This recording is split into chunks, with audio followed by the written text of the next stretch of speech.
Tuh, perlu Anda catat. Al-Quran mengakui ada terjadi penyalipan, tapi bukan Nabi Isa yang tersalib. Terus yang Anda katakan tadi, saya mengakui, bukannya mengakui antara Jeki dan Edis serta bom ini tidak dapat dimengerti. Coba Anda membantah saya itu pakai data, pakai ayat Bible Anda, gitu ya. Pakai ayat Bible Anda supaya kuat argumentasi Anda. Jangan seperti Jeki, pakai gambar lalu muter-muter gitu. Anda masuk kalau pakai gambar. Belum. Ya, coba Pak, jangan pakai gambar, pakai dalil. Kalau saya kan mengatakan salib rancangan iblis. Kan ada, saya tunjukkan Yohanes 13 nomor 2. Habis itu kalau salib rancangan Allah Bapa itu kan ada juga di Kisah Para Rasul. Makanya kan salib rancangan bingung gitu. Jadi begini Pak ya, kalau Anda memaksakan bahwa bom dan Edis dengan argumentasi bentar. Kalau Anda mau memaksakan rancangan Edis dengan rancangan bom ya, perkataan mereka dua ini sesuai dengan pemahaman Jeki Sembiring, maka tunjukkan sama saya, kagak usah pakai ayat. Bagaimana caranya menggabungkan antara minyak dengan air dalam satu gelas? Coba. Bang Yusuf, artinya itu salah asumsi, salah persepsi. Jadi kami orang Kristen yang dijelaskan oleh Pak Jeki Sembiring, Pastor Jeki itu udah ngerti. Jadi kalau paham saudara memberikan paham kepada kami yang sebenarnya saudara juga bukan seorang pendeta loh, bukan teologi ya, dan kami orang Kristen itu percaya secara alkitabiah. Jadi apa yang diterangkan oleh Pastor Jeki saat itu adalah alkitabiah. Itu sangat alkitabiah sekali loh. Ayat jadi, apa yang dia bawa sama saya? Gambaran yang dia bawa, Pak, gambaran dia sendiri kemarin itu bukan ayat yang dia bawa. Heran saya, alkitabiahnya di mana kalau bawa gambar sendiri? Ini Bang. Itu Bang, itu bukan alkitabiah, alkibuliah itu. Alkibuliah. Mau sekuat apapun, mau sekeras apapun Pak Ustaz Yusuf untuk menggugurkan apa yang disampaikan oleh Pastor Jeki, itu nggak akan terpengaruh kepada iman kami. Ya kan itu kan hanya sebagai argumentasi, sebagai pertimbangan gitu bagi itu sebagai jawaban kepada saya. Saya hargai jawaban dia gitu. Cuma saya nggak sepakat.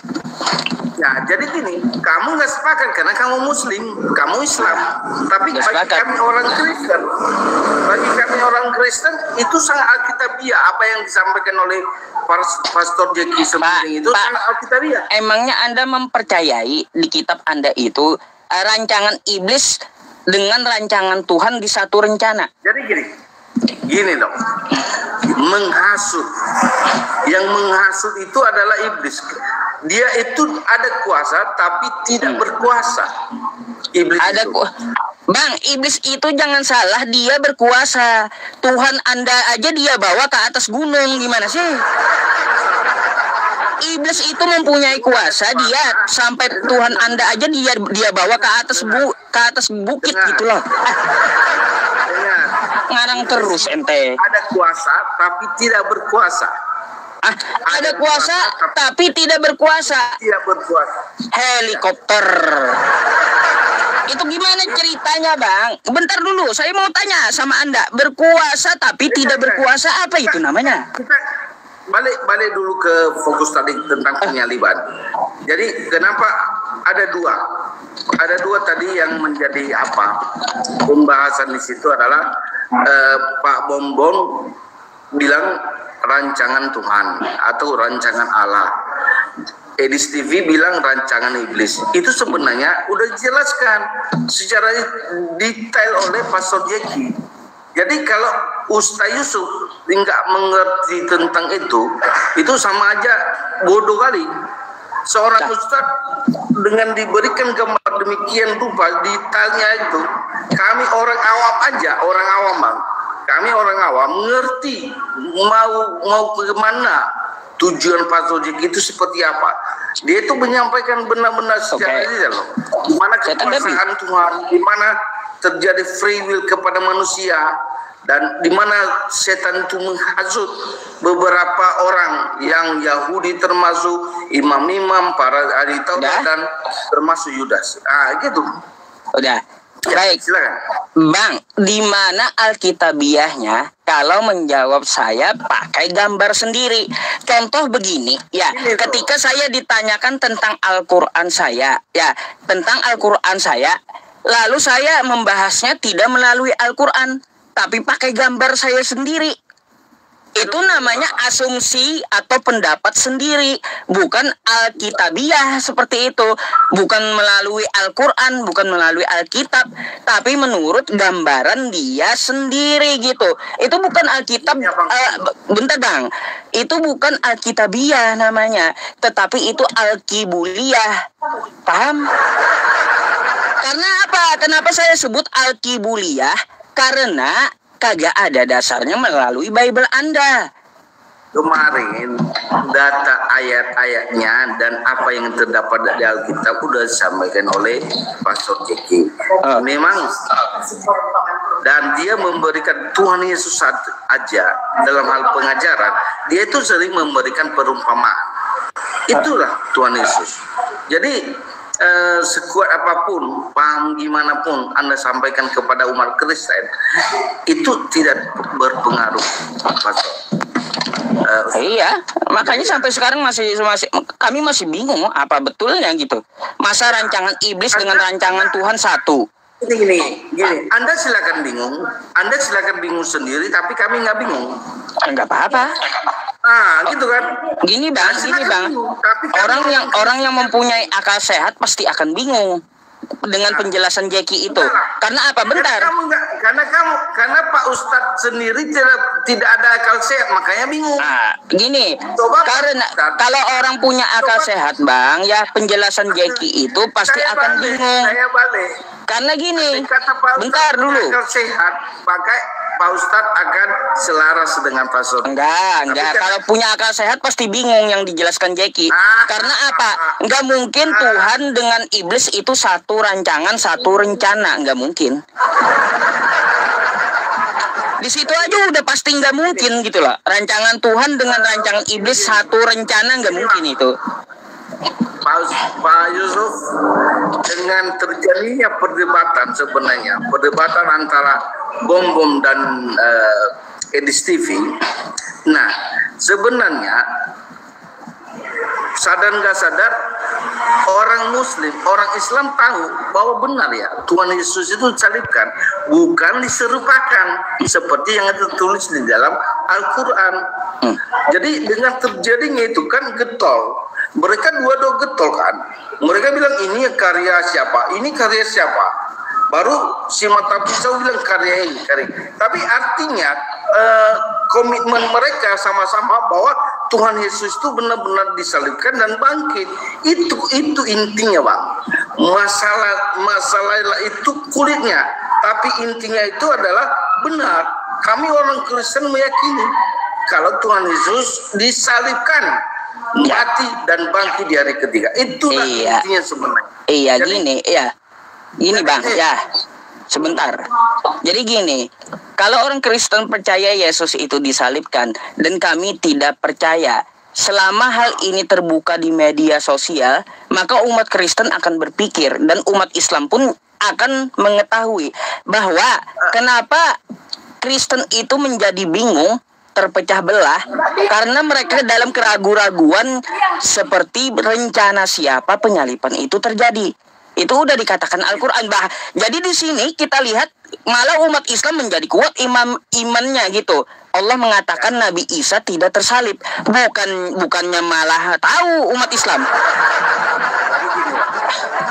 Semua abang pun tanya kepada seluruh umat Kristen di Indonesia ini, mereka percaya bahwa Tuhan Yesus itu disalibkan. Jadi kalau nggak ada kebangkitan sebenarnya, Bang, bagi kami orang Kristen, nggak ada kebangkitan Yesus Kristus dia dalam al-maut, kami nggak akan percaya. Tapi karena kebangkitan dia itu adalah lambang dari apa? Lambang kekuatan bagi kami. Di situ pun Bang jadinya gini, kalau bercampur tangan dengan rancangan iblis ya Bang ya, artinya apa? Kristen telah dikibuli dengan ajaran penebusan dosa. Masa penebusan dosa dari rancangan iblis? Dari rencana iblis penebusan dosa, mikir kemana gitu? Itu kan akal Abang, itu kan pikiran Abang. Tapi kalau kami orang Kristen mengerti secara detail dan mengerti apa yang disampaikan oleh para pendeta. Makanya, Bang, jadi, Abang tahu nggak judul yang saya bikin di YouTube saya? Bang, bentar. Abang tahu nggak judul yang saya bikin di YouTube saya tuh? Enggak pernah. Enggak. Ini judulnya.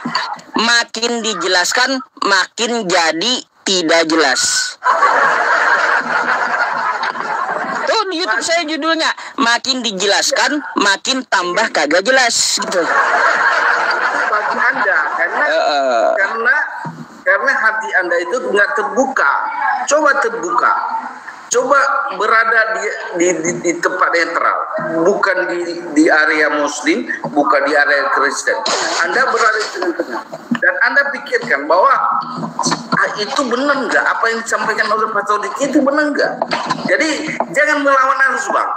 Ya, saya udah pelajari. Saya udah pelajari, sudah saya pelajari.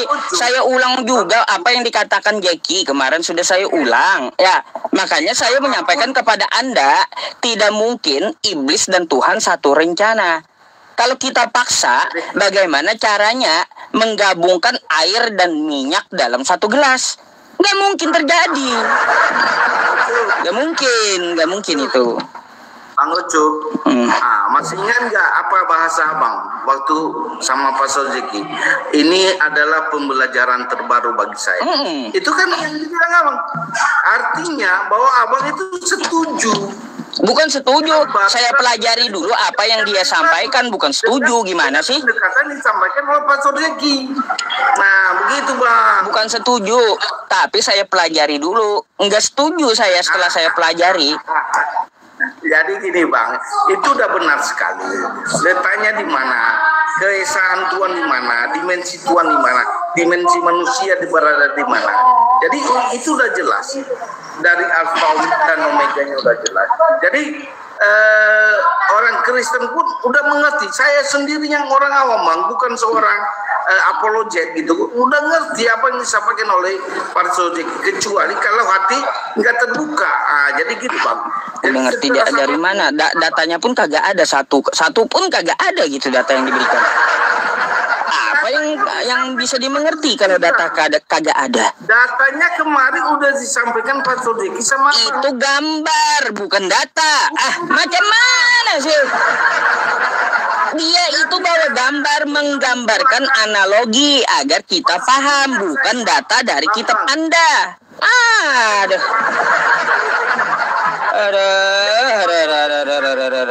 Membuat apa?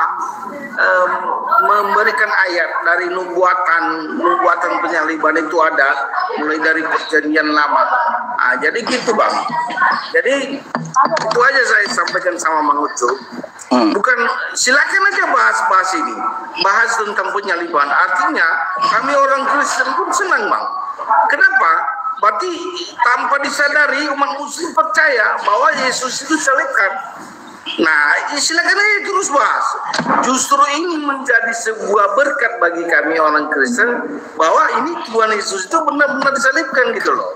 Jadi itu aja sih yang ingin saya sampaikan, dan mudah-mudahan Tuhan itu memberkati Abang juga dan semua keluarga Abang dan para penonton di sini terbuka juga hatinya bahwa apa yang disampaikan Pastor Diki kemarin itu adalah hal kebenaran yang dari Kristen. Jadi yang kami imani orang Kristen gitu. Oke Bang. Oke. Thank you ya Bang ya. Oke, saya gantikan dengan Kristen yang antri dulu ya.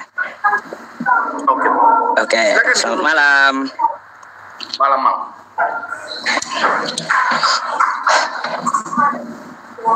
Ya Allah. Ya kita tetap menghargai ya jawabannya dan penyampaiannya ya teman-teman, nggak apa-apa ya, karena beliau juga bagus tadi ya berdiskusinya, makanya saya berikan waktu untuk closing dia. Nggak apa-apa, cari yang waras. Mana ada yang waras udah mualaf. Aduh, kawan kita ini juga komennya, iya cari yang waras. Kalau udah waras mereka udah mualaf ada. Yang betul lah. Sabar, kita naikin yang lain.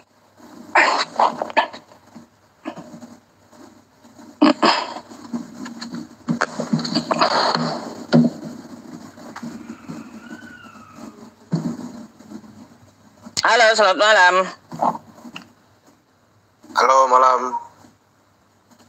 Selamat malam, Bang. Iya, Islam Kristen, Bang. Malam, Suf. Iya, Islam Kristen. Kristen. Baik, silakan open cam. Ibu Desi orang Yogyakarta ya, syukron jazakillah ya Bu ya yang di YouTube. Semoga Allah Subhanahu wa taala ya melancarkan selalu rezekinya, dan semoga ini menjadi amal yang mengantarkan Anda ke jannahnya Allah Subhanahu wa taala ya Bu ya. Amin ya rabbal alamin. Terima kasih Bu. Oke Bang, silakan dibuka dulu kameranya. Kagak bisa Bang. Pakai akun temen dulu ya. Pakai akun temen yang lain. Biar kita bisa ngobrol dengan buka kamera ya.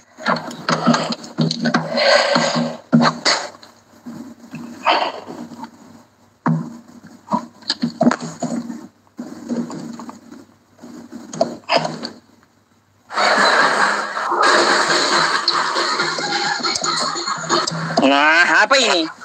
Halo, selamat malam. Musik Bang, apa itu musik? Aduh, jangan ya, kalau yang pakai musik saya turunkan. Jangan pakai musik. Ngapain pakai musik? Ya,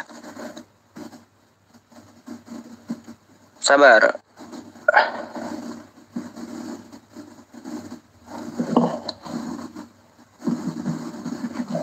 Mana abangnya tadi? Sabar ya.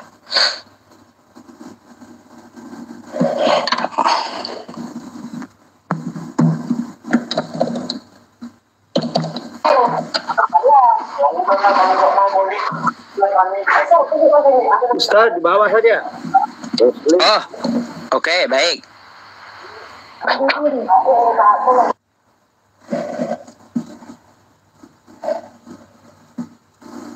Yang Kristen mana? Coba yang Kristen aja langsung. Ya, yang Kristen langsung minta naik. Biar nggak susah-susah gitu.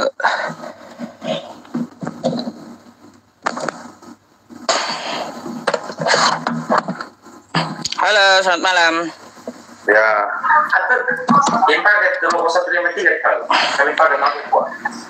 Silakan open cam-nya dulu Bang. Abang Islam atau Kristen Bang? Sembarang. Anda Islam atau Kristen? Sembarang. Oh sembarang, gak jelas. Turun dulu Bang ya. Kita itu diskusi lintas agama. Ditanya agama kalau sembarang nggak usah diskusi Bang. Ya. Yang jelas saja kita diskusinya gitu loh.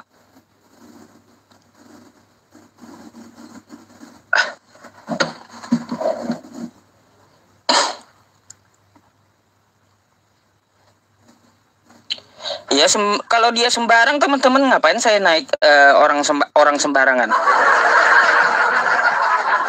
Ya. Halo selamat malam. Selamat malam. Aduh. Sabar.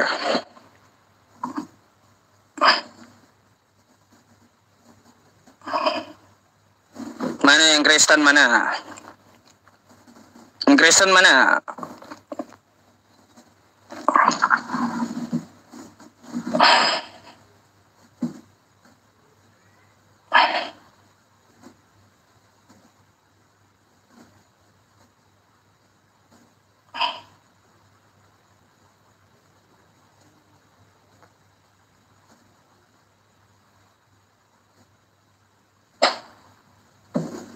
Muter-muter. Selamat malam Pak Ustadz. Malam Bang.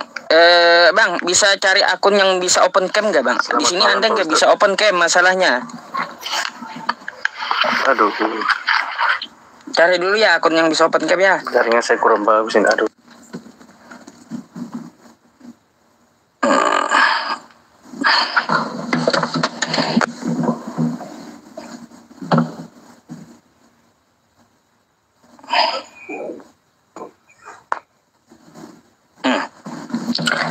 Apa ini turun naik kalian?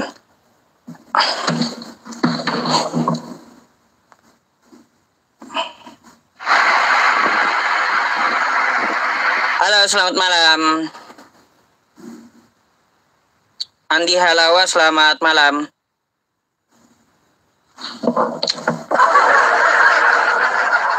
Apa ya?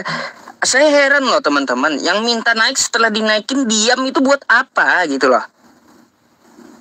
Itu buat apa kayak gitu? Berharap akunnya di follow teman-teman yang di bawah nonton gitu, yang gak mungkin lah. Mana sih?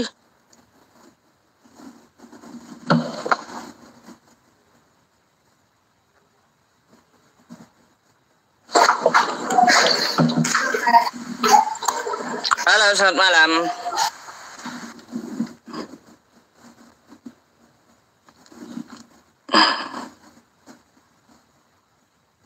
Sabar, teman-teman.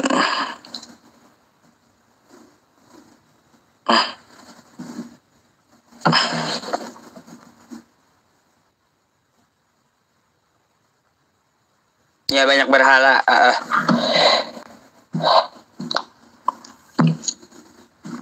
Halo, selamat malam. Halo Ustadz. Halo, malam Bang. Ya, Ya, saya Bang, Anda maaf, bisa ini belum Iya. bisa open cam. Tapi itu makanya mau saya sampaikan gini Bang. Ya, kita syaratnya masalahnya harus open cam gitu.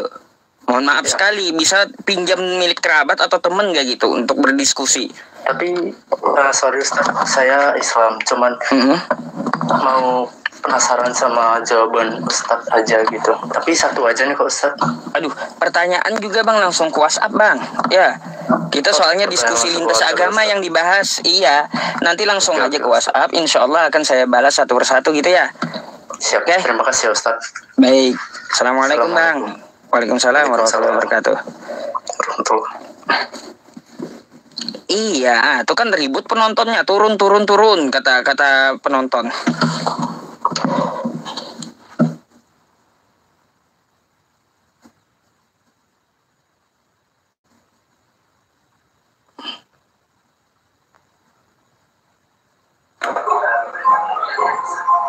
Halo, selamat malam.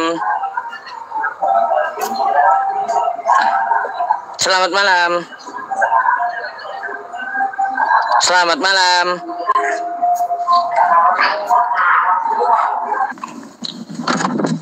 Punah ini teman-teman ya. Udah hampir punah kayaknya.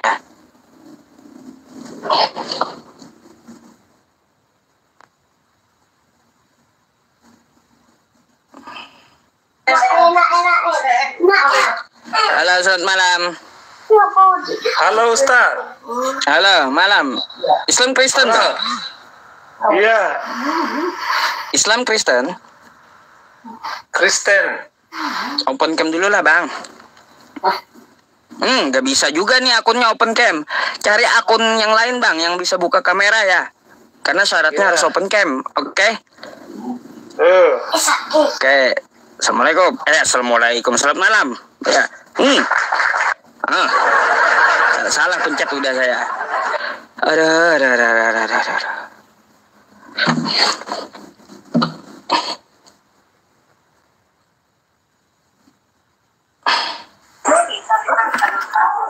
Halo, selamat malam.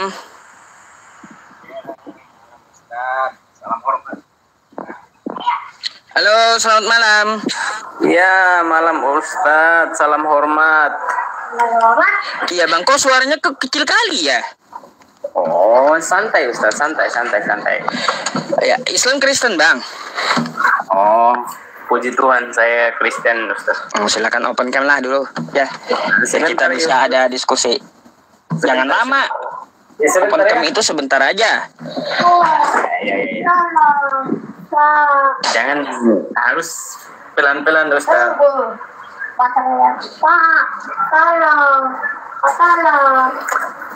Tolong dulu. Kayaknya malam ini TikTok ada pembatasan lagi nih servernya nih. Dari 5,7 itu kagak naik-naik loh. Kayak dibatasi gitu. Tolongnya. Tolongnya ini ya rupa. Malam, Ustaz. Malam, Bang. Abang dari Kristen, boleh kita berdiskusi? Abang mau bertanya atau mau ditanya? Silakan. Tidak, Ustaz. Saya mau luruskan saja yang sering dibahas itu. Oh, luruskan yang sering dibahas. Baik. Tentang apa tuh? Yang tentang, kan sering saya ikuti live-nya Ustadz toh. Mohon maaf kalau salah kata, ya mohon dimaafkan ya Ustadz. Karena saya tidak sebijak yang Ustadz pikirin. Ya nggak apa-apa, Bang. Silakan, kita cuma diskusi. Silakan. Jadi kalau saya silap kata atau bagaimana yang tidak sesuai dengan aman Bang, aman. Saya mau teruskan saja yang kadang-kadang orang bilang sering dibahas bahwa orang Kristen punya 3 Tuhan, begitu kan? 3 Tuhan, baik. Jadi ini saya mau luruskan saja. Tapi kalau sebenarnya Tuhan ada berapa, Bang? Setahu saya Tuhan satu, baik. Terus apa yang Anda mau luruskan? Katanya Tuhan 3 dalam 1. Oke, itu yang saya mau luruskan sedikit. Tapi kalau memang tidak menyenangkan dengan Ustadz punya, nggak apa-apa. Nanti kan saya akan bertanya gitu. Silakan. Sekarang kan Ustadz bilang orang Kristen punya 3 Tuhan toh. Tapi yang Ustadz tanya saya bahwa Tuhan ada berapa begitu? Ya masalahnya gini, Bang. Yang saya baca, yang menyebutkan 3 Tuhan itu bukan kami umat Islam. Tetapi kitab Anda sendiri menyebut ada 3 Tuhan itu. Ya memang kami jangan pakai imut kita, Ustaz. Kalau kita saling menghormati kan harus sesuai dengan keadaan. Kalau dewasa ya dewasa atau begitu. Bagaimana? Jadi menurut kitab Anda, Bang, di 1 Yohanes 5 nomor 7, Tuhan Anda itu ada 3 gitu. Bukan kami yang menyebut 3, tapi Anda Kristen sendiri gitu. Memang betul, Ustaz, karena yang kami percaya yaitu 3 dalam 1. Ya iya, terus apa yang mau Abang luruskan? 3 dalam 1 itu kan, Ustaz, begini. Mohon izin Ustaz. 3 dalam 1 maksudnya Tuhan itu memang 1, tapi dia punya roh, dia punya firman, begitu. Dia punya roh, punya firman. Jadi kalau kami percaya Allah tanpa rohnya berarti ganjil dong. Kayak gimana? Kalau kami percaya Allah, contoh ini Allah toh. Halo? Tapi kalau bukan rohnya, pasti bukan Allah.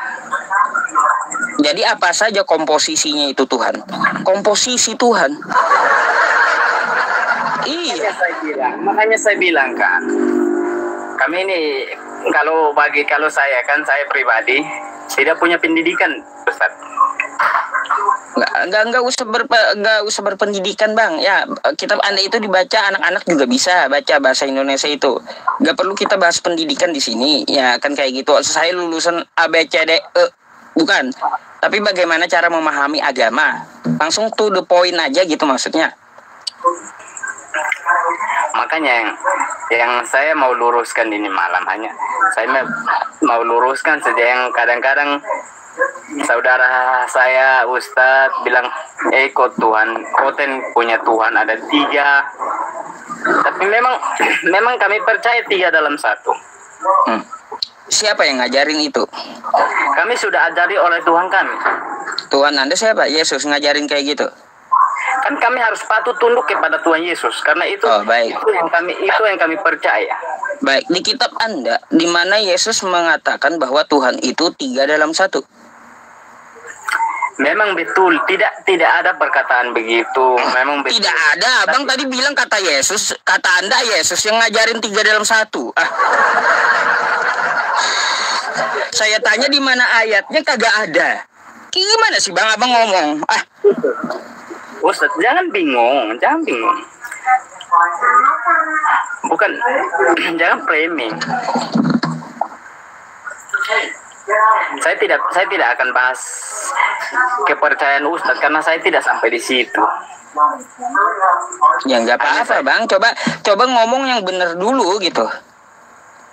Hanya saya mau luruskan saja yang kadang-kadang saudara saya Muslim bilang Tuhan Kristen ada 3, makanya saya bilang kalau tanpa firman berarti bukan Tuhan, tanpa Roh Kudus berarti bukan Allah. Itu bukan Allah.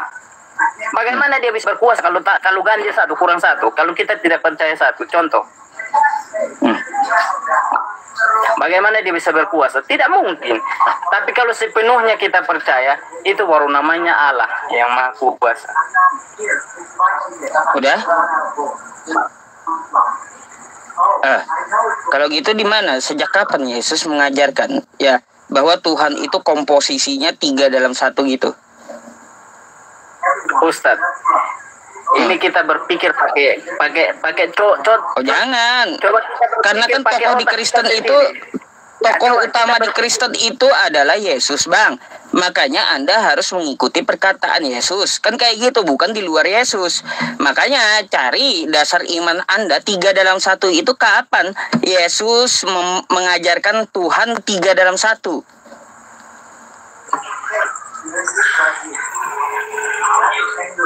Makanya saya bilang yang ada hanya tanya begitu terus, tapi yang coba kita berpikir yang cerdas, yang matang punya. Kan bingung kan Bang? Karena memang Yesus tidak ada mengajarkan Bang Tuhan 3 dalam 1. Yesus hanya mengutip di Ulangan 6 nomor 4 dalam Markus ya. Dia berkata seperti apa? Hai Bani Israel, Tuhan kita Allah, Tuhan itu Esa. Gak ada Yesus mengatakan, hai Bani Israel, Tuhan Allah kita 3 dalam 1. Gak ada. Gak ada gitu loh. Jadi kalau Anda mengaku pengikut Yesus, ikutilah apa yang dia katakan. Jangan mengada-ada bahwa Tuhan 3 dalam 1. Gak ada Yesus mengajarkan seperti itu. Jadi maksud Ustadz begini, tidak usah kami percaya bahwa ada Roh Kudus, ada firman begitu. Lah, yang dipercaya itu perkataan dari Yesus itu sendiri kan? Makanya saya bilang kami harus ikut Ustadz supaya jangan kami percaya bahwa ada Roh Kudus, ada firman. Kalau Roh Kudus, firman di agama saya juga ada, Bang. Kita tidak membahas itu. Yang kita bahas ini masalah dari Yesus itu sendiri yang menyatakan ada atau tidak gitu. Kenapa Ustadz bilang jangan percaya 3 dalam 1? Berarti harus kami ikut kata Ustadz supaya jangan percaya bahwa jangan percaya 3 dalam 1 karena kata Yesus itu. Yesus mengatakan Tuhan itu Esa. Ya, bukan 3 dalam 1. Coba Anda buka di Yohanes 17 nomor 3 kitab Anda tuh. Di situ dikatakan seperti apa? Inilah hidup yang kekal itu. Mereka mengenal Engkau satu-satunya. Ingat, satu-satunya Allah yang benar dan mengenal Yesus Kristus yang telah Engkau utus. Kata Yesus apa? Satu-satunya. Gak ada Yesus ngomong kayak gini. Inilah hidup yang kekal itu, mereka mengenal engkau 3 dalam 1. Gak ada kayak gitu Yesus ngajarin, Bang. Ya gak ada. Makanya beriman itu jangan imani saja gitu. Ikuti perkataan Yesus. Santai dong Ustaz. Santai. Kalau Ustaz bicara diam, santai. Saya harus dengar karena saya masuk di roomnya Ustaz ini. Jadi saya harus ikuti kata Ustaz bagaimana. Kan Ustaz tuan rumah dong. Jadi saya harus punya sopan santun begitu. Iya, Bang, nggak perlu bertele-tele. Coba ambil kitab Anda kayak gitu. Apa yang saya sampaikan dan tolong dibaca. Makanya saya bilang kan, kalau mau ikut kitab, tidak mungkin Ustadz harus percaya bilang saya punya kitab yang benar. Tidak mungkin. Dan saya pun tidak mungkin harus percaya bilang, oh Ustadz punya kitab yang benar. Berarti pastinya saya bilang saya punya yang benar, Ustadz bilang Bang, punya yang benar. Bang, kitab ini bahas masalah yang Anda bawa, Tritunggal, bukan membahas masalah kitab. Makanya Anda baca Bible Anda. Kalau Anda beriman kepada Yesus, maka yang Anda ikuti adalah Yesus, bukan perkataan yang lain. Kalau kita mengutip satu ayat, terserah, baca aja kata Yesus itu satu perikop pun boleh gitu. Yang penting ikuti apa yang dikatakan Yesus. Jadi Ustadz sudah kuasai saya punya rumah begitu. Wah, saya baca kitab Anda itu, Bang. Udah dari awal sampai habis bertahun-tahun. Ustadz sudah kuasai saya punya dalam rumah begitu. Oh iya, karena saya membaca. Oh. Tapi kenapa Ustadz ambil hanya poin yang tertentu saja? Ya itu adalah penekanannya di situ. Kalau mau dibaca sampai awal satu perikop satu perikop itu sampai selesai nggak berubah konteksnya itu. Ustaz, kita kasih contoh toh. Kita pergi bertamu di rumah orang, pastinya di dalam rumah orang itu tidak semuanya jelek. Terus? Tapi kalau kita mau mengambil hanya jeleknya baru kita mau kasih jelekkan semua dalam rumah tanya, salah gitu Ustaz. Gini Bang, ya saya mengetahui di kitab Anda itu karena belajar. Jadi Anda analogikannya kayak gini. Itu bukan rumah saya, ya rumah orang. Tapi saya diizinkan untuk masuk melihat isi rumahnya. Maka saya tahu isi rumahnya. Makanya saya bilang, Ustaz diizinkan. Ustaz bisa masuk melihat isi rumahnya. Terus ada yang jelek dalam rumahnya. Terus itu yang Ustaz pilih. Jadi Ustaz bawa di luar untuk ada yang jelek dalam rumahnya, ya itu kan di dalam rumahnya. Tapi pasti ada yang lain untuk bisa mengembalikan itu yang jelek. Jadi kan Aduh, Abang. Coba diskusi itu to the point, Bang, pakai data, pakai kitab Anda. Jangan pakai pemikiran Anda. Gak bisa beragama seperti itu. Kalau mau pakai data, tapi Pak Ustadz, kalau mau pakai data, 10 tahun akan datang tidak akan selesai. Nah, terus Anda mau diskusi pakai apa kalau nggak pakai data? Pak, modal congor gitu. Kalau diskusi nggak ada dasarnya, Bang, jadi apa? Coba. Yang saya mau kita berdamai lah. Ustadz punya, saya punya. Tidak usah kita bahas-bahas. Itu yang bikin kacau di negara kita sendiri. Ya udah kalau Abang kayak gitu ngomong aja kayak di TV dulu ya, kayak di TV ke Mikana, ke Agatha, terus ke Bom ya, bilang dulu jangan bahas Al-Qur'an, jangan bahas Al-Qur'an Yusuf PI, bilang sama mereka gitu. Saya tidak menyinggungkan orang lain. Orang lain punya masalah, dia punya masalah. Itu dia. Ya sudah. Kalau Abang gak mau ngurusin mereka, ngapain ngurusin saya? Kan kayak gitu. Makanya saya bilang. Kata abang gak mau ngurusin orang, lalu kenapa Abang ngurusin saya? Makanya saya bilang. Suaranya kecil, Bang. Bukan saya urusin Ustadz, tapi saya hanya maunya yang terbaik buat kita. Siapa tahu tapi kalau Ustadz mau lanjut ya terserah. Ya udah, abang makanya perbaiki internal Kristen dulu, ke tempat Edis, ke tempat Bom-Bom, kayak gitu. Ngapain bahas agama Islam gitu? Lebih baik bahas agama kita, perbaiki dulu internal kita, kan gitu. Kalau kita begini terus Pak Ustadz, mungkin Pak Ustadz bisa berpikir, nah kita ini sama-sama manusia, memang ciptaan Tuhan, hanya di dunia ini yang kita berbeda. Ya udah, kalau seperti itu saya juga punya saran buat Anda. Jadi itu aja, Bang. Ada yang lain? Kalau nggak ada, saya gantikan abang dengan Kristen yang antri di bawah gitu. Ya, baik-baik. Terima kasih Ustadz. Jadi salam hormat. Oke, thank you. Selamat malam, Bang. Ya, malam Ustadz Tabe. Ya kan? Betul ya temannya. Kata abangnya, ngapain ngurusin orang? Itu urusan mereka gitu. Lalu kenapa Anda ngurusin saya? Kan gitu. Kalau abangnya nggak mau tahu urusan orang, ngapain ngurusin saya? Kan gitu ya. Aduh. Ini abang juga kagak jelas.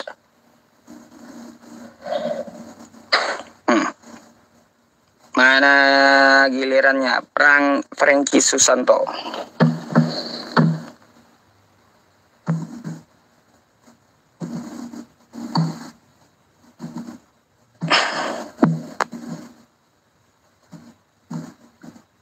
Halo, selamat malam. Selamat malam. Mana Debi Siagian, Debi melulu apa? Kalian ini apa sih? Panggillah Debinya, ayo masuk sini, bilang, kumute kalian semuanya, ya. Saya berkuasa di sini, berkuasa daripada Yesus di sini di room saya, ya. Lebih berkuasa saya daripada Yesus, ya. Kalau Yesus nggak berkuasa di sini, saya yang berkuasa di room saya. Saya bisa memute semuanya, masalahnya.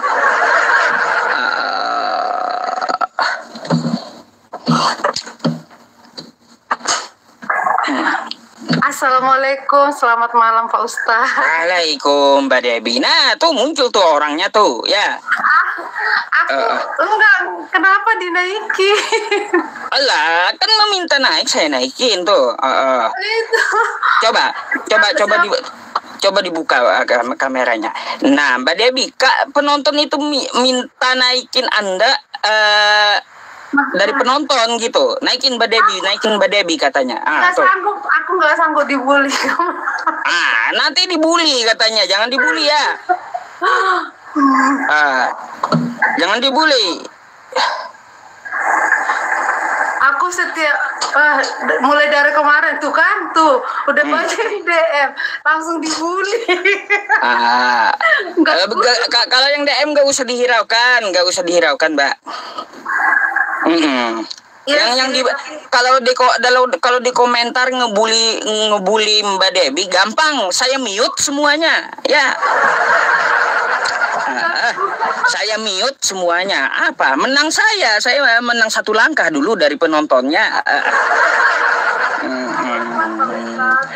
Iya, kira-kira Mbak Debi malam ini mau bertanya apa, Mbak? Aduh.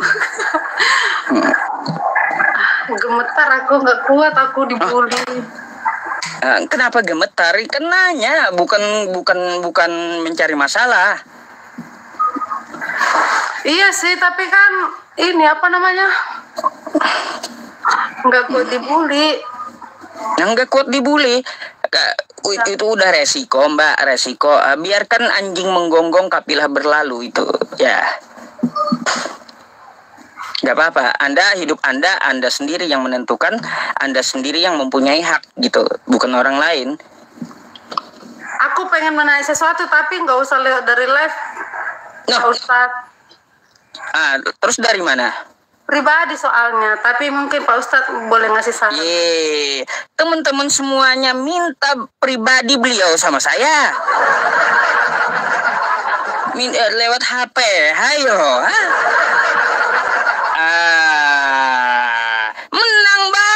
saya sama dari kalian ya. Aduh. Menang banyak saya.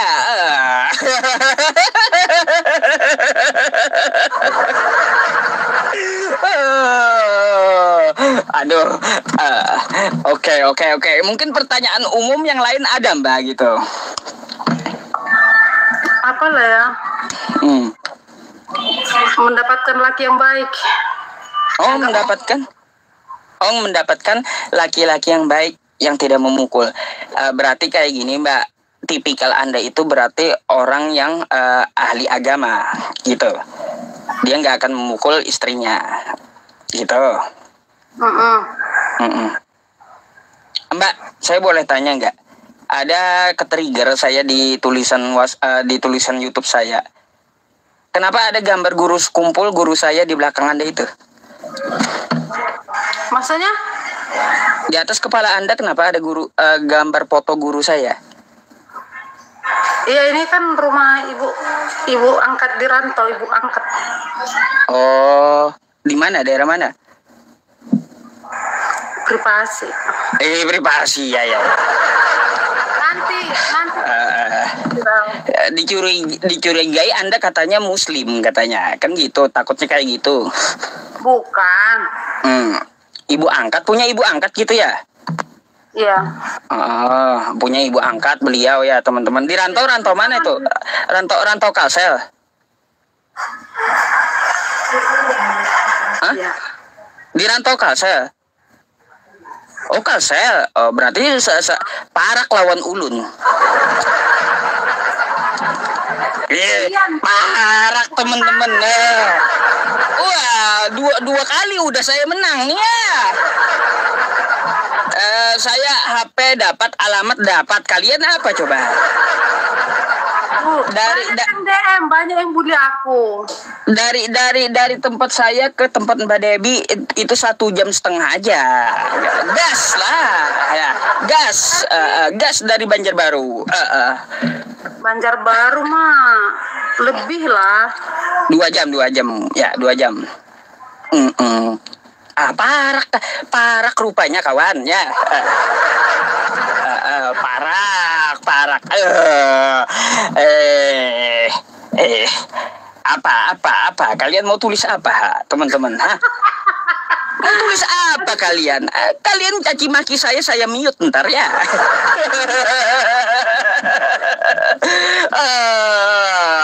Jadi kalau pertanyaannya bagaimana ya, mencari suami yang tidak memukul satu ya, cari yang bijaksana, yang dia tahu ilmu agama gitu. Kayaknya ada gambar guru saya, guru sekumpul itu ibu angkatnya Muslim gitu. Ya memang gini Mbak, ya kita diperintahkan di dalam agama Islam itu untuk masuk agama Islam secara kafah gitu. Di dalam Quran surah Al-Baqarah ayat 208, ya ayyuhalladzina amanu dakhulu fis-silmi kafah. Hai orang beriman, masuklah ke dalam Islam dengan menyeluruh, dengan kafah gitu. Kayaknya memang bagus untuk mengikuti ini agama orang tua angkatnya, yaitu Islam. Karena yang agama di muka bumi ini yang disebut agama hanya Islam, Mbak. Hindu itu artinya asal dari India.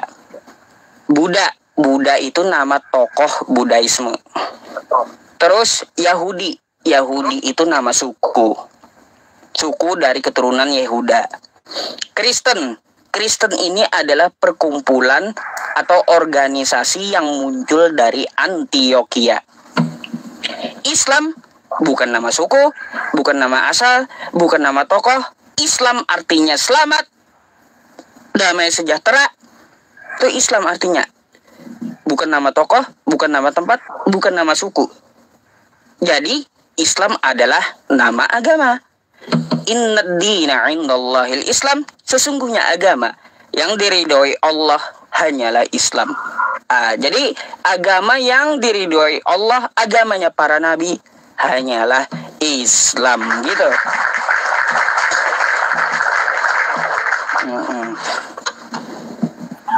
Gitu Mbak. Gitu.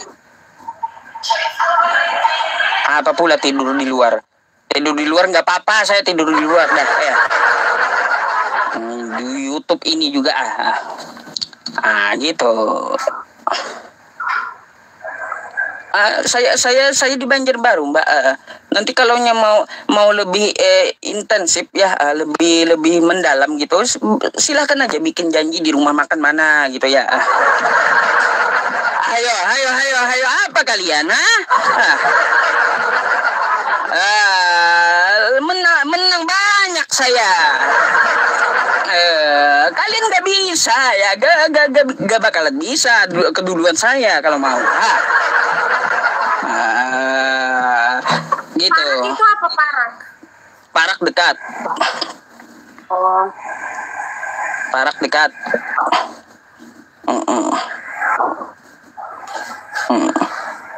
Apalagi biarkan aja itu di bawah tuh, Mbak Dewi. Nggak usah digubris yang di bawah itu. Mau menghujat apapun ke Mbak Dewi, jangan digubris itu ya. Itu bubuhannya yang di kolom komentar tuh, bubuhannya dalam kolom komentar tuh kebanyakan makan pepaci itu. Jadi makanya tulisnya macam-macam, kebanyakan makan pepaci mulutnya tuh ya. Gitu.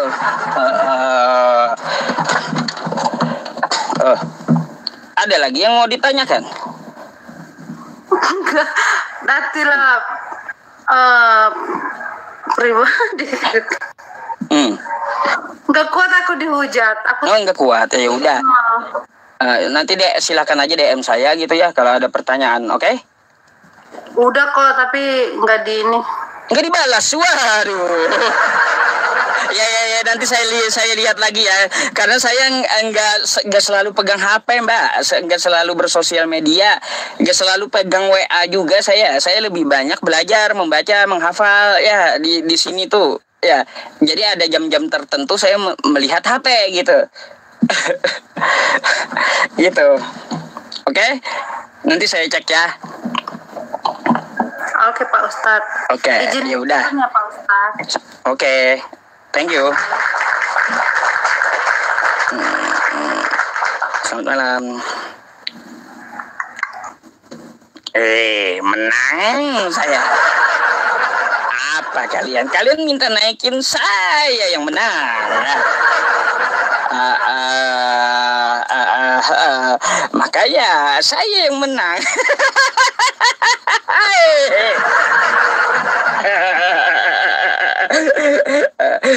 Kalau mau keroyok saya bisa batikan juga di kolom komentar apa kalian.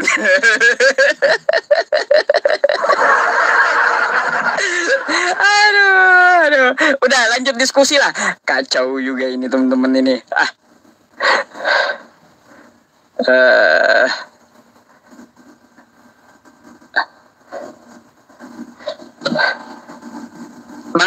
Bang kitab IKTP habis ini ya. Bentar ya Bang ya.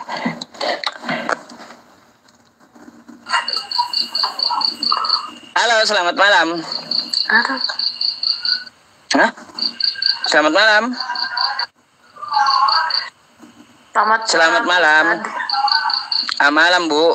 Islam Kristen Bu. Saya Muslim. Oh Muslim. Saya mau nanya aja sama Ustaz. Kalau nanya langsung ke WhatsApp lah Bu. Oke? Oh, emang ada ya? Sebentar. Ada. Nanti saya sematkan nomor WhatsApp di tengah-tengah live nanti. Oke? Oke. Makasih Pak Ustadz. Sama-sama. Saya izin turunkan dulu ya. Assalamualaikum. Ya, oke. Waalaikumsalam.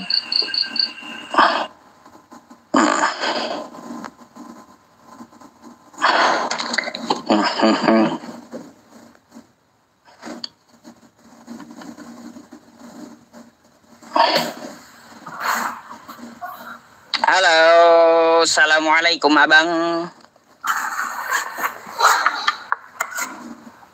Waalaikumsalam warahmatullahi wabarakatuh, Ustaz. Iya, lama kita nggak bertemu nih. Ada apa gerangan minta naik ente? Aduh, maaf mengganggu Pak Ustaz.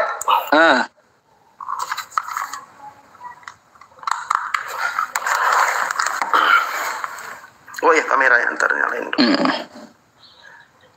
Ya, alhamdulillah ya ini saudara kita ya teman-teman yang dulu gontok-gontokan sama saya gitu ya.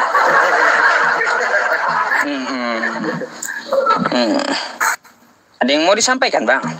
Iya, ini kan saya ada beberapa pertanyaan Pak Ustadz. Saya takut salah ya, mungkin Pak Ustadz lebih ngerti lah. Karena kebetulan kalau misalnya saya sholat Isya, maghrib. Untuk ke Isyanya kan tinggal 1 jam selisihnya Pak Ustadz ya. Nah, jadi karena jarak masjid yang saya pergi itu agak jauh, terus saya kadang tidur atau istirahat di masjid situ. Masjid, terus? Ya, nah begitu azan Isya, saya apakah harus wudu lagi? Karena tadi kan saya udah wudu. Nah itu saya bingung, apakah saya wudu lagi apa tidak ya? Soalnya tadi baik. nah, saya takut salah. Okay. Bang, jadi gini, Anda perlu buku namanya buku fikih. Hal-hal yang membatalkan wudu. Nanti saya kirimin ya. Oh baik Pak Ustadz, siap. Terima kasih. Oke, baik. Buku fikih hal yang membatalkan wudu. Oke? Abang maghrib wudu nih ya. Habis itu wudu, abang habis maghrib di masjid baca Quran atau apa kan kayak gitu. Apakah waktu Isya itu akan wudu kembali? Nah, ada beberapa hal yang perlu Anda perhatikan di situ. Apakah abang kentut atau tidak? Kentut membatalkan wudu gitu. Nah, kalau makan minum nggak apa-apa. Kayak gitu, Bang. Jadi ada beberapa hal, terus atau bersentuhan kulit Anda dengan perempuan, ya ibaratnya berjabat tangan. Nah, itu juga batal wudu. Jadi kalau ada beberapa hal yang itu, ya larangan itu Anda langgar kan kayak gitu, bukan dosa ya. Anda terjadi gitu, ibaratnya kentut, ya maka Anda harus wudu lagi. Gitu. Oke. Tapi kalau nggak terjadi pegang tangan, jabat tangan dengan perempuan atau kentut ya atau tertidur pulas gitu, maka nggak perlu wudu. Oke, baik. Jadi saya tapi abdolnya gini Bang, abdolnya lebih utama silahkan mengulangi wudunya. Gitu. Oh, lebih bagus ulangin. Oh iya. Lebih bagus ngulangin, nggak diulangin nggak apa-apa karena nggak batal. Cuma lebih bagus diulangi, ya Bang ya. Lebih bagus diulangi karena apa? Salah satu fadilah dari wudu itu kata Nabi kita, dia akan menggugurkan dosa-dosa dengan air yang turun dari air wudu gitu. Oke, mantap.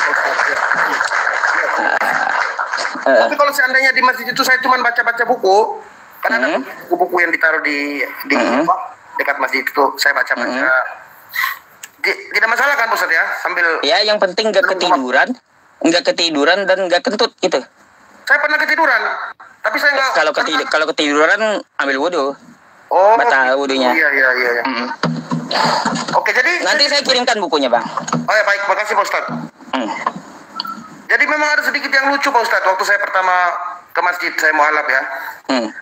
Saya kebetulan sampai jam jam berapa? Jam 12 ya. Kan subuh sama sholat siang itu kan zuhur. Ya, jam 12 itu saya lambat. Orang udah keluar dari masjid. Saya muter balik, mobil saya pulang. Karena saya pikir kayak di gereja kan, kalau di gereja kalau orang udah keluar dari gereja, saya pulang. Terus besok-besoknya saya sholat lagi, saya lihat loh. Pas saya lagi sholat sudah selesai kan? Sudah selesai. Assalamualaikum warahmatullahi wabarakatuh. Ada yang baru datang saya lihat. Loh.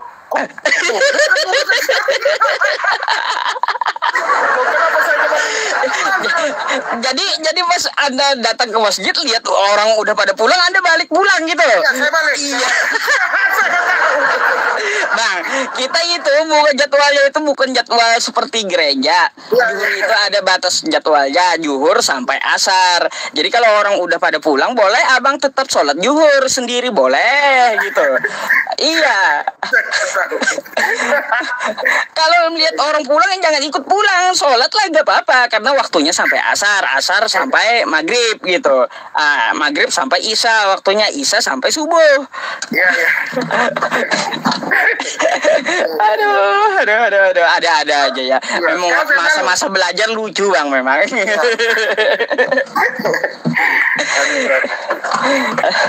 Iya, masa belajar. Baik. Ada yang kan saya sering di DM ini tentang Al-Hijr kan? Al-Hijr ayat 6. Nah, kebetulan mereka tidak tahu kalau saya sudah baca buku Sirah Nabawiyah. Jadi di buku Sirah Nabawiyah itu ternyata lengkap Pak Ustaz. Jadi ya, lengkap. Nah, di Al-Hijr ya, permisi ya. Di halaman 163. Jadi setelah saya live, saya kasih tunjuk. Sekarang mereka berhenti untuk DM saya Pak Ustaz. Nah, di sini kan Al-Hijr ayat 6 Pak Ustaz. Iya. Nah, tentang Nabi Muhammad kan, dikatakan ini orang gila. Nah, ternyata ini ada sebab-musababnya. Iya, betul. Ya jelas ini di buku Sirah Nabawiyah lengkap nih. Beberapa cara untuk menghadang dakwah. Jadi taktik orang kafir Quraisy untuk menghadang dakwanya Rasulullah. Bahkan dijelaskan lagi nih dengan cara ejekan, penghinaan, olok-olokan, menertawakan. Hal ini mereka maksudkan untuk melecehkan orang-orang muslim. Jadi kalau mereka mengatakan demikian, tidak akan terpengaruh kepada saya Pak Ustaz. Karena Rasulullah juga manusia seperti kita. Hanya perbedaannya beliau manusia paling mulia kan. Beliau betul Bang. Manusia pilihan Tuhan Allah. Jadi tidak pengaruh iman saya Pak Ustaz. Betul. Jadi istiqomah Bang dalam Islam. Alhamdulillah.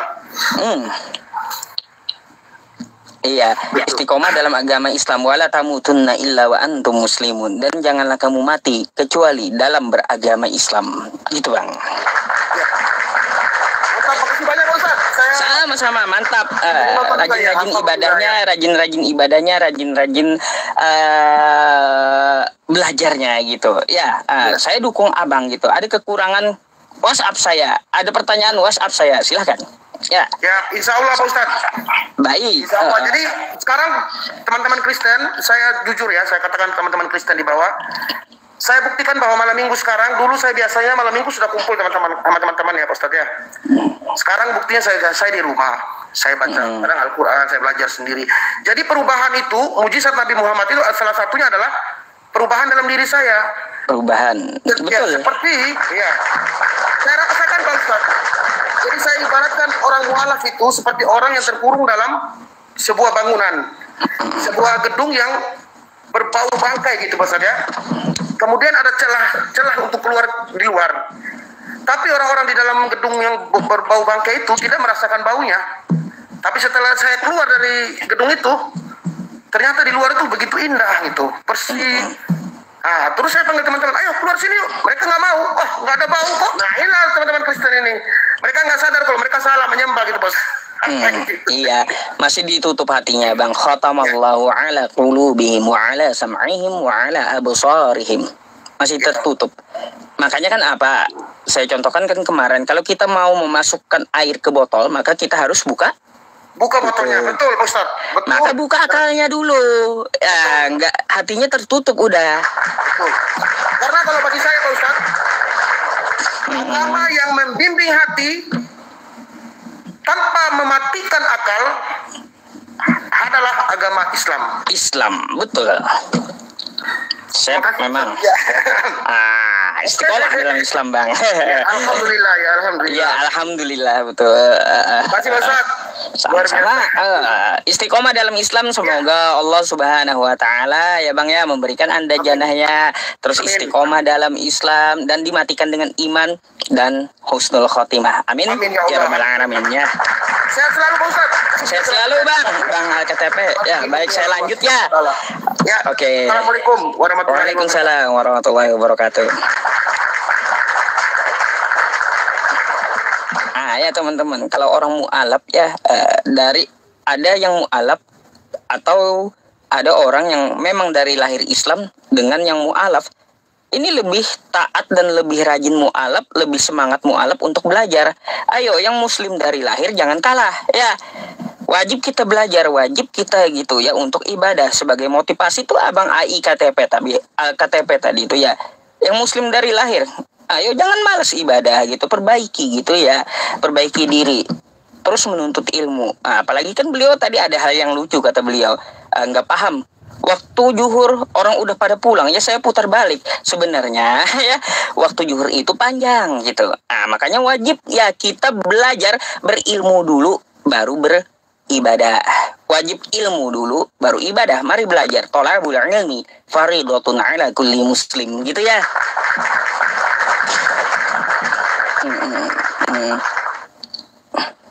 Oke. Kita naikin Kristennya.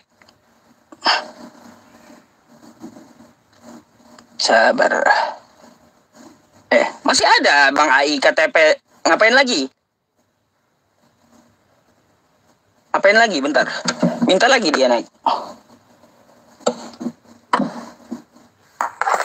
Oh, salah pencet Pak Ustadz. Mohon maaf. Oh, salah pencet. Ya udah, ganti dulu ya Bang ya. Iya, iya. Masya Allah. Salah. Maaf, maaf.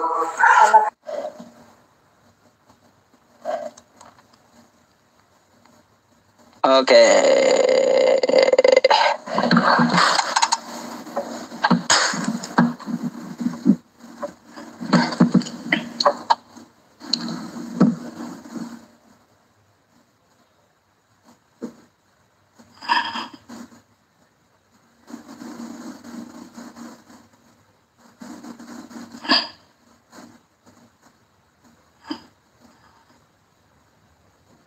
Aduh, ini lamanya. Aduh, lama. Muter-muter jaringannya.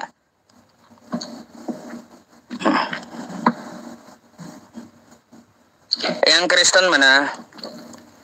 Silahkan Berlin coba.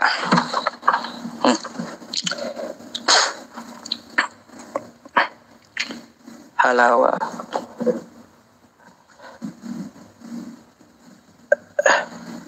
Bentar ya teman-teman.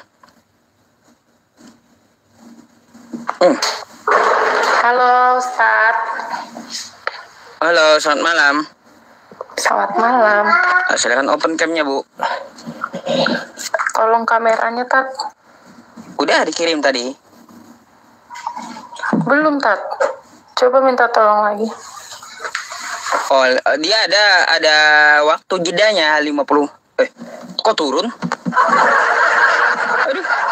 Kenapa turun, Bu? Ya, silakan naik lagi gitu.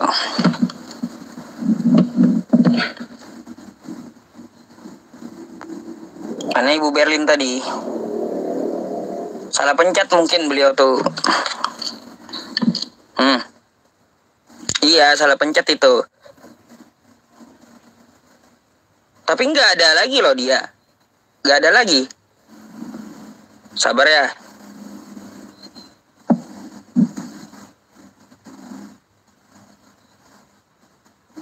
Mana Ibu Berlin tadi?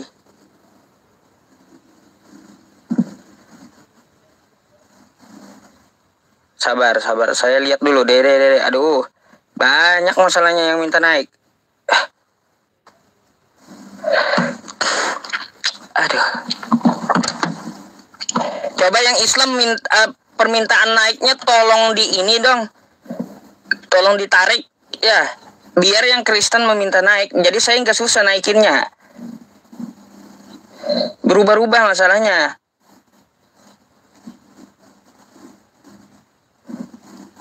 Berubah lagi.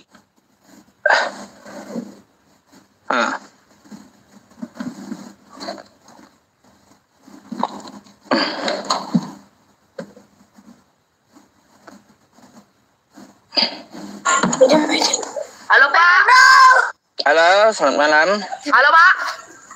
Halo, selamat malam. Selamat malam. Oke. Islam Apa Kristen. kabar, Pak? Kristen, Pak. Open cam dulu, Dek. Apa? Silakan dibuka dulu kameranya. Oke. Itu kalian di Nah, kenapa, Dek? Kristen, ya. Iya, Bang. Iya, kenapa emang adik Kristen ini naik tertarik gitu? Ada apa? Bapak ada makan. Hah? Abang? Ya, kenapa tertarik naik? Pengen aja, Bang. Ya udah, ada saya turunkan dulu ya, karena diskusi lintas agama itu untuk 18 tahun ke atas ya. Belajar aja yang banyak gitu ya.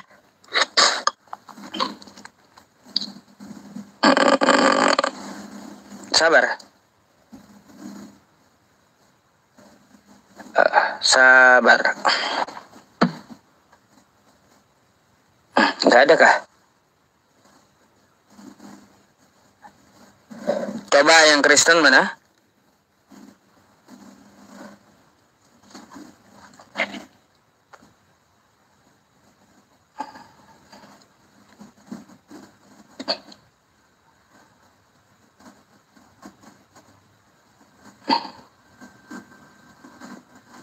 Sabar ya teman-teman.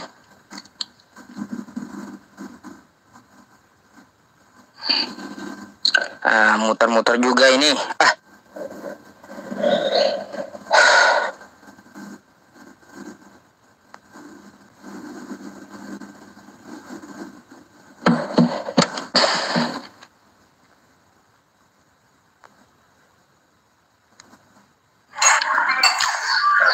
Halo, selamat malam. Apa pula dinaikkan surah ini? Apa pula? Aduh.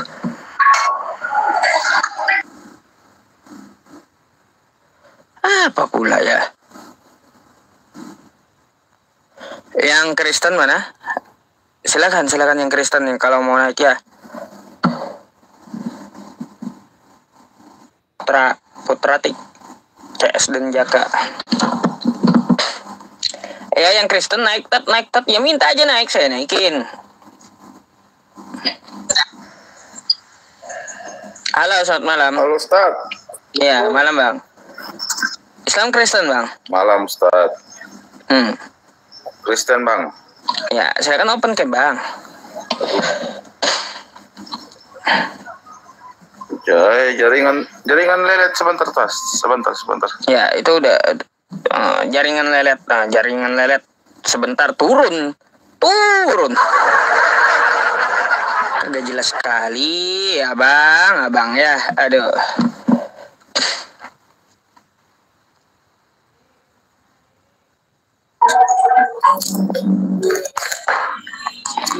Halo, assalamualaikum Pak Ustadz. Waalaikumsalam. Islam Bang. Islam Pak Ustadz. Boleh Putus. udah gini Pak Ustadz. Ya, ada apa Bang? Saya Islam. Jadi ada teman saya, dia agama Hindu. Halo? Ya, cuman dia menikah sama agama Islam. Dia masuk Islam. Jadi dia nggak agama Hindu lagi, dia jadi agama Islam. Halo? Tapi ada selang beberapa tahun orang ini bisa kan? Ya. Terus si laki-laki ini masuk lagi ke agama Hindu. Ada selang beberapa tahun lagi dapatlah si laki-laki ini teman saya perempuan Islam. Dia masuk Islam lagi. Itu gimana Ustaz? 2 kali kayak gitu ya? Iya tadi. 2 kali. Ada di dalam Quran surah An-Nisa Bang ya. Itu udah batas terakhir tuh. Innalladzina amanu summa kafaru summa amanu summa kafaru summa zdadu kufron 2 kali. Kalaunya sampai murtad lagi, maka akan Allah tutup hatinya dan ditambah kesesatannya. Gitu Bang. Itu ada dalam Quran surah An-Nisa itu batasannya. Keluar masuk mempermainkan agama kayak gitu. Karena hanya untuk nafsu. Batasnya cuma 3 gitu ya Tad? 2. Oh, 2. Iya. Ya udah. Ada dalam Quran surah An-Nisa. Baik. Iya. Itu Pak. Makasih ya Bang ya. Assalamualaikum. Waalaikumsalam warahmatullahi wabarakatuh.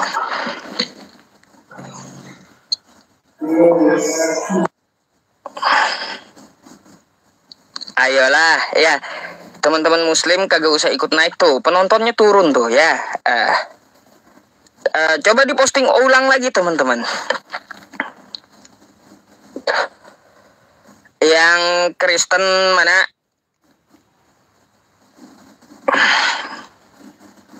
AGS coba.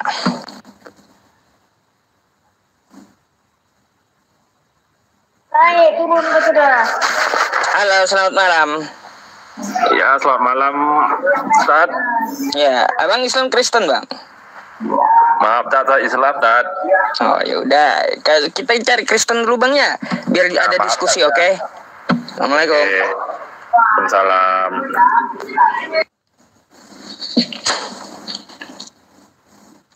Ya, namanya aja kan diskusi lintas imannya, teman-teman semuanya. Aduh.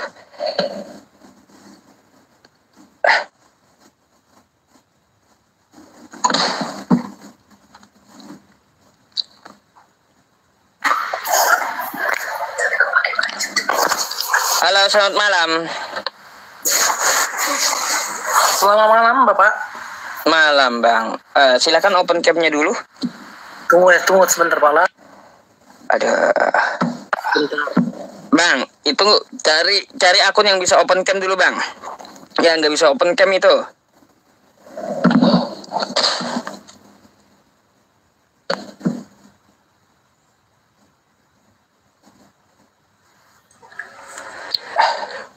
Assalamualaikum Pak Ustadz. Ya, waalaikumsalam. Islam, Bang. Islam lah Pak Ustadz, dari Pandeglang, Banten. Ya, salam kenal. Abang, saya bukannya diskusi lintas agama, Bang. Kita cari diskusi dulu ya.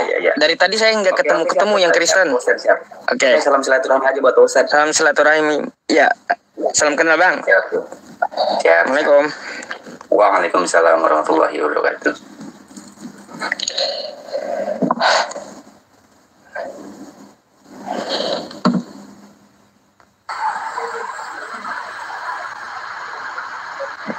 Halo, selamat malam. Malam. Malam, Bang Wonder. Apa nih, Prestor? Islam Kristen, Bang? Kristen. Silakan open cam-nya dulu, biar kita bisa berdiskusi. Silakan.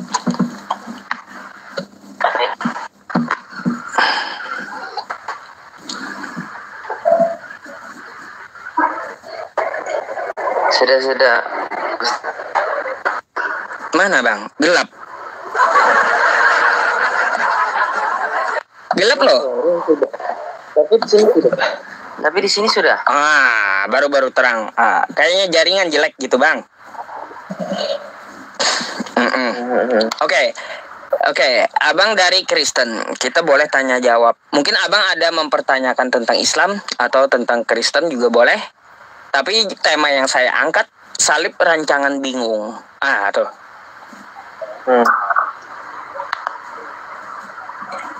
Mungkin saya menanggapi yang salib rancangan bingung aja, Bang. Anak Ustadz. Salib rancangan bingung. Menurut Anda kayak gimana? Kalau dari saya sih, kalau niat membunuh Yesus itu dari niat iblis. Membunuh Yesus dari niat iblis, dari rencana iblis. Terus? Jadi keinginan membunuh Yesus itu adalah keinginan iblis, tapi Tuhan mengizinkan itu terjadi. Tuhan mengizinkan pembunuhan, Bang? Jadi kalau menurut saya sih, bentar dulu. Tuhan mengizinkan pembunuhan gitu. Sakit Abang ini. Dia mengizinkan itu, Bang, tidak menginginkan, kan beda. Iya.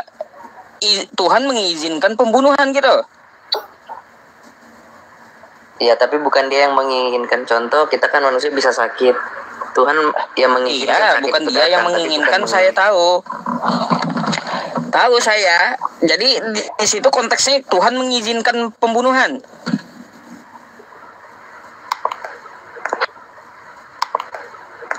Ya, mengizinkan itu terjadi, bukan menginginkan. Lanjutlah kalau kayak gitu. Terus? Ya, jadi menurut saya nggak bingung sih kalau di situ. Jadi sudah jelas, karena gini, kematiannya atau penyaliban Yesus itu kan keinginan setan. Tapi keinginan setan itu dasar niatnya bukan untuk penembusan dosa. Dia hanya karena dia tidak suka dengan Yesus kan.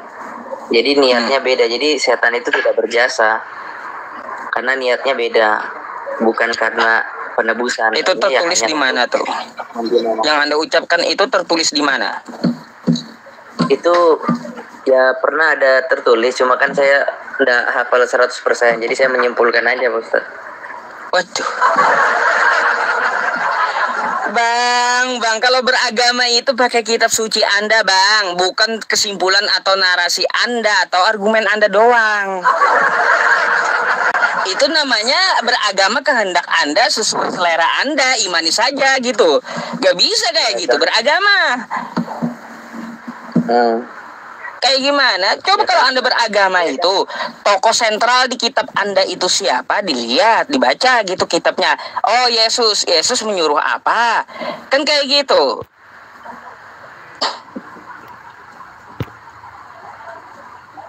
Saya kan menanggapi aja Bang ini, jangan bingung ya, kalau saya tidak bingung. Coba ya, kalaunya di Yohanes 13 nomor 2 di kitab Anda, Iblis membisikkan rencana kepada Yudas untuk mengkhianati Yesus. Nah, di sini ada rencana iblis dari penyalipan, betul? Nah, lalu kenapa antara pendapat Edis dan Pak Bom itu bertabrakan? Yang satu bilang rancangan Tuhan, yang satu bilang rancangan iblis. Ya karena perdebatan mereka itu bingung antara menginginkan sama mengizinkan itu terjadi gitu Pak Ustadz. Menginginkan dan mengizinkan. Menginginkan dan mengizinkan. Contoh begini ya Pak. Yudas ya, setan itu kan memakai Yudas untuk menjual Yesus sehingga tertangkap. Jadi setan itu menginginkan Yesus ditangkap. Nah, sementara Tuhan itu tidak menginginkan, hanya mengizinkan itu terjadi. Makanya dari kejadian itu Tuhan memakai untuk penebusan dosa, sementara niatnya setan bukan untuk penebusan dosa. Jadi niatnya parah Bang. Jadi setan tidak berjasa. Parah yang kalau kayak gitu. Ya Tuhan mengizinkan pembunuhan. Itu namanya Tuhan mengizinkan pembunuhan namanya itu Bang. Aduh, gimana sih konsepnya, ruwet banget gitu.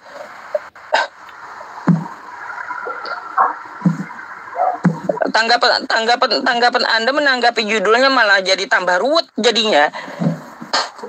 Iya, tambah nggak jelas gitu. Ya sebenarnya konsep di Islam kan juga ada Bang. Apa konsep di Islam? Anda tanya tentang Islam apa? Silakan tanyalah. Contoh yang waktu Nabi Muhammad diracun. Kenapa? Nah, itu kan yang meracun perempuan. Nah, kira-kira perempuan itu meracuni Muhammad keinginan siapa? Keinginan Tuhan atau keinginan setan?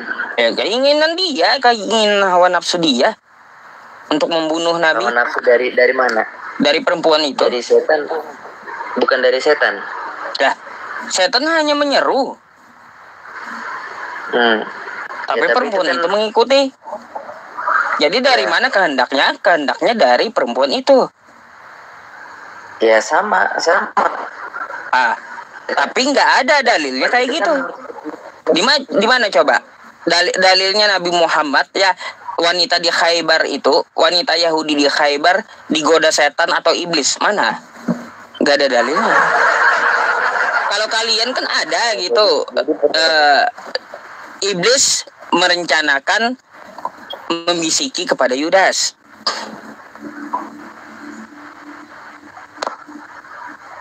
Oh, jadi itu bukan dari berarti. Gitu. Semua itu perlu data Bang ya. Gak bisa ngomong itu narasi itu tanpa data, gak bisa. Kita berargumen itu juga harus pakai data gitu. Pakai kitab kita. Itu bukan dari setan berarti. Ya Pak Ustadz, berarti begini. Berarti tidak semua tindakan jahat dari setan. Menurut Islam berarti begitu. Tidak semua tindakan jahat dari setan. Setan itu hanya menyuruh yang melakukan manusianya. Berarti keinginan udah paham kan di situ? Kan? Segala sesuatu dari setan yang buruk itu dari iblis, dari setan ya. Tapi yang menghendaki itu terjadi siapa? Yang melakukan, manusianya.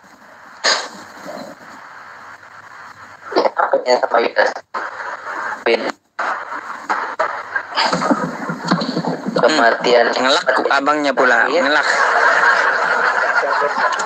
Aduh. Bang. Belajar dulu lah, Bang.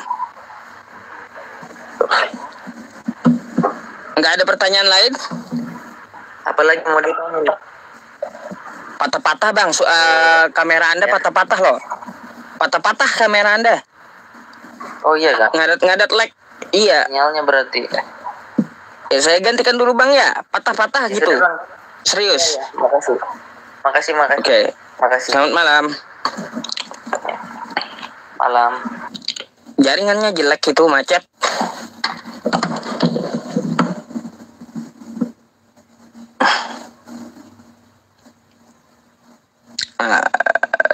Yang Kristen silakan untuk naik ya. Sebentar. Mana yang Kristen?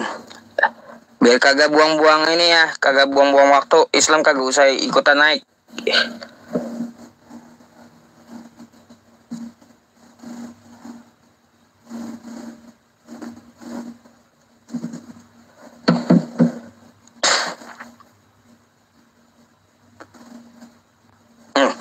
Dua nih yang naik. Maaf, sorry ketua. Ini Oke, saya bukan Kristen, saya salah tekan. Oke, baik. Halo, selamat malam, Bang. Selamat malam. Malam. Islam Kristen, Bang? Katolik, Bang. Oh, Katolik. Open cam dulu lah. Silakan.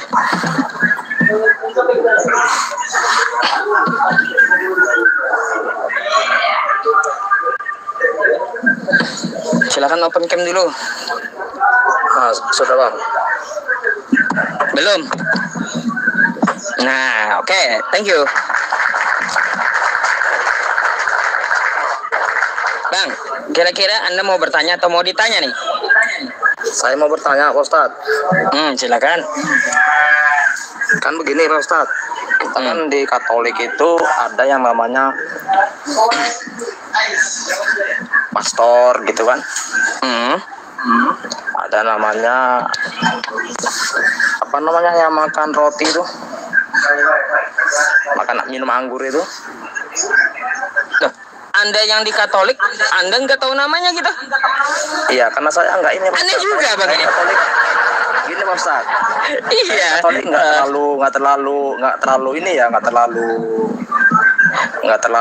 terlalu percaya gitu. Oh gitu, gak terlalu percaya. Baik, di Katolik Anda nggak terlalu percaya. Terus gimana, Bang? Makanya gini, Pak Ustadz, saya pun nggak percaya di situ gitu. Lalu karena dari apa yang Anda mau tanyakan? Yang saya tanyakan itu pastor kenapa nggak nikah, tak? Pastor nggak nikah? Ya kan seharusnya Anda bertanya kepada pastornya, jangan kepada saya. Aneh juga abang ini. Tapi sepengetahuan saya ketika saya diskusi, karena dia meniru Yesus yang tidak menikah katanya. Meniru Yesus yang tidak menikah. Itu aja sih yang pernah dijelaskan oleh teman-teman. Tapi saya nggak percaya sama sekali sih di ini. Dulu kan saya pernah HKBP juga kan, HKBP dulu pernah juga. Karena gereja HKBP saya pun nggak percaya juga di situ. Lah, yang membuat Anda kagak percaya apa gitu loh, Bang? Saya mau tahu deh. Gini, Ustaz, ajaran itu, bawaan itu sama saya nggak masuk akal, Dad. Gak masuk akal bagi Anda. Iya. Seru nih. Contoh terus ya, di rumah saya itu kan ada salib besar itu kan. Di rumah orang tua saya gitu kan. Dia bilang itu Tuhan kita katanya. Oh, Tuhan kita. Lalu? Jadi saya tanya, kalau memang itu Tuhan kita, Mak, itu yang pertama yang melukis wajah itu siapa? Dia bilang itu. Apa jawaban beliau? Yang melukisnya orang sana katanya. Orang sana mana gitu kan. Kan dibilang gini, kita anak Tuhan ini katanya. Itu yang pertama, Pak Ustadz, yang saya pertanyakan itu sama mak saya kan dia langsung jawab juga, itu patung itu yang pertama kali nengok Yesus muka seperti itu siapa gitu, yang menggambar itu tuh. Tahu nggak, Bang? Kalau kita lihat di Google beda-beda semua, Bang. Kalau saya tanya satu yang mana yang betul itu Yesusnya gitu, bingung jawabnya pasti. Saya juga bingung, kepala saya di situ kan gitu. Terus nggak masuk akalnya di situ bagi Anda. Baik, apalagi kira-kira? Gua gini, kita selalu dibilang anak Tuhan gitu kan, Tat. Anak Tuhan, baik. Kita anak Tuhan begini-begini gitu kan. Jadi saya bilang sama mak saya, kalau memang kita anak Tuhan, ciptakan aku pena satu, mak, saya bilang gitu. Kalau memang kita anak Tuhan, ciptakan saya pena satu, saya bilang gitu. Bukan gitu maksudnya, kita anak Tuhan katanya. Waduh, tetap itu aja jawabannya. Nah itu Tat, makanya saya nggak yakin di agama itu, Tat. Sampai saya nggak yakin di agama itu. Bang, ada yang menuduh abang Muslim katanya menyamar, betul nggak tuh? Bukan, saya Katolik, asli Katolik. Pasti kalau ada Katolik yang naik, Bang, ada Katolik yang naik pasti ngetes abang. Coba doa Bapak kami katanya. Ya tahu lah, Tat. Bapak yang ada di surga, dimuliakan namamu, datanglah kerajaanmu, jadilah kehendakmu. Tahu Tat kalau itu. Iya. Sah. Iya, Bang. Terus apa lagi, Bang, kira-kira? Begini, Tat. Saya kan mau masuk Islam, Tat. Alhamdulillah, ya Allah.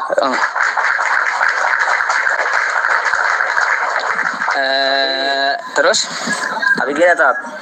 Kayaknya musuh banyak, Tat, kalau kita pindah ke situ gitu. Musuh banyak. Iya. Otomatis kan dari keluarga kan pasti kita di provinsi mana, Bang? Provinsi Riau, provinsi aja gitu. Kalau mau hijrah bisa, Bang? Bisa, Tat. Saya memang nggak yakin di agama itu dari dulu, Tat. Iya. Kalau memang segini ya, Bang, ya, mu'alaf itu ya pasti banyak cemoohan, terus juga ya apa ya, harus dilindungi gitu. Orang tua Pak masih wafat atau ada? Katolik masih ada? Iya. Masih ada. Bapak saya juga masih hidup, Tat, Katolik. Di Riau ya, Bang, ya, di Riau ya. Iya. Rencana masuk Islamnya kapan? Rencana itu, Tat, saya juga belum mualaf, Tat, 2008 kemarin. Saya udah mualaf. Halo? Saya udah mualaf. Saya cerita ini yang masa lalunya saya nggak yakin di situ gitu. Oh ya, baik. Ya, kalau udah mualaf istiqomah lah, Bang, saya nggak percaya di situ gitu. Ya jelas lah. Berarti kalau 2008 Anda mualaf, Abang udah belajar ngaji, sholat udah? Sudah, Tat. Kalau sholat, insya Allah, Tat, nggak pernah tinggal kita kan. Sholat, bagus, Bang, sip, mantap. Ngaji udah bisa? Kalau ngaji masih gimana ya, karena kita sibuk kerja kan, jadi masih ini, Tat. Tapi Al-Fatihah hafal udah? Al-Fatihah apa? Al-Fatihah hafal lah itu. Ya, alhamdulillah. Ya kalau kita di Muslim ini, Tat, emang ujian sangat ini, Tat. Gimana ya, ujiannya sangat kuat ya ujiannya ya kita. Iya, emang, Bang, namanya reset ulang. Kita kan dilahirkan ibu kita nggak tahu orang tua, nggak ada teman, nggak ada harta. Tuh? Ya gitulah kalau di reset ulang. Nggak tahu lagi ya semuanya, tapi yang sudah ada kan nasab gitu. Orang tua kita udah tahu. Cuma itu yang kita tahu waktu kita mu'alaf. Kalau harta nggak usah dipikirkan. Bang. Jadi memang betul udah pilihan Abang itu sebagai agama Islam yang Anda yakini udah betul, Bang. Fitrahnya memang seperti itu. Kita itu diciptakan untuk menyembah Tuhan semesta alam gitu. Gitu, Bang. Makanya saya pikir tadi Abang mu'alaf. Enggak, dulu kan bapak saya kan pengurus gereja juga. HKBP kan dulu kan HKBP kami dulu HKBP. Bapak saya kan si tua di HKBP itu. Jadi saya beralih ke Katolik. Mama saya juga Katolik gitu kan. Mama saya kecil dulu lah kami ada di gereja. Setelah saya nggak masuk akal semua ajaran-ajaran itu gitu. Ya gini, Bang, lebih baik Anda sekarang kalau udah di Islam fokus belajar Islamnya, perdalam Islamnya, belajar ibadah, memperbaiki ibadah, terus belajar ngaji gitu, daripada mikirin agama yang dulu. nggak perlu ya, yang sudah berlalu sudahlah berlalu. Dari gelap menuju terang, maka belajarlah tolabul ilmi gitu, untuk menuntut ilmu. Gitu bang, ibaratnya memperbaiki bacaan Al-Fatihahnya yang udah dihafalkan gitu. Tapi kita sama orang tua dulunya emang bentrok. Saya lama nggak pulang, nggak pulang itu 2008, nikah 2018, sampai 2018 saya nggak pulang. Nggak pulang karena bentrok. Ya, bentrok. Kita di mana ya? Disuruh gimana ya? Disuruh cowok gitu kan? Kita optimis aja, berjuang sendiri aja gitu. Ya tetap pertahankan Islam bang, karena apa, di dalam Quran kita kan wala tamutunna illa wa antum muslimun, dan janganlah kamu mati kecuali dalam agama Islam kata Allah. Bang, teman-teman ini masih banyak penasaran, katanya tes Al-Fatihah boleh, katanya boleh dibacakan Al-Fatihah nggak? Ya bisa. Silakan. Bismillahirrahmanirrahim. Alhamdulillahirabbil alamin arrahmanirrahim maliki yaumiddin. Ya kana mudu ya kana stani nasiratal mustaqim siratal ladzina an'amta alaihim ghairil maghdubi alaihim waladdallin. Amin. Iya. Oke. Nanti bang, ya itu Al-Fatihahnya masih banyak yang perlu diperbaiki gitu. Jadi belajarlah lagi gitu ya. Biarkan aja agama yang dulu berlalu, udahlah berlalu, nggak usah diingat lagi gitu. Ya, fokus ke dalam agama Islam, fokus ibadah dan belajar gitu ya. Kadang-kadang gini kadang-kadang saya kepikiran orang tua juga gitu kan, nanti gimana nanti di sananya gitu. Bang, coba kita buka di dalam Quran surah Yunus ayat 99 dan 100. Apakah kamu, kata Allah, menginginkan manusia di muka bumi ini semuanya beriman? Tentu Allah bisa. Gitu. Tapi ternyata yang beriman, yang mendapat hidayah itu di ayat 100-nya, Allah katakan hanya orang tertentu saja yang mau menggunakan akalnya gitu. Jadi orang tua Anda kita nggak bisa gitu, nggak boleh kita paksa orang tua Anda untuk mengikuti Anda gitu bang. Nggak bisa, karena apa? Hati beliau tertutup. Kita nggak berkuasa bang, kita itu hanya menyampaikan. Tapi setidaknya dengan orang tua tampilkan Islam dengan adab gitu. Memperbaiki diri kan dengan adab dengan orang tua, bahwa kita berbakti kepada orang tua itu wajib gitu. Lebih taat daripada kita di Kristen dulu atau di Katolik dulu. Jadi tampilkan adabnya. Allah selalu taat orang tua, selalu melawan taat orang tua. Iya, tampilkan adabnya agar apa, beliau juga tergerak hatinya. Oh iya, setelah anakku masuk Islam, ternyata ya Islam agama yang baik, yang menyuruh berbakti kepada orang tuanya, kan kayak gitu. Itu perlu bang, perlu ditampilkan dengan adab. Ya, tapi kalau abang nanti ditanya ya, apakah abang Islam atau Kristen? Jangan dijawab Kristen. Gak boleh. Lisan hati-hati juga dijaga. Kalau abang sudah mu'alaf Islam, sebut Islam aja gitu. Karena apa? Karena dengan gini bang ya, saya kasih tahu abang sedikit gitu ya. Ada sebuah dalil, man tasyabbaha biqaumin fahuwa minhum. Barang siapa yang menyerupai suatu kaum, maka dia akan termasuk dari kaum tersebut. Nah gitu. Ketika Anda mengakunya Anda Katolik, padahal Anda Islam, di situ Anda sudah dari lisan Anda murtad gitu, dari lisan murtad, karena Anda mengikuti menyamar seperti Katolik, kan kayak gitu. Nah, jadi jaga lisannya. Coba bang, kenapa saya bilang menjaga lisan itu penting? Abang menikah dengan istri abang, menikah waktu Islam ya? Iya, tapi udah mualaf dulu baru ketemu istri. Baru ketemu istri. Abang menikahi istri abang dulu kayak gimana caranya? Menikahnya bawa ke KUA dengan ikrar kan, dengan lisan kan, dengan ucapan kan.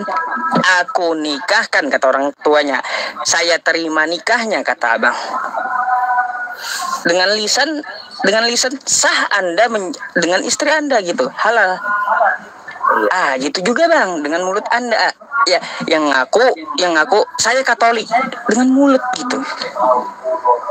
Makanya hati-hati gitu. Lain kali nanti kalau ditanya Islam gitu, pede. Jadi syahadat aja bang, ucapin syahadat ulang, asyhadu alla ilaha illallah wa asyhadu anna muhammadar rasulullah. Silakan. Asyhadu alla ilaha illallah wa asyhadu anna muhammadar rasulullah. Ya gitu, jangan diulang lagi gitu bang. Hati-hati dengan mulut kita gitu. Mulut kita ini adalah lidah yang tidak bertulang yang bisa menggelincirkan kita. Gitu, tampilkan kepada orang tuanya adab ya setelah agama Islam itu, karena ada gini bang di Al-Quran kita itu, makanya wajib abang belajar. Sediakan waktu dalam satu hari itu setidaknya 1 jam belajar gitu bang, meskipun sibuk dalam kerja. 1 jam ibadah, 1 jam belajar. Maksudnya 1 jam ibadah itu kan sholat kita 5 waktu. Kalau kita putar dalam satu hari itu kan kita memerlukan waktu 1 jam dengan zikirnya gitu. Terus belajar itu 1 jam juga. Gitu. Yang penting ada kita belajar agama dalam 1 jam itu dengan guru yang bersanad, atau banyak membaca tentang Islam juga, atau belajar tentang Al-Quran. Maka harus ada pembimbingnya. Gitu. Jadi jangan sia-siakan waktu. Karena apa, di dalam Quran surah Luqman ya bang ya, kita tetap wajib gitu untuk apa? Untuk berbakti kepada kedua orang tua kita meskipun beda agama. Gitu, nggak boleh kita melawan meskipun beda agama. Wa in jahadaka ala an tusyrika bima laysa laka bihi ilmun fala tuti'huma wa sahibuhuma fid dunya ma'rufa. Di situ dikatakan Allah, apabila orang tua Anda memaksa Anda untuk menjadi musyrik atau menjadi kafir kembali, fala tuti'huma, jangan mengikuti mereka. Gitu, fala tuti'huma wa sahibuhuma, tapi berbaktilah kepada mereka ma'rufa, dengan bakti yang sebaik-baiknya. Gitu. Jadi meski beda agama harus tetap berbakti, tunjukkan adabnya gitu bang. Terus ngomong-ngomong, udah khitan sunat? Sudah. Pas kita baca kalimat doa syahadat paginya, kita sorenya langsung. Alhamdulillah ya bang, diraset gitu ya. Nanti kalau abang ditanya apakah Islam atau Kristen, jawab dengan lantang dan tegas Islam. Gitu, alhamdulillah. Ya kalau yang untuk yang lain, untuk yang lain agama yang dulu kagak perlu lagi abang pikirkan ya, fokus belajar, istiqomah dalam Islam. Semoga kita dimatikan dalam iman dan Islam gitu, dengan husnul khotimah ya bang ya.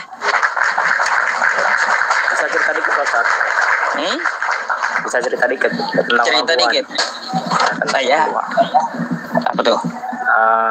Dikala kita mualaf ini kan orang tua kan setuju. Jadi sampai menikah pun saya itu tidak datang, tidak ngasih biaya gitu. Kita ya sendiri, semua sendiri gitu. Apakah sebenci itu kalau kita pindah agama gitu? Gimana maksudnya? Semenjak saya mualaf 2008, saya nikah 2018. Itu kan saya kan hidup sendiri lalu kerja sendiri. Tapi nikah itu kita kan dia sendiri nggak ada bantuan dari orang tua gitu kan. Saya hanya berharap mereka datang ke acara pesta, tapi nggak mau datang Apakah dia semarah itu atau sebenci itu sama Islam atau gimana Ya gimana ya, itu kan tergantung watak seseorang juga bang. Orang tua kita tidak datang ke dalam resepsi pernikahan kita karena kita pindah agama, ya berarti di hati beliau ada kebencian terhadap agama Islam gitu. Tapi nggak perlu abang sedih, nggak perlu sedih gitu, nggak perlu menyedihkan tentang hal itu. Karena apa bang? Karena kita lebih fokus untuk apa? Menunjukkan adab kepada beliau agar beliau tergerak hatinya. Jangan dilawan gitu, nggak bagus juga dilawan gitu. Semoga Allah Subhanahu wa Ta'ala membukakan hatinya gitu. Oh, anakku masuk Islam jadi tambah bagus, tambah baik, supaya tergerak hatinya begitu bang. Ya cukup doakan saja, semoga Allah melimpahkan hidayah kepada beliau gitu.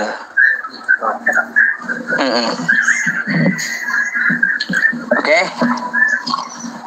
Siap tahu. Ada lagi bang? Biar saya cari diskusi sama kawan Kristen. Sebenarnya sih saya mau buat cerita tapi besok lah. Ya, insya Allah langsung ke HP lah nanti ya.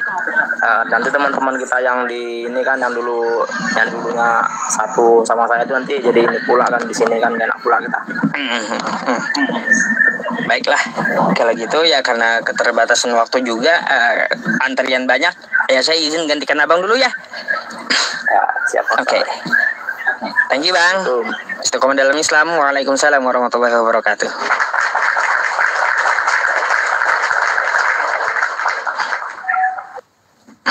Oke.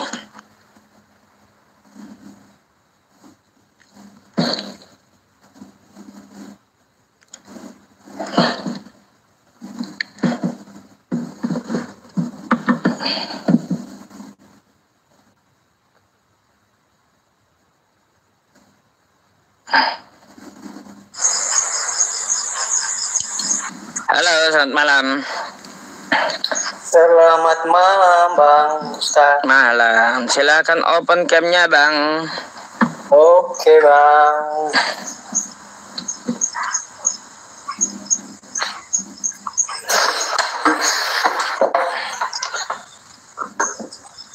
Oke, iya.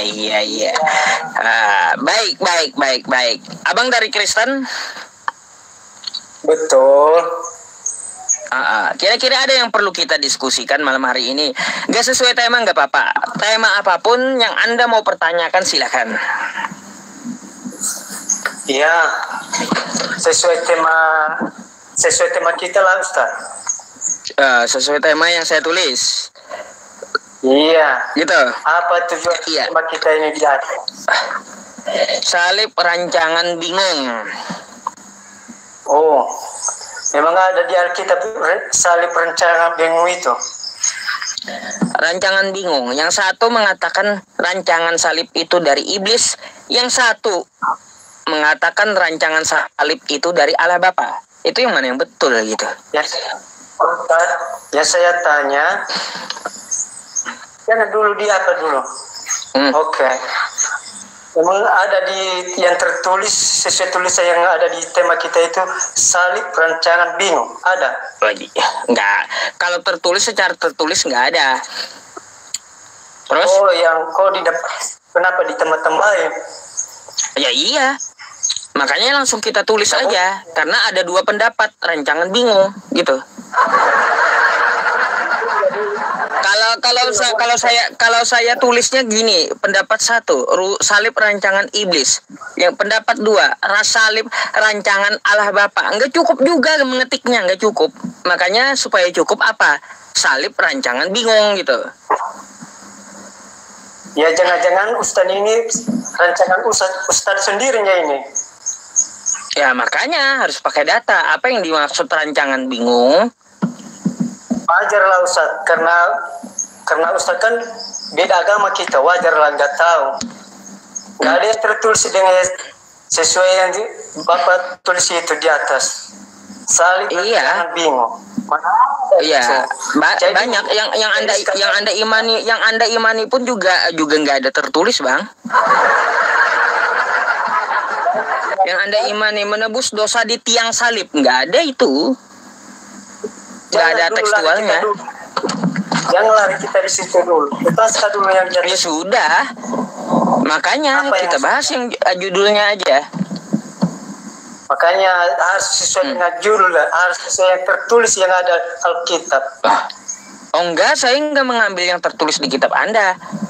Karena enggak muat kalau dikasih semua tulisannya.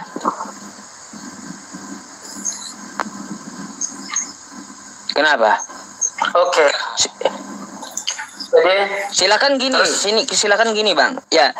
Karena apa? Ada dua apologet Kristen yang mengatakan hal berbeda. Tiga. Dari Edis, ya.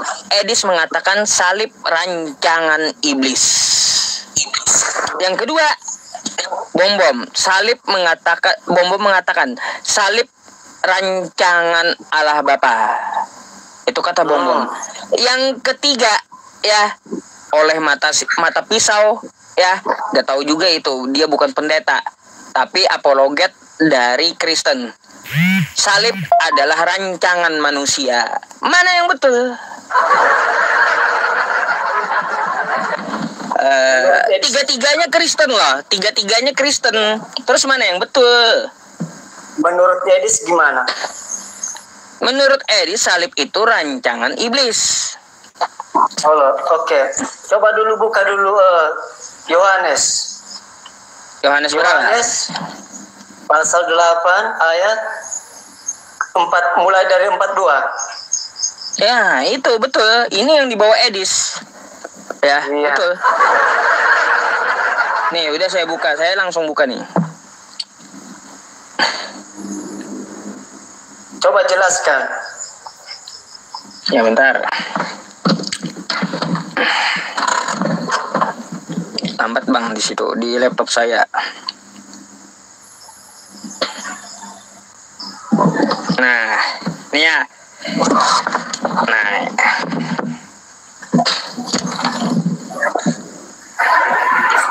Yohanes 8:44 ya. 42 ya? Dari 42. Dari 42. Jangan. Oke. Nih, katanya Yohanes 8:42. Kata Yesus kepada mereka, "Jikalau Allah adalah Bapamu, kamu akan mengasihi aku," kata Yesus. "Sebab aku keluar dan datang dari Allah, dan aku datang bukan atas kehendakku sendiri, melainkan Dialah yang mengutus aku." Dialah yang mengutus aku, ya. Di sini dikatakan Yesus apa? Jikalau Allah adalah Bapamu, kamu akan mengasihi aku. Jadi kalau Anda pengikut Yesus, pengikut Tuhan pencipta langit dan bumi, kata Yesus, maka Anda tidak menginginkan Yesus tersakiti, apalagi sampai disalib. Ya. Coba dulu dekatnya dulu menginginkan. Ya, kamu akan mengasihi aku, kata Yesus. Harus jelas-jelas bacanya, Ustaz. Jangan ya, kamu akan mengasihi aku. Dekatkan lagi. Nih, kata Yesus kepada mereka, "Jikalau Allah adalah Bapamu, kamu akan mengasihi aku." Jadi kalau Anda mengaku pengikut Yesus, maka Anda tidak akan rela untuk apa? Untuk Yesus itu disalibkan, untuk disakiti. Oke. Terus lanjut ya. Ini 43-nya ya. Apakah sebabnya kamu tidak mengerti bahasaku? Sebab kamu tidak dapat menangkap firmanku, kata Yesus. Lanjut ya. Oke. 44-nya. Kata Yesus, iblislah yang menjadi bapamu. Dan kamu ingin melakukan keinginan-keinginan bapamu itu. Kan gitu. Melakukan keinginan iblis. Ia adalah pembunuh manusia sejak semula. Jadi iblis ini pembunuh manusia sejak semula. Oke? Dan tidak hidup dalam kebenaran. Sebab di dalam dia tidak ada kebenaran. Apabila ia berkata ia dusta, ia berkata atas kehendaknya sendiri. Sebab ia adalah pendusta dan bapa segala dusta. Iblis itu, kata Yesus. Jadi di sini apa ditekankan Yesus? Iblis yang menjadi bapamu. Dan kamu ingin melakukan keinginan bapamu itu. Ia adalah pembunuh manusia sejak semula. Makanya yang menginginkan Yesus, manusia Yesus terbunuh di tiang salib, itu adalah pengikut iblis, Bang. Halo, Bang. Ayat keempat apa tadi? Ayat keberapa tadi yang terakhir itu? 44. Iya kan? Yang terakhir itu. Iya. Baru saya. Jadi yang dimaksud yang dua-dua ini, yang mana yang kita kesimpulannya di mana? Menurut Pak Ustaz. Jadi kesimpulannya gini, Bang. Bentar ya, kamera saya kok nggak bisa diputar.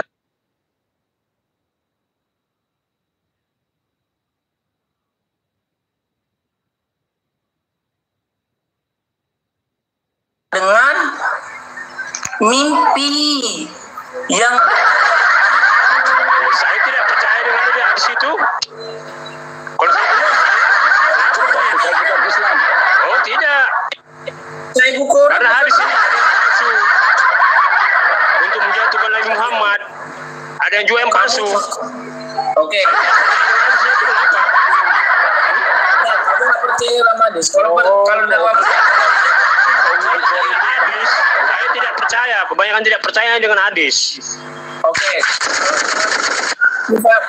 Benar bang, jangan dulu bang. Dalam Sirah Nabawiyah kau percaya enggak? Bukhari gitu ya. Oh iya. Ya kalau Sirah Nabawi sejarah Nabi Muhammad percaya.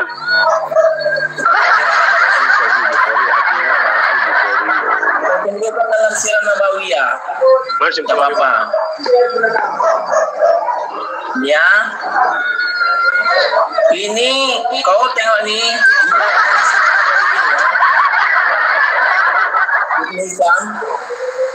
Di halaman 179 kita bacakan ya.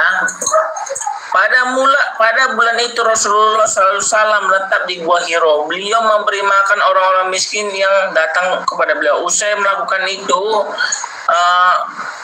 aktivitas pertama beliau ialah pergi ke Ka'bah. Sebelum pulang ke rumahnya, beliau tawaf di sekitar Ka'bah sebanyak 7 kali atau lebih. Ini pada bulan tersebut beliau pergi ke Gua Hiro seperti biasanya dengan diikuti keluarganya. Pada suatu malam Allah memuliakan beliau dengan memberi risalah dan hamba-hambanya, dan datanglah malaikat Jibril membawa perintah Allah Subhanahu wa ta'ala ya. Ini dalam mimpi juga ini. Enggak, tadi kan Anda bilang ke Gua Hiro. Dari mana pula bisa jatuhnya mimpi? Kerjanya mengada-ngada saja kerjanya. Makanya luruskan otak kalian dulu. Sebentar, dulu. Bisa pula kalian itu. Tadi perbicaraannya di Gua Hiro. Bisa pula dalam mimpi. Bicara gantian. Ini setelah itu, bentar loh bang. Setelah itu aku bangun dari tidurku dan aku merasakan ada gini anak soleh. Bentar. Ini saya juga tidak percaya seperti itu. Kenapa rupanya? Gua kedengaran nggak sih? Ya udah, kenapa kau nggak ngaku dia dalam mimpi? Saya tidak percaya kalau dia dalam keadaan mimpi.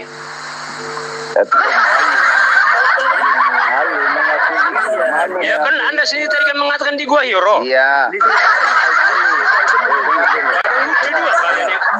Sebentar, kau malu untuk mengakui itu. Bicara susah banget di sini ya. Capek lu. Ya. Karena stand lucu-lucu. Karena kau malu mengakui itu. Bang, kita apa? Gantian. Baca. Lemerian mau ngomong bentar, yang lain diam dulu. Lemerian mau ngomong. Iya, di Bukhari itu diceritakan bahwa Muhammad itu berada di Gua Hiro itu dalam keadaan mimpi. Artinya dia nggak di Gua Hiro beneran, itu mimpi. Di mana? Enggak. Dia asli di Gua Hiro itu enggak asli. Tadi berdasarkan cerita Bukhari tadi. Semenjak dia dipeluk. Jadi dia itu malaikat Jibril, dia ketakutan, dia merasa lari dia ke pulang. Itulah tidur dia. Selimut sama berarti Bukhari tuan tipu. Bukhari tahu dari mana? Berarti Bukhari tuan tipu. Ya sebentar. Bisa jadi dia tukang tipu. Kenapa rupanya bisa jadi tukang tipu? Tuan tipu. Sohi Bukhari biasanya tipuan Bukhari ya. Bukhari tahu dari mana? Kalau kau mengatakan kalau Bukhari tuan tipu, jangan kau percaya hadis. Kau sholat nggak usah ikutin ketetapan yang ada di hadis. Karena kau mengatakan Bukhari tipu, jangan kau sholat selama ini kau ditipu. Tata cara sholatmu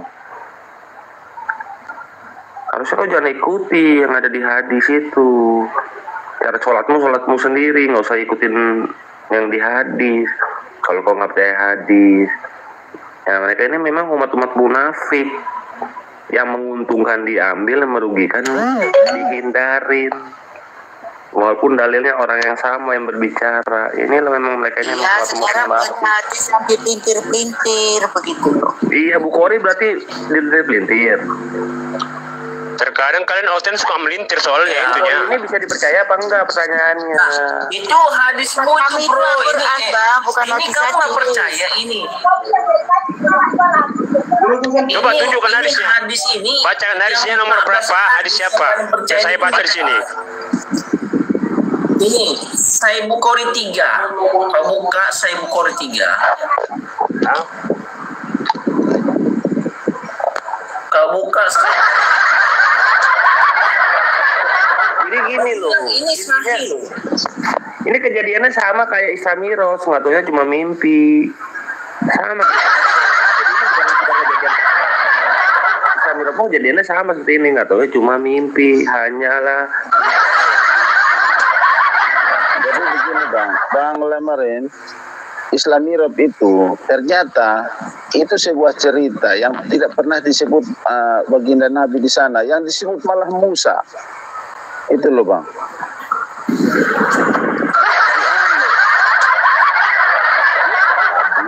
Udah cek belum? Islam. Saya boleh bertanya nggak Bang? Dari tadi nggak boleh bertanya. Dan tidaklah beliau bermimpi katanya. Kan berarti tidak bermimpi dia. Dan tidaklah beliau bermimpi. Dan berarti kalian berarti Bukhari yang nggak percaya. Kau karena begini, tadi saya belum membaca hadisnya kan. Ini sudah saya baca. Jangan ikutin hadis. Karena hadis kan bukan bermimpi kok. Bukan bermimpi. Dan tidaklah beliau bermimpi katanya. Makanya kalau lagi dibukain itu dibaca. Tidaklah beliau bermimpi. Lagi dibukain mana lagi? Terus begini jadinya.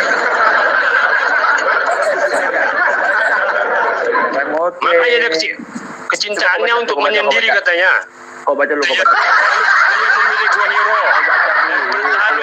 Yaitu ibadah di malam hari dalam beberapa waktu lamanya.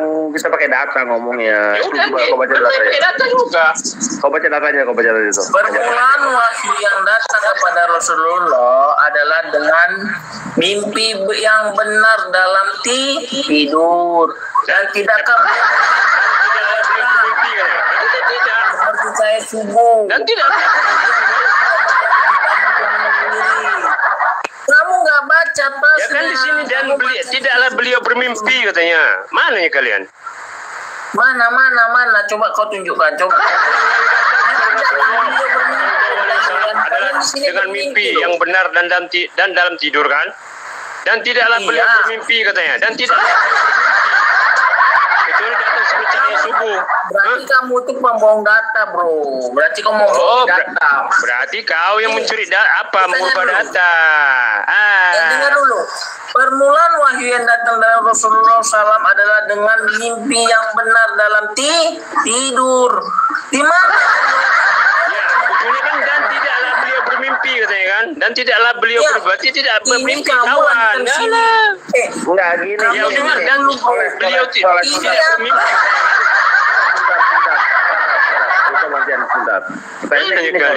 Sebentar Bu Tom. Pertanyaannya gini, kalau orang posisinya di tempat itu, orangnya nggak berada di tempat yang dituju, hanya di tempat tidur tuh namanya apa kalau bukan mimpi? Tapi di sini tidaklah beliau bermimpi katanya. Kalau orangnya ada di lokasi itu nggak mimpi. Kalau orang ya karena di situlah dia mulai dia menyendiri terus. Apa ya kalian? Ada di tempat tidur, tapi dia mengisahkan tentang dia di luar hidup. Nah, Yesus itu kalau menerima firman Tuhannya mimpi atau nyata Bang? Enggak, aku begini aja. Boleh, udah kan selesai kan? Aku boleh bertanya. Ini dulu.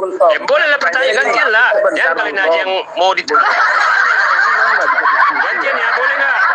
Nah gini loh, boleh nggak pertanyaan saya? Menerima firman dari Tuhannya itu bermimpi atau nyata Bang?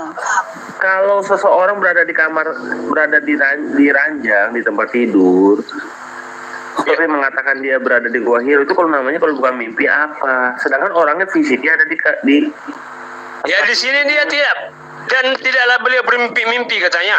Iya, di mana kalian? Mana, tapi sekarang saya tanya. Ini kau mengatakan dia tidak bermimpi, orangnya ada di mana itu?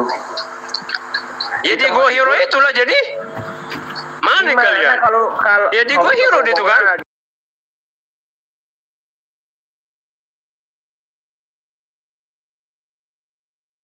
Usahanya jelas, tempatnya jelas kayak gitu. Nah, ya, itu kurs yang yang perusahaannya jelas gitu. Iya, buat rakyat kecil kan kur itu, Bang. Saya ngambil sih, terang aja. Saya ngambil kur gitu kan, ambil dapat bunga. Cuman saya pikir karena memang saya kebetulan memang bukan muslim, jadi fine-fine aja gitu kan pemikiran saya. Karena gini, kalau saya kan pemikirannya ya emang sih kalau bank pasti ada bunga, soalnya zaman sekarang mana ada sih yang nggak ada bunga. Susah memang susah. Makanya saya bilang tadi kan kalau ketika hukum itu dimulai diterapkan zaman dulu ya saya setuju, itu emang ideal banget, itu sesuai banget. Cuman zaman sekarang kan sulitnya setengah mati, Bang. Setengah mati memang. Iya. Makanya banyak-banyak minta ampun kepada Allah gitu. Tiap hari dosa aja yang dikerjakan. Ya kan namanya manusia, Bang. Iya, makanya namanya manusia, dan sistemnya memang yang dianut oleh negara begini, mau kayak gimana lagi kita kan? Banyak-banyak minta ampun aja kepada Allah Subhanahu wa taala. Nggak ada pilihan karena aturannya seperti itu kan, Bang. Di dunia di ekonomi kan seperti itu. Iya, kalau gini aja saya pun pakai bank, Pak. Pakai bank konvensional saya, tapi nggak pernah ambil bunga. Oh, kalau uang saya ingat sekian juta di bank, udah itu aja yang saya ambil gitu. Saya pakai kacamata kuda. Gak mau tahu urusannya, uang saya berapa segitulah saya ingat. Enggak, tapi kan saya kan begini loh. Nah ini nih balik lagi, benar-benar juga nih. Jadi ada tambahan pertanyaan nih Bang Yusuf. Kan misalkan Bang Yusuf nih, atau saya aja nyimpen uang 100, misalkan 100 juta nih. Kita bunga, aku janji gak akan ngambil bunga, aku gak mau nih. Misalkan aku seorang muslim, aku gak akan mau ngambil lah bunganya, aku udah klub, aku tahu yang 100. Tapi kan tiap hari kita kan transaksi, Bang. Bisnis itu, Bang. Kadang-kadang aku transfer sama teman via via M-Banking, Cekret. Kita kan nggak tahu persis ya uang kita berapa. Lalu dipotong administrasi. Potong administrasi. Administrasi itu bukan riba. Iya, kalau ada yang mah. Cuman kan riba itu. Tapi kan kita itu jasa kirim. Betul. Tapi maksud saya gini, kita kan nggak tahu jumlah uang kita berapa, Bang. Tepatnya, karena kita tiap hari kan transaksi terus. Diingat-ingat lah, Pak, saldonya dicek gitu. Kalau usaha itu kan berapa terakhir yang dikeluarkan, berapa saldo terakhir, kan gitu. Rumit tapi ya, jadi rumit banget ya. Ya tapi nggak apa-apa. Udah itu aja. Itu kan udah Allah menghalalkan jual beli dan mengharamkan riba. Wa ahallallahul bai'a wa harrama riba. Gitu. Setuju sih saya kalau riba nggak ada. Cuman maksudnya saya kira nih ya, kalau yang namanya riba itu kita pinjam sama orang, diribain sama orang, nggak boleh gitu kan. Kalau itu ya emang nggak. Maksud saya ke bank-bank konvensional juga termasuk. Makanya saya kaget waktu ada VT itu kemarin. Oh, bank konvensional juga gitu. Saya termasuk. Saya terus terang aja ngambil kur buat kemarin usaha. Memangnya Pak Jimmy udah Islam? Belum. Nah, makanya. Kan saya belajar Pak Ustadz. Iya. Ini loh Pak Ustadz. Sebelum saya memasuki sesuatu kan saya harus belajar. Apa yang ada di depan. Nggak bisa. Udahlah.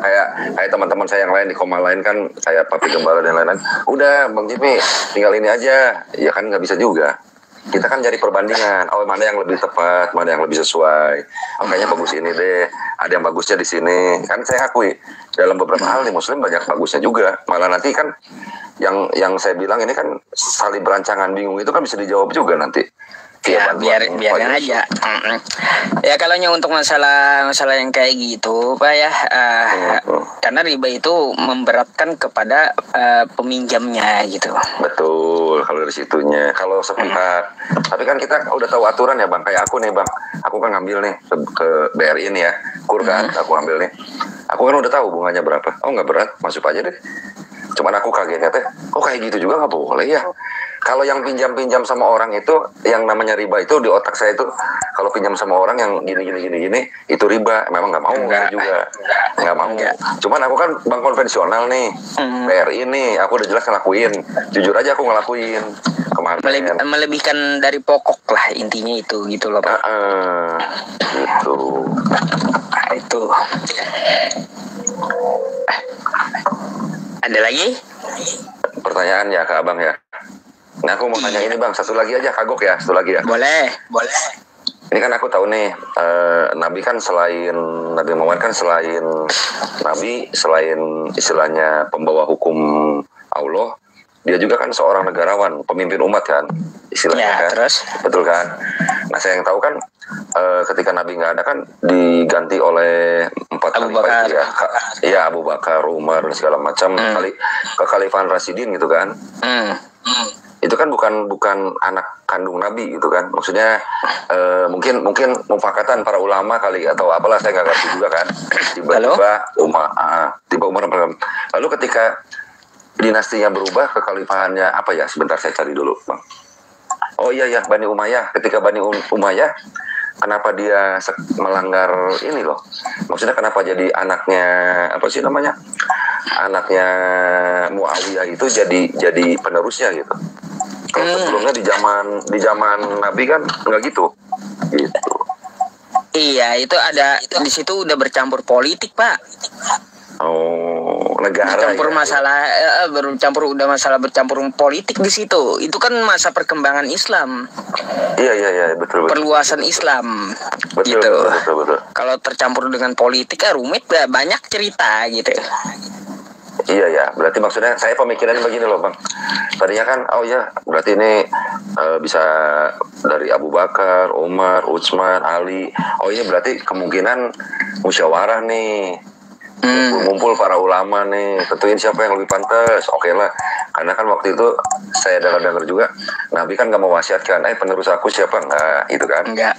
Aku pikir ya udahlah 4 ini musyawarah. Oke, setuju musyawarah, berarti kan dapat the best nih, orang yang terbaik yang menggantikan kan. Tapi anehnya ketika zaman Muawiyah itu dengan entengnya dia apa sih siapa ya, Yazid atau siapa gitu. Ya anaknya sendiri itu terus sampai terakhir gitu. Kok bisa dirubah kayak gitu sih? Kalau menurut pandangan aku sendiri, kalau aku muslim gitu, seharusnya kan Nabi, keturunan Nabi seharusnya. Iya, kepemimpinan yang berganti itu udah bercampur politik kan itu. Sampai ke bawahnya ada politik identitas, ada yang sistemnya ya kayak gitu. Sesuai dengan keturun-temurun dia gitu. Ya intinya mah benar kata Pak Ustadz ya, berarti emang itu ada percampuran politik, mau gimana lagi ya? Iya, percampuran politik. Iya. Kekuasaan udah. Yang nentuin jadi mereka gitu ya. Istilahnya mah ya. Iya. Betul itu Pak. Itu. Udah cukup itu pertanyaannya dulu aja. Aku mau nanya. Thank you Pak. Ini kali berancangan Indonesia apa nih maksudnya Pak Ustadz? Aku jadi bingung. Iya, Edis dengan bom kemarin, satu bilang rancangan Tuhan, satu bilang rancangan iblis. Oh, Bang Edis ya yang kesalahan. Salah ngomong itu ya, karena dia kaget ditanya sama abang kan. Enggak, dia enggak salah ngomong, memang ditegaskannya rancangan iblis. Sampai sekarang dia ngotot tetap rancangan iblis. Tanya aja dah Pak Jemi dengan Edisnya langsung ya. Enggak, saya enggak pernah kenal, maksudnya enggak pernah tahu. Dengerin juga sebentar. Kurang suka, jujur aja. Soalnya kan membincangkan itu. Cuman kan harusnya kenapa Edis bisa menjawab itu ya? Iya, makanya langsung tanya sama dia coba. Aneh gitu menurut saya. Kok berani-beraninya dia nafsir? Iya saya tahu viti-vitinya dia. Inilah kebun anggur lah, apalah dicontohin. Seakan-akan dia bisa gimana ya? Bisa bisa menafsir ayat-ayat seenaknya aja gitu. Aku agak bingungnya di situ loh Bang. Langsung aja tanyakan sama Edis. Kalau untuk masalah dia tetap ngotot rancangan iblis sampai hari ini pun tetap dia dengan ininya, dengan pendapat dia. Oh gitu ya. Ya nanti kapan-kapan itu tanya lagi sama abang, suruh muncul lagi, duel lagi berdua. Masih enggak tuh gitu. Oke. Itu aja aku cuma nanya dua itu aja Bang. Baik. Makasih ya, ada waktunya. Sama-sama Pak Jimmy. Ya. Oke. Selamat malam. Ada, iya.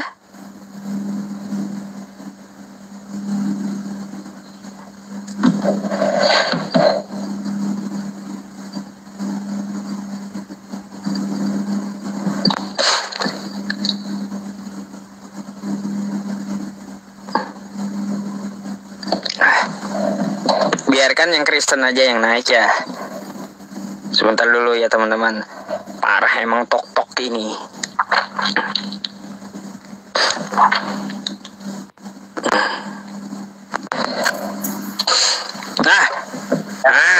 Ketemu tengah malam.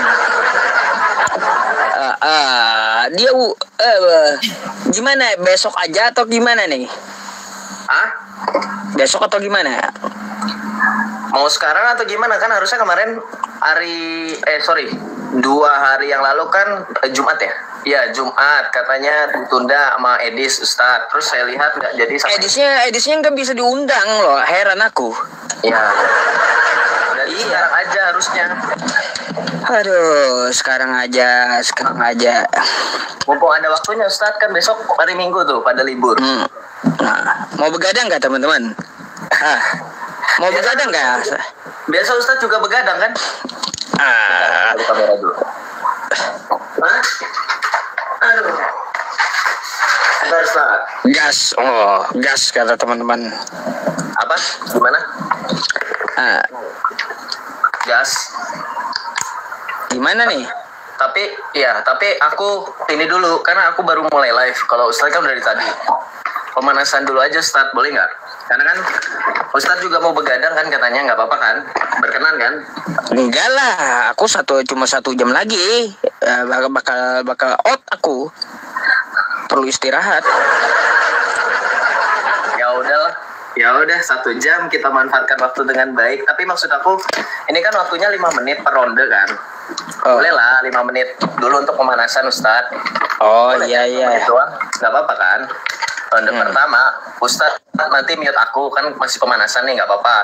Nanti aku juga mute Ustadz mau ngomong apa gitu, mau kasih pesan-pesan dulu atau pembuka atau apa gitu ya. Ya udah 5 menit pertama kita pemanasan dulu ya Ustadz. Oke. Coba.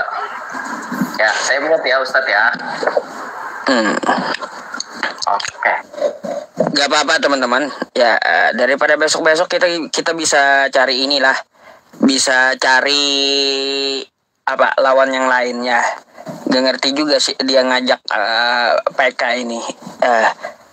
Biarin lah kalau kayak gitu ya. Oke, gak apa-apa. Sampai tengah malam saya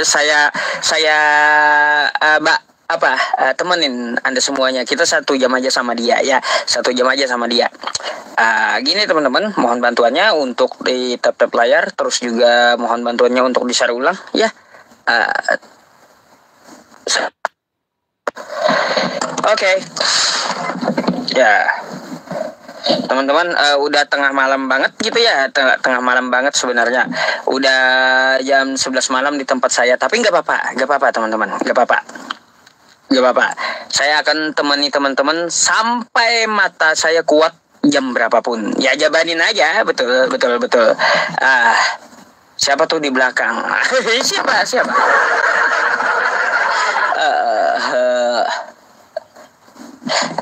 Gak apa-apa ya, diposting ulang, di-share, jabanin. Iya, dia mau bahas takdir katanya. Maksa banget dia 2 hari ini sama saya. Gak apa-apa lah ya. 2 hari ini dia maksa banget.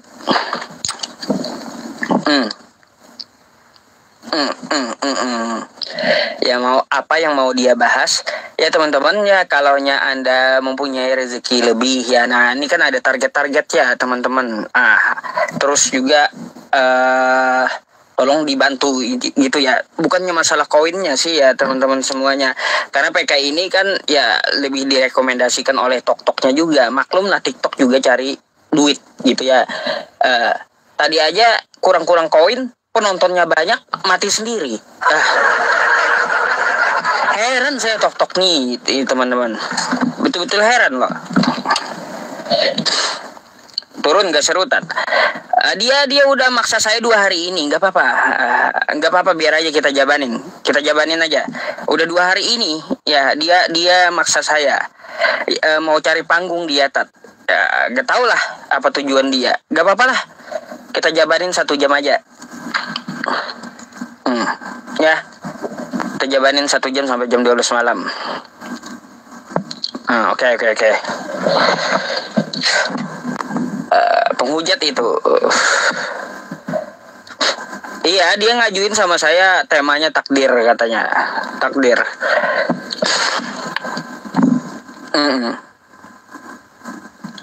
Ya mereka mau jebak. Ya, dari Edis kan sama Joseph mau jebak saya, katanya. Mau jebak saya, kan kayak gitu.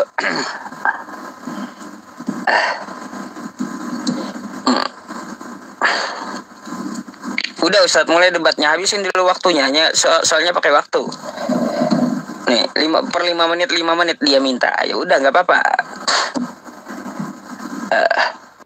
Jadi ngomong aja dulu. Kalau ada pertanyaan yang bagus yang di YouTube ya, teman-teman yang di YouTube juga silahkan gitu untuk dituliskan di kolom komentar pertanyaannya ya. Kalau ada yang mau disampaikan kepada Josephnya gitu ya. Memang lah kagak ada ini teman-teman. Dia niru ini kagak ada identitas agamanya gitu. YouTube juga TikTok juga butuh pemasukan dari iklan. Ya iya, makanya. Kalian pakai tok ya, kalian harus supaya tok untung juga lah ya. Kata tok kan gitu.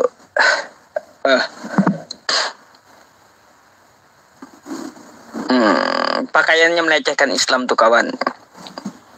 Nanti kalau kita tanyain itu ya teman-teman, mereka ngeles gitu.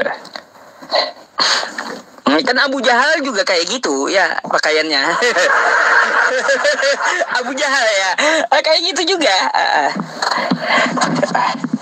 Sengaja saya mute dia ngomong apa, biarin dia ngomong sama ininya, sama penontonnya, biarkan saja. Joseph bingung di persimpangan.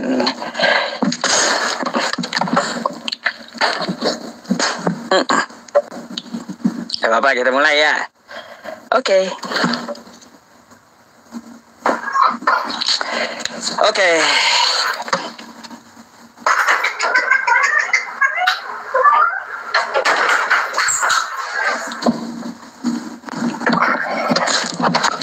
Udah.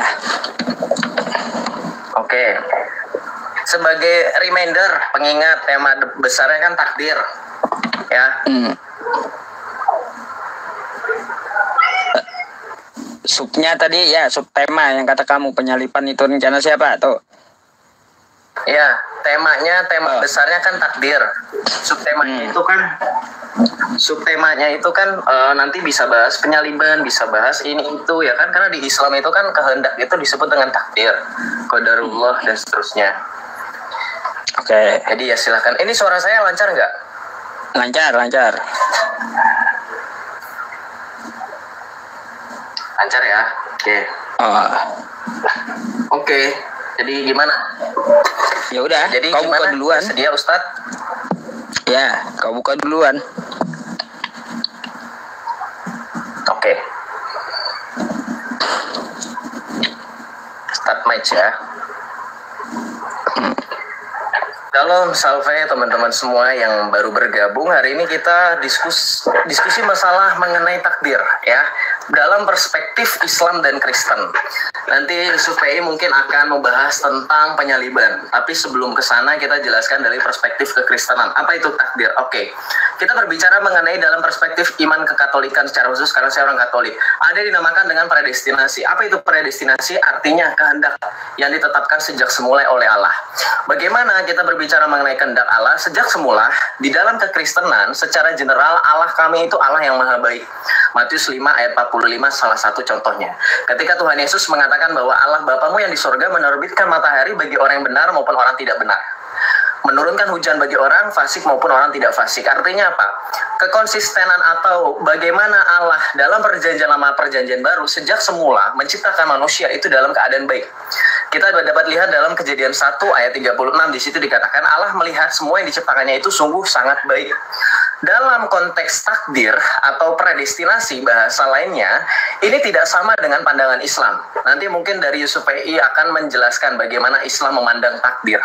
Tapi balik lagi, di dalam perspektif kekristenan, predestinasi atau kehendak Allah itu di dalam 1 Timotius 2 ayat 3 sampai dengan 4 dikatakan bahwa inilah yang berkenan di hadapan Tuhan Allah Juru Selamat kita, yaitu perhatikan, yang menghendaki supaya setiap orang memperoleh keselamatan dan pengetahuan akan kebenaran. Artinya apa? Allah yang kami sembah bukanlah Allah yang menyesatkan. Satu, bukanlah Allah yang menghendaki supaya kami binasa, manusia-manusia ini bisa berdosa. Tidak. Sejak semula ketika Anda baca kitab Kejadian, manusia jatuh ke dalam dosa itu bukan karena takdir, karena Allah tetapkan, karena sudah ditulis dalam Lauhul Mahfuz. Tidak. Di dalam kekristenan, Allah menjadikan manusia dalam kitab Kejadian serupa dan segambar. Artinya apa? Manusia memiliki free will. Ini yang harus digarisbawahi oleh Yusuf PI dan orang-orang Islam kebanyakan, bahwa yang dimaknai dengan kehendak Allah itu berkaitan dengan keselamatan. Oke, jadi kita memahami predestinasi, bukan double predestinasi. Artinya apa? Dalam kehendak Allah, keselamatan itu mutlak. Manusia diberikan kesempatan, diberikan kebebasan atau free will tadi tepat dalam ranah untuk memilih apakah dia mau selamat atau tidak. Salah satu contoh yang konkret adalah pada saat penyaliban Yesus. Yesus memberikan nyawanya untuk menyelamatkan kita semua. Yesus tidak memaksa semua orang untuk datang dan percaya, melainkan orang yang dengan kehendak bebasnya. Makanya Tuhan Yesus berkata di dalam Injil Markus, barang siapa percaya dan dibaptis, ia diselamatkan. Yesus tidak pernah mengemis-mengemis untuk semua orang bisa dan harus percaya. Maka ketika dalam konsep takdir, balik lagi, konsep kehendak Allah itu harus mengambil partisipasi manusia. Sama seperti dalam konteks penciptaan makhluk lain selain manusia, itu malaikat. Kalau Anda berbicara mengenai malaikat dalam perspektif kekristenan, kita mengerti dan memahami bagaimana pada mulanya. Sekali lagi dalam kitab Kejadian, Allah menciptakan segala sesuatu dalam kebaikan dan sungguh amat baik. Allah melihat segala sesuatu yang diciptanya sangat baik. Ini bertentangan dengan apa yang ada di Islam. Nanti mungkin Yusuf PI akan menjelaskan tentang terkait kode dan kodar. Balik lagi masalah kekristenan, bahwa ketika berbicara mengenai contoh, salah satu contoh yang sekarang lagi ramai dibahas adalah penyaliban. Banyak orang di luar sana yang mengatakan bahwa siapakah yang berjasa, apakah iblis, apakah Yudas. Semua itu salah. Jawaban yang benar adalah kehendak Allah memberikan kesempatan kepada manusia untuk menggunakan kehendak bebas, berpartisipasi aktif. Sejak semula Allah menghendaki supaya semua orang diselamatkan. 1 Timotius 2 ayat 3 sampai dengan 4. Keselamatan itu diperoleh dengan percaya kepada putranya yang tunggal, Yohanes 3 ayat 16. Artinya apa? Bahwa berbicara mengenai ketetapan atau takdir dalam kekristenan tidak ada di dalam Alkitab, di dalam kepercayaan iman kekristenan secara general, bahwa Allah menghendaki kebinasaan. Lain halnya dengan saudara kita yang Islam. Maka dari itu, untuk memperkuat argumen-argumen saya, nanti ke depan saya akan menggunakan dalil-dalil dalam Alkitab. Sebagai penutup dalam ronde pembuka ini, saya akhiri dengan mengatakan bahwa dalam kekristenan, perspektif mengenai takdir itu harus digarisbawahi bahwa kami mengenalnya dengan bahasa predestinasi. Kehendak Allah yang menetapkan semua terkait dengan keselamatan dan kebaikan. 1 Timotius 2 ayat 3 sampai dengan 4. Dan kehendak itu bekerja sama dengan partisipasi aktif manusia dalam free will atau kehendak bebas. Maka sebagai orang manusia kita bisa melihat dari sisi manakah kehendak Allah yang baik itu. Silakan. Oke. Semangat teman-teman. Ayo semangat. Bikin kopinya 1 galon dulu ya.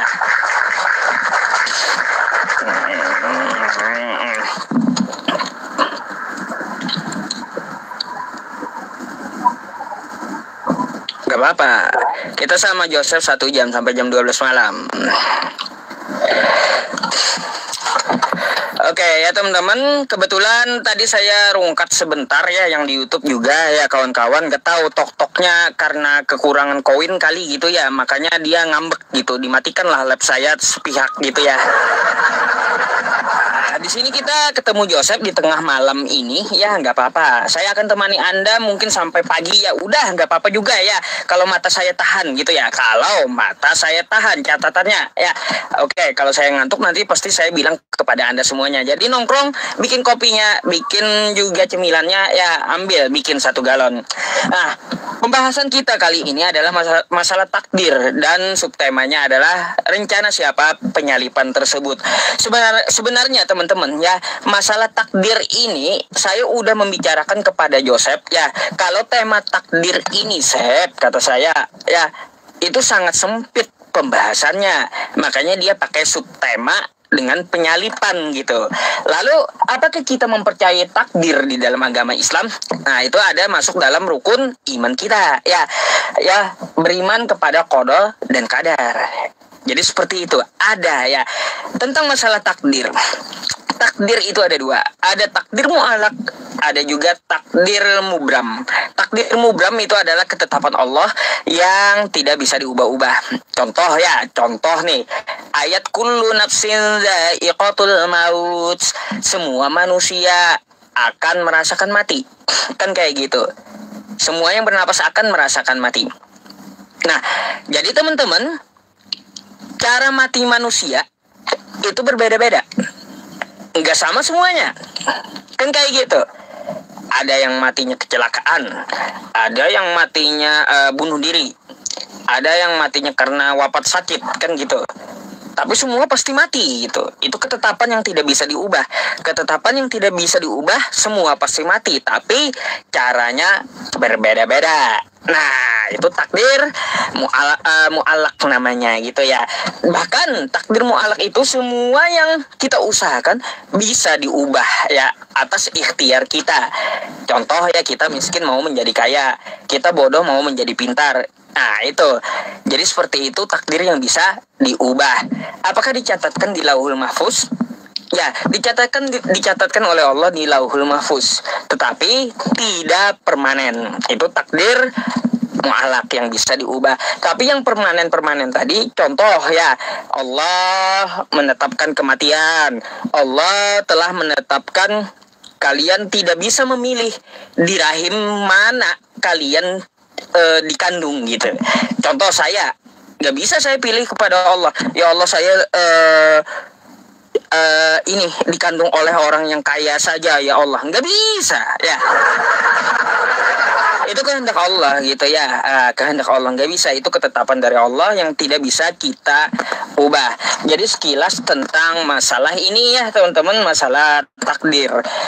Nanti akan saya pertanyakan kepada kawan kita tentang masalah takdir ini juga ya teman-teman semuanya. Di manakah takdir itu dapat diubah? Kita dapat merujuk ya ke dalam Quran surah Ar-Ra'd ayat 13. Allah Subhanahu wa taala akan merubah nasib seseorang, nasib suatu kaum kalau kaumnya mau merubah. Tapi Allah tidak akan merubah nasib suatu kaum kalau kaumnya tidak mau berubah. Berkaitan tentang masalah subtema ya teman-teman semuanya, yang manakah rencana penyalipan itu dipelopori oleh iblis atau Tuhan? Nah, ini nanti akan juga saya pertanyakan kepada Joseph gitu ya. Karena kita mengetahui ya teman-teman semuanya, di seluruh Indonesia ya gereja pada terguncang gitu. Terus juga banyak perbedaan pendapat di antara mereka. Edis mengatakan rancangan dari iblis, terus Bom mengatakan rancangan dari Allah Bapa. Nggak tahu ini Joseph mengatakan apa. Kalau saya lihat RK mengatakan rancangan dari Tuhan katanya. Ada juga itu si Mata Pisau kemarin yang diskusi dengan saya ya, itu katanya rancangan manusia. Gak tahu dari yang mana yang benar gitu ya. Maka tergenapilah sudah ya teman-teman semuanya di dalam Al-Quran kita, Quran surah An-Nisa ayat 157 ya. Mereka ragu tentang penyalipan itu, terbukti gitu ya. Ya mungkin itu aja pembuka dari saya. Kita akan lihat dulu pertanyaan dia seperti apa. Dan tap-tap layarnya teman-teman ya, bantu kejar target juga. Dan teman-teman semuanya diposting ulang. Terima kasih.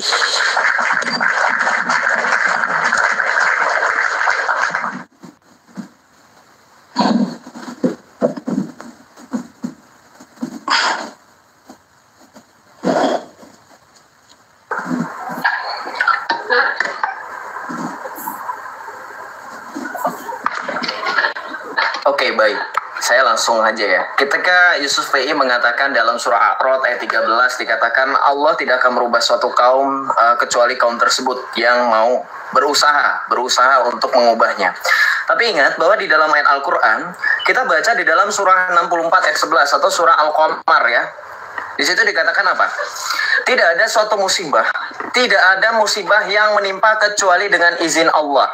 Ma'asaba min musibatin illa biiznillah. Artinya apa? Ujung-ujungnya tetap Allahmu itu yang harus approve atau tidak approve. Anda mau lari kemana? Anda mau lari ke takdir mubram. Oke, takdir mubram, takdir mu'alak, ini yang nggak bisa diubah, ini yang bisa diubah. Kalau seandainya saya tanya sama semua ustadz di seluruh dunia, saya berani yakin. Saya tanya ustadz, bisa nggak kalau misalkan saya kerja sampai tengah malam, kalau Allah menetapkan saya miskin, bisa nggak saya kaya? Nggak bakalan. Kalau seandainya Anda menggunakan dalil kullu nafsin zaikatul maut, sebenarnya hidup ini semua sudah diprogram oleh Allah kamu. Jadi Islam itu bingung bagaimana cara saya bisa membackup irasionalnya konteks Islam dalam hal takdir, maka saya boleh pakai takdir mubram dan takdir mu'alak. Dan lucunya teman-teman, Anda jangan salahkan kami yang Kristen yang katanya kami berbeda pandangan. Kalau kita melihat dari segi pandang Islam sendiri, kalau teman-teman Islam mau jujur, bahwa rukun iman yang ada 6 itu, yang terakhirnya percaya dengan qada dan qadar, itu tidak pernah dipercaya oleh semua Islam di seluruh dunia. Ada namanya suatu aliran dalam Islam yaitu Qadariyah, dan ada yang namanya Mu'tazilah. Mereka juga berlandaskan Al-Quran dan As-Sunnah. Mereka tidak menerima doktrin takdir. Justru mereka, salah satunya Mu'tazilah, itu berpendapat bahwa tidak terpikirkan bahwa Tuhan akan menghukum manusia atas apa yang dia sendiri telah perintahkan. Bahkan kalau teman-teman Islam mau jujur, kalau saya boleh ngomong masalah Syiah, Anda jangan nanti blunder ya Yusuf VI, karena beberapa waktu lalu kan pernah Anda pakai data Syiah untuk membuktikan Paulus itu setan. Itu utang data nggak pernah kebayar sampai sekarang ya. Syiah yang datanya Anda pakai, Syiah itu tidak mengakui rukun iman. Ingat loh, Islam Anda harusnya berterima kasih sama Syiah, karena Syiah itu berjasa dalam kontribusi Islam. Semua hampir ilmu-ilmu dari Syiah. Dan Syiah itu tidak percaya dengan qada dan qadar. Tanya rukun iman mereka apakah sama dengan orang-orang Asy'ari dan Maturidi? Beda. Bahkan seorang muslim Syiah itu menyangkal takdir. Contoh ulama Syiah yang paling terkenal, Nasir Makaram Shirazi. Jadi kalau misalkan nanti saya tahu nih, Yusuf VI pasti pikirannya, oh Joseph jangan bawa Syiah. Kalau gitu nggak usah bawa Edis, nggak usah bawa bom-bom, Joseph. Jadi oke, kita bahas sekali lagi masalah kehendak. Kalau kamu bertanya kepada saya pribadi, kamu bertanya, apakah penyaliban itu rencana Allah atau rencana iblis? Saya bilang kehendak Allah sejak semula mau menyelamatkan manusia. Kalau kita bahas full tentang tema penyaliban, kita bahas dari Kejadian 3 ayat 15. Di situ nubuatan pertama Allah menghendaki seorang laki-laki yang lahir, seorang Mesias yang lahir dari keturunan perempuan yang akan meremukkan kepala si iblis atau si jahat. Kemudian nanti nubuat itu akan terus berlanjut sampai Yesaya mengatakan dalam Yesaya 7 ayat 14, seorang perempuan muda, seorang gadis, seorang perawan akan mengandung dan melahirkan anak laki-laki. Terus nubuat itu sampai dengan Yesaya 53, tetapi Tuhan berkehendak meremukkan dia dalam kesakitan. Kalau Islam seandainya mengatakan, oh itu begitu menjijikan, penyaliban itu sangat jahat dan kejam, lebih jahat mana yang membiarkan kekasihnya diracuni sama wanita Khaybar? Yesus menderita di kayu salib karena Yesus sebelumnya pernah mengatakan dalam Injil Yohanes, tidak ada kasih yang lebih besar daripada kasih seorang sahabat yang memberikan nyawanya. Di dunia modern manapun, semua sepakat dengan perkataan Tuhan Yesus yang tadi. Kenapa? Orang mengorbankan sesuatu itu adalah bentuk kasih yang paling besar. Seorang ibu mengorbankan nyawanya untuk melahirkan anaknya, itu kasih yang paling besar. Setuju nggak? Apakah Anda mau mengatakan itu sesuatu hal yang baik, tidak. Ketika Tuhan Yesus mengorbankan nyawanya di kayu salib, itu bukan suatu kejahatan. Kita tidak berperang melawan kebaikan dan kejahatan. Penyaliban itu adalah lambang kemenangan atas si jahat. Kalau berbicara mengenai kehendak, sekali lagi saya tekankan, sejak semula kehendak Allah menyelamatkan manusia. Allah tidak menginginkan manusia itu binasa. Dalam Kejadian ketika Adam jatuh dalam dosa, yang pertama kali mencari adalah Allah. Adam, di manakah engkau? Jadi dapat disimpulkan bahwa kehendak Allah sejak semula berkaitan dengan keselamatan. Nanti kita akan buktikan dalil-dalilnya.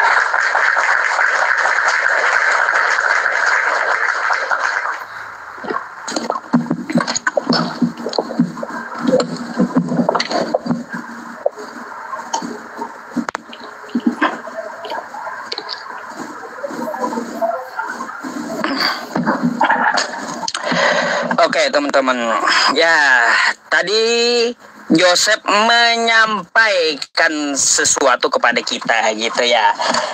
Saya rasa pertanyaannya nggak terlalu nggak terlalu spesifik apakah ada pertanyaan atau tidak gitu. Karena 5 menit tadi saya hanya mendengar dia bernarasi panjang kali lebar sama dengan tinggi gitu. Bahkan dalam narasi dia, saya malah ada pertanyaan untuk dia tentang masalah Adam tadi. Pertama kali katanya Adam itu hilang, yang mencari adalah Allah katanya. Kok tiba-tiba Tuhan bisa nggak tahu gitu ya? Adam, di manakah engkau? Adam dengan Tuhan dalam Kristen itu ya main petak umpet gitu. Kok bisa-bisanya Tuhan kagak tahu? Bisa ya? Tolong dijelaskan itu, Seb, kenapa Tuhanmu kagak tahu kayak gitu ya? Kok malah nanya, Adam di manakah engkau? Kan Tuhan maha tahu. Masa Tuhan kagak tahu, nanya dulu gitu. Adam, di manakah kamu sembunyi? Dam. Kan Tuhan maha tahu. Tiba-tiba Tuhan nanya, di manakah engkau? Ini Tuhan macam apa? Itu narasi Joseph tadi ya. Adam ngumpet nggak tahu juga itu ya Tuhan. Terus yang kedua, Joseph menekankan kepada saya masalah takdir yang dibahas. Saya minta tolong dong ya, satu kata saja, tolong carikan di kitabmu kosakata takdir dalam Bible ya. Takdir dalam Bible itu di mana gitu?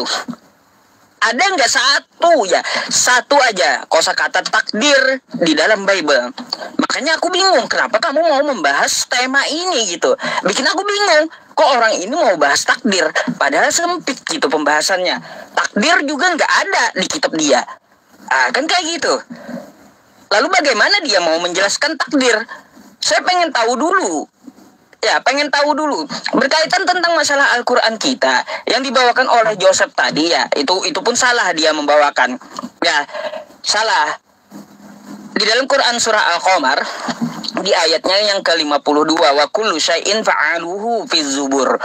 Segala sesuatu yang telah mereka perbuat tertulis dalam buku-buku catatan amal. Wa kullu shagirin wa kabirin mustator. Segala amalan yang kecil atau besar semuanya tertulis di Lauhul Mahfuz. Tidak ada di situ menyinggung masalah takdir mubram atau mu'allaq.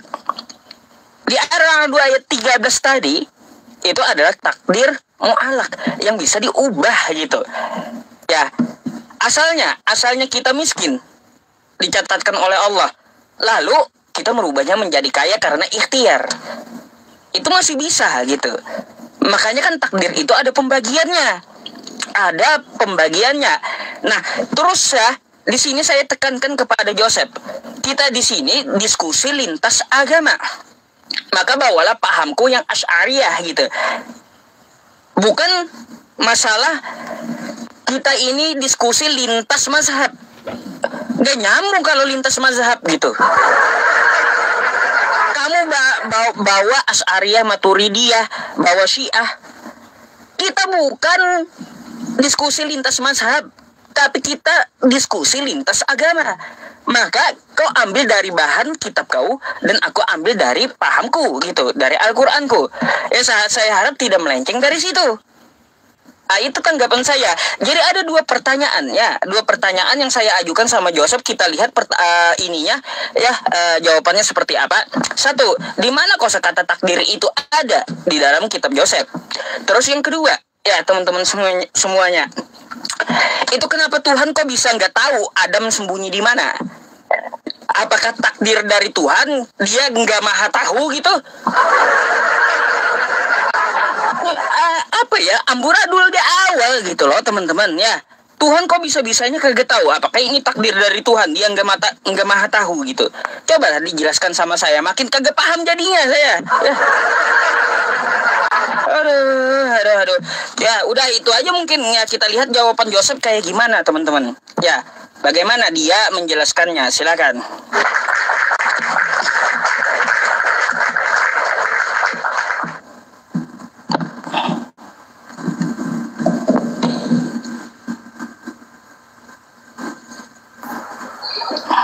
Oke, Ustadz, saya lanjut ya. Mana ini? Oh, belum.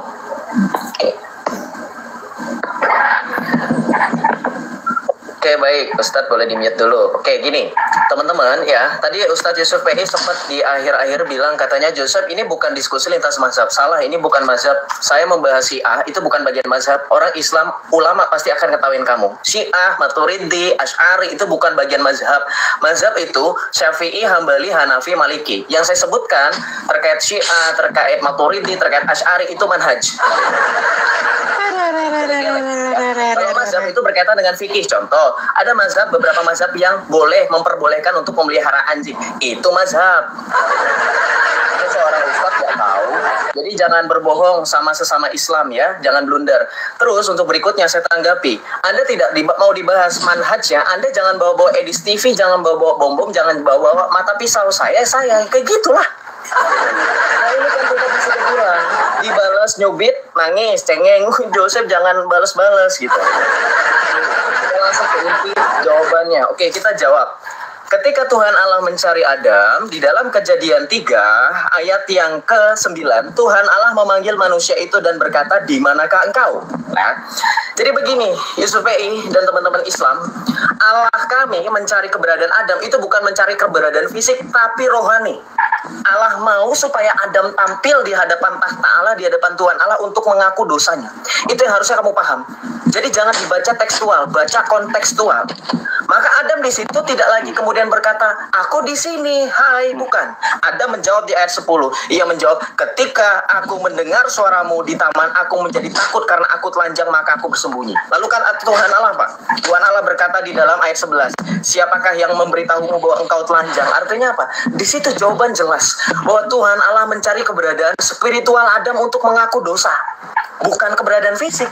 Jadi kemahatauan Allah itu ketika di dalam Kejadian 3 ayat 9 sampai dengan 12 tidak lagi mencari fisiknya Adam, tetapi secara makna khusus ia ingin supaya Adam tampil di depannya bukan hanya secara fisik, tetapi secara pengakuan dosa bahwa dia memakan buah pengetahuan baik yang dia dan jahat. Ya. Oke, kemudian masalah takdir. Takdir itu dari bahasa Arab qadar, ya, qadar. Itu qada dan qadar, takdir. Qadar artinya ditetapkan. Anda buka dalam Lukas 22 ayat 22, di situ kata ditetapkan. Apakah sama dengan definisi takdir? Sama. Kita baca dalam Lukas 22 ayat 22. Ustaz boleh cek ini kalau nggak percaya. Sebab anak manusia memang akan pergi seperti yang telah ditetapkan. Sekarang saya tanya sama orang Islam, takdir itu artinya apa? Yang telah ditetapkan, bukan? Sama kan? Jadi jangan muluk-muluk harus tertulis begini, harus tertulis takdir. Takdir sendiri definisinya itu ditetapkan. Maka ketika di situ tertulis telah ditetapkan, itulah makna takdir.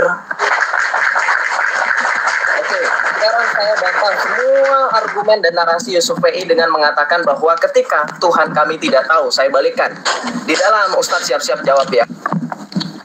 Surah At-Taubah ayat 16, saya tanya. Dalam surah At-Taubah ayat 16, coba Islam perhatikan di sini. Apakah kamu mengira bahwa kamu akan dibiarkan tanpa diuji, padahal Allah belum mengetahui kenyataan orang-orang yang berjihad di antara kamu dan tidak menjadikan selain Allah? Kenapa Allah belum tahu? Silakan dijawab ya berdasarkan ayat. Yang tadi tidak ada tertulis Allah tidak tahu atau Allah Bapa tidak tahu keberadaan Adam sehingga Allah mencari, tidak ada. Tetapi di dalam Islam jelas dalam ayat Al-Qur'annya Allah belum mengetahui. Kenapa Allah belum tahu? Dalam surah At-Taubah ayat 16. Kemudian berkaitan dengan takdir mubram, sekali lagi saya tanya sama Ustadz Yusuf BI. Kalau Anda membahas tentang surah Al-A'raf itu tentang surah Al-Qamar ayat 11 bahwa itu berkaitan dengan musibah, berkaitan tentang amal. Sekarang saya tanya, apakah semua takdir yang Allah tetapkan di Lauhul Mahfuz itu bersifat sementara atau permanen? Itu pertanyaan saya. Ya, tadi pertanyaannya bahwa Allah belum mengetahui itu dalam surah At-Taubah ayat 16. Nah ini, berkaitan dengan tadi narasi Ustadz di awal sempat menyatakan bahwa Allah telah menetapkan di Lauhul Mahfuz. Sekarang saya bertanya, ketika Allah menetapkan di Lauhul Mahfuz bersifat sementara atau permanen? Oke. Nah, poin kedua dari pertanyaan itu adalah ketika Ustadz Yusuf PI mengatakan bersifat permanen, maka sudah sejak semula Allah Ustadz menghendaki Adam dan semua manusia itu mengalami dosa. Karena nanti saya tampilkan hadisnya bahwa semua manusia, teman-teman, dalam Islam itu ditakdirkan untuk berdosa. Tidak ada yang bisa menghindari dari dosa yang telah ditetapkan oleh Allah. Dua poin penting pertanyaan itu, dua pertanyaan sudah saya jawab. Silakan saya kembalikan untuk Ustadz Yusuf dijawab pertanyaan saya, dua pertanyaan juga. Monggo.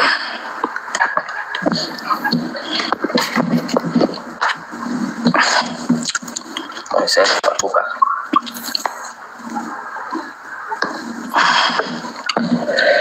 Oke ya, rupanya perlu banyak diajari Joseph ini. Iya teman-teman, Maturidiyah bukan mazhab tapi manhaj katanya. Dari mana itu? Manhaj dari mana? Nih ya, kalau kita ketik aja ya teman-teman, nih ketik ya. Kalau kita mau cari mazhab, sejarah mazhab Maturidiyah, dia bilang manhaj. Apa ya?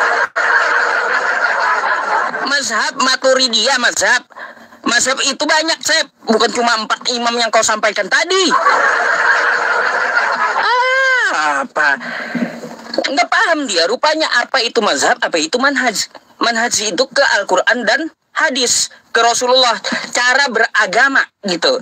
Nah, metodenya kayak gimana? Maka dari mazhabnya.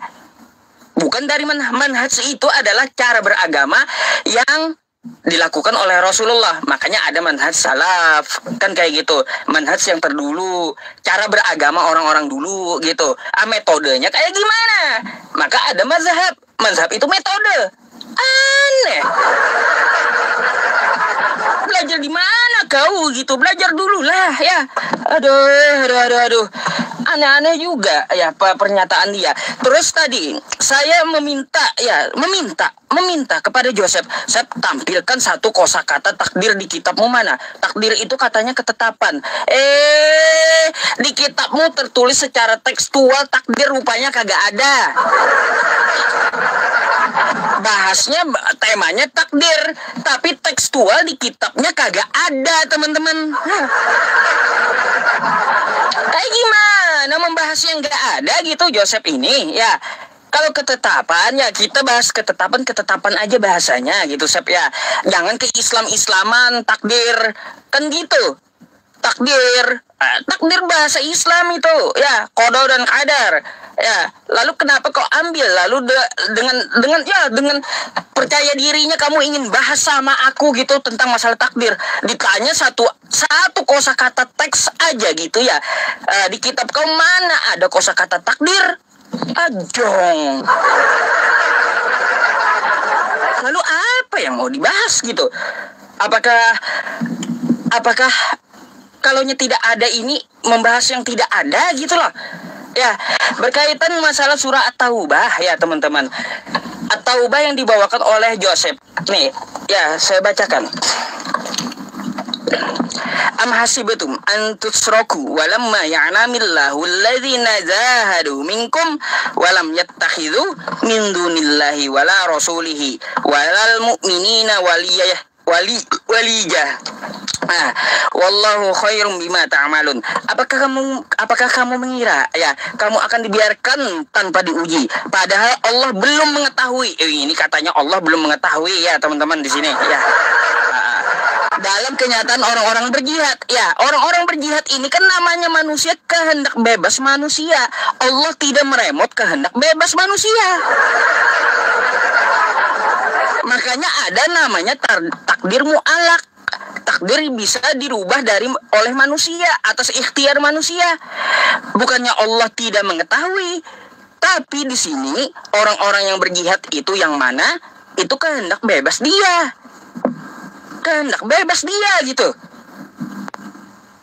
Makanya Allah belum mengetahui dalam kenyataan orang-orang yang berjihad.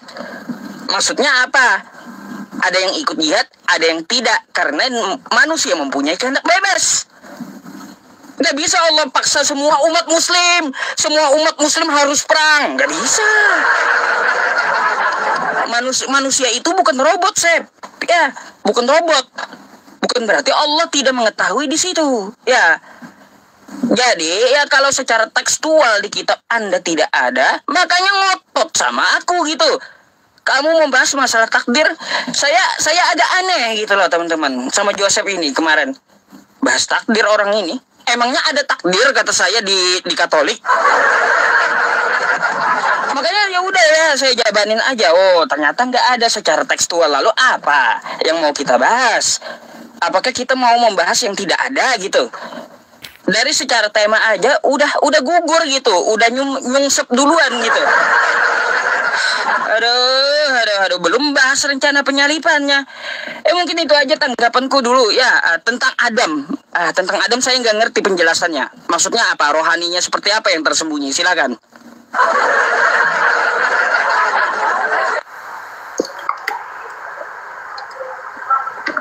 Oke, silakan diterima Ustaz. Oke, giliran saya ya. Oke, ada satu pertanyaan belum dijawab. Konsep Lauhul Mahfuz bersifat sementara atau permanen itu tidak terjawab loh. Makanya jangan kebanyakan narasi yang nggak jelas ya. Kamu tuh ngerti nggak? Saya tuh paling sebel sama Nandar, sama Yusuf VI, sama Rifa, sama Islam pokoknya. Karena mereka selalu menempati 3 urutan orang paling cerdas di dunia. Islam ini paling ketiga besar. Apa aja? Orang cerdas, tidak cerdas, dan terakhir Islam. Saya tadi sudah ngomong, takdir itu secara bahasa, itu dari bahasa Arab qadar. Kamu buka, kamu jujur jelasin, qadar atau takdir itu dalam secara definisi bahasa Indonesia apa? Artinya ketetapan. Ngerti? Saya tadi udah bilang, sebelum kamu mempermasalahkan tidak ada secara tekstual. Makanya saya bilang, secara makna jelas ada di dalam Lukas 22 ayat 2. Lukas 22 ayat 22, sorry. Di situ dikatakan apa? Sebab anak manusia diserahkan, sebab sudah ditetapkan. Di situ kata ditetapkan, itu takdir. Gimana sih kamu? Kemudian di dalam 1 Timotius 2 ayat 3 sampai dengan 4. Tadi di awal pembukaan saya juga sudah bacakan. Sudah saya buktikan. 1 Timotius 2 ayat 3 sampai dengan 4. Makanya catat. Inilah yang berkenan di hadapan Tuhan Allah Juru Selamat kita, yaitu yang menghendaki supaya setiap orang diselamatkan dan memperoleh pengetahuan akan kebenaran. Perhatikan, takdir secara bahasa Ustadz Yusuf ya, ini bahkan Google lebih pintar daripada Muhammad dan pengikutnya. Takdir itu artinya ketetapan Tuhan. Ngerti? Oke, ini bahasa Arab tapi ini diserap jadi bahasa Indonesia. Kamu mau main linguistik sama saya, ayo. Kamu hapus kata puasa, kamu hapus kata rukun, kamu hapus semuanya. Itu semua bukan milik Islam. Puasa itu milik teman kita yang bahasa Sanskerta, Upasa. Islam itu jangan sok-sokan. Kamu lahir belakangan kok mengklaim semuanya. Oke, sekarang sekali lagi saya ulangi. Masalah manhaj dan mazhab, nggak usah ngajarin saya. Perhatikan, mazhab itu di dunia yang dikenal. Tadi saya sudah bilang, makanya dengarkan. Jangan kelamaan selalu mendengarkan toa. Ada 4 yang diakui, yang mainstream. Mazhab Hanafi, Maliki, Hambali, dan Hanafi. Kalau masalah Asy'ari, Maturidi kamu bilang mazhab, secara fikih mazhab Maturidi yang kamu bilang itu mazhab mengikuti apa? Itu nanti ada bingung loh pakai bahasa mazhab lagi. Sementara Asy'ari itu mengikuti fikih mazhab kebanyakan Syafi'i. Hah? Jadi nggak mungkin mazhab bermazhab. Jelas manhaj itu salaf, manhaj salaf mengikuti siapa? Salafnya Ibnu Taimiyah, karena Ibnu Taimiyah mengaku salafi.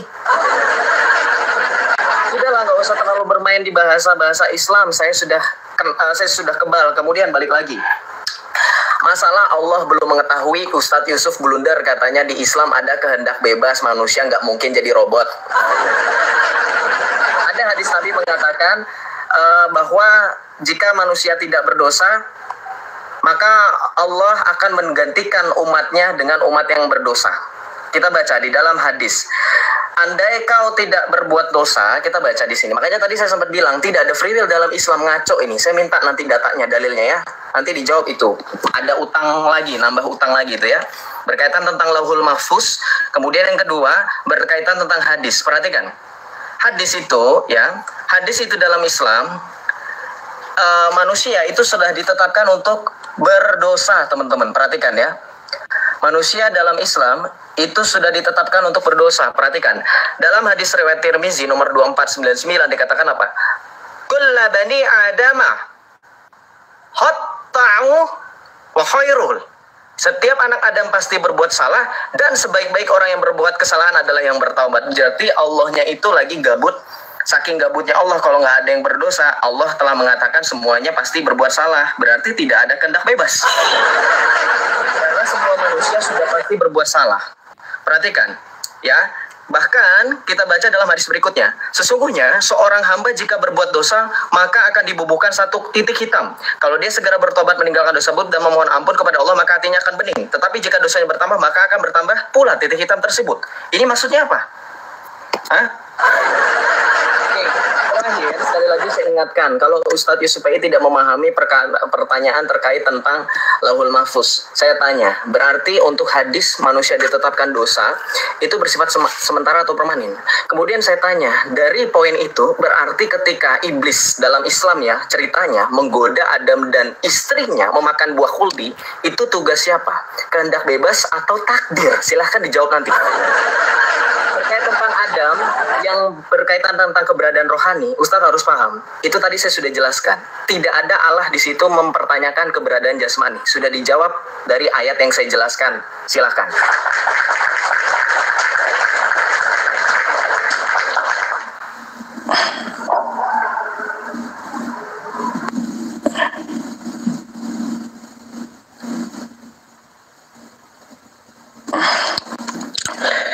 Oke teman-teman semuanya, ya bukannya saya mendapat jawaban teman-teman, tapi malah tambah bingung saya dengan perkataan Joseph. Gak usahlah kau bahas tentang masalah istilah Islamnya, sudah kenyang saya. Katanya bermazhab kepada Ibnu Taimiyah Salafi itu. Ngaco ini orang ya. Aduh. Imam Ibnu Taimiyah itu, ya Sep ya, Imam Ibnu Taimiyah itu, beliau bukan Salafi, bukan. Beliau itu hidup lebih dari 3 generasi yang ditetapkan di hadis. Lepas dari Salafi, nggak usah, aduh. Makanya kalau kau nggak ngerti, gitu lebih baik nanya gitu. Imam Ibnu Taimiyah itu bukan ulama Salafi. Kok malah tuduh Islam bermazhab ke Ibnu Taimiyah? Aduh.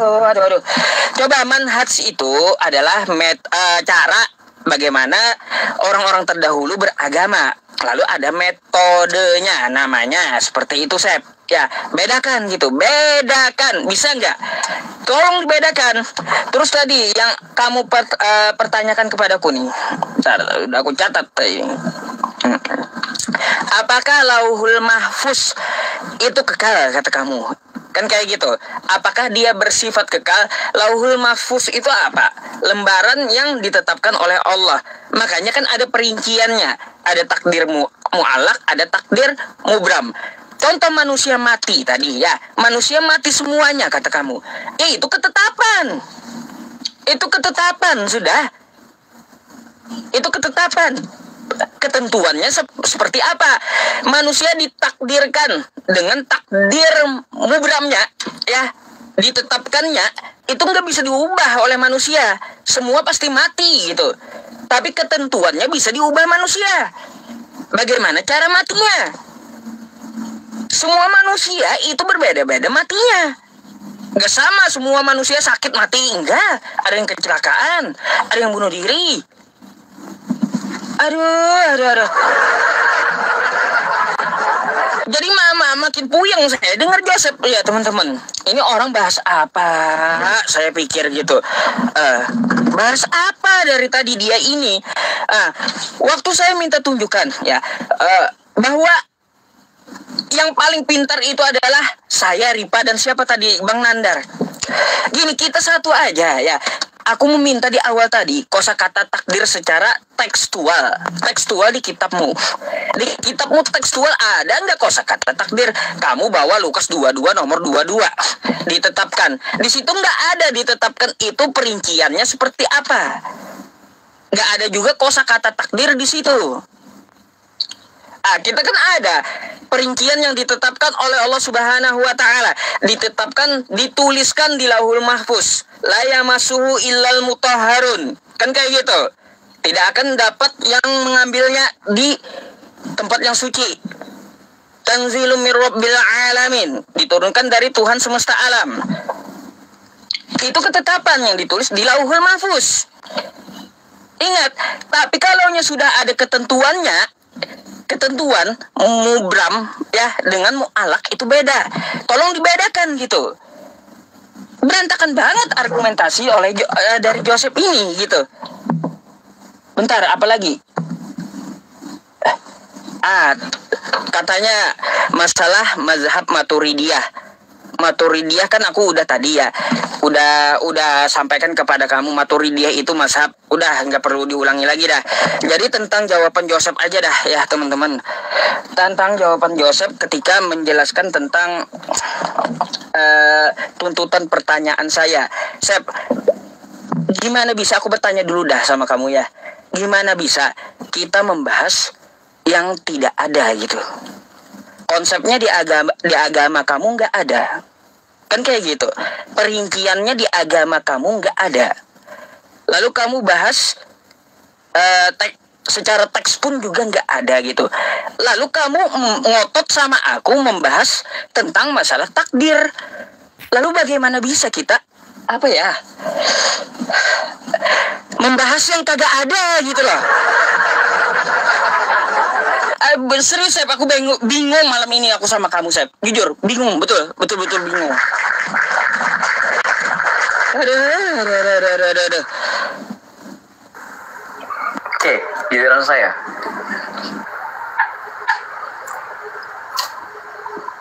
Oke, silakan di-mute Ustaz. Oke, baik. Ustadz Yusuf VI mengeluh, baru kali ini saya melihat Ustadz Yusuf VI mengeluh. Harusnya repot itu saya. Kalau nggak ada, saya nggak mungkin nantang. Saya tadi sudah bilang secara makna. Anda mau berbicara mengenai kata takdir, saya juga berani mengulas debat kita kemarin. Anda bilang penyaliban itu tidak penting, makanya tidak usah diperdebatkan. Terus kenapa Anda menyanggupi? Ingat nggak? Tema debat kita 4 hari yang lalu tentang siapa yang disalibkan menurut Alkitab dan menurut Al-Quran. Jawabannya Yusuf P. apa? Itu tidak penting. Islam itu, Al-Quran itu lebih runut mengenai masalah hukum waris dan kawin-mawin.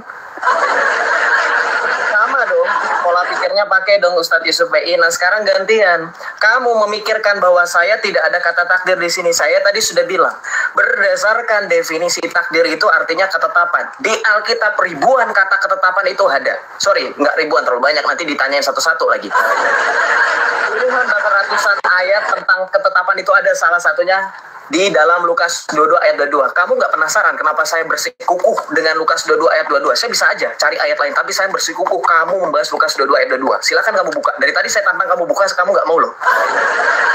Lihat di situ.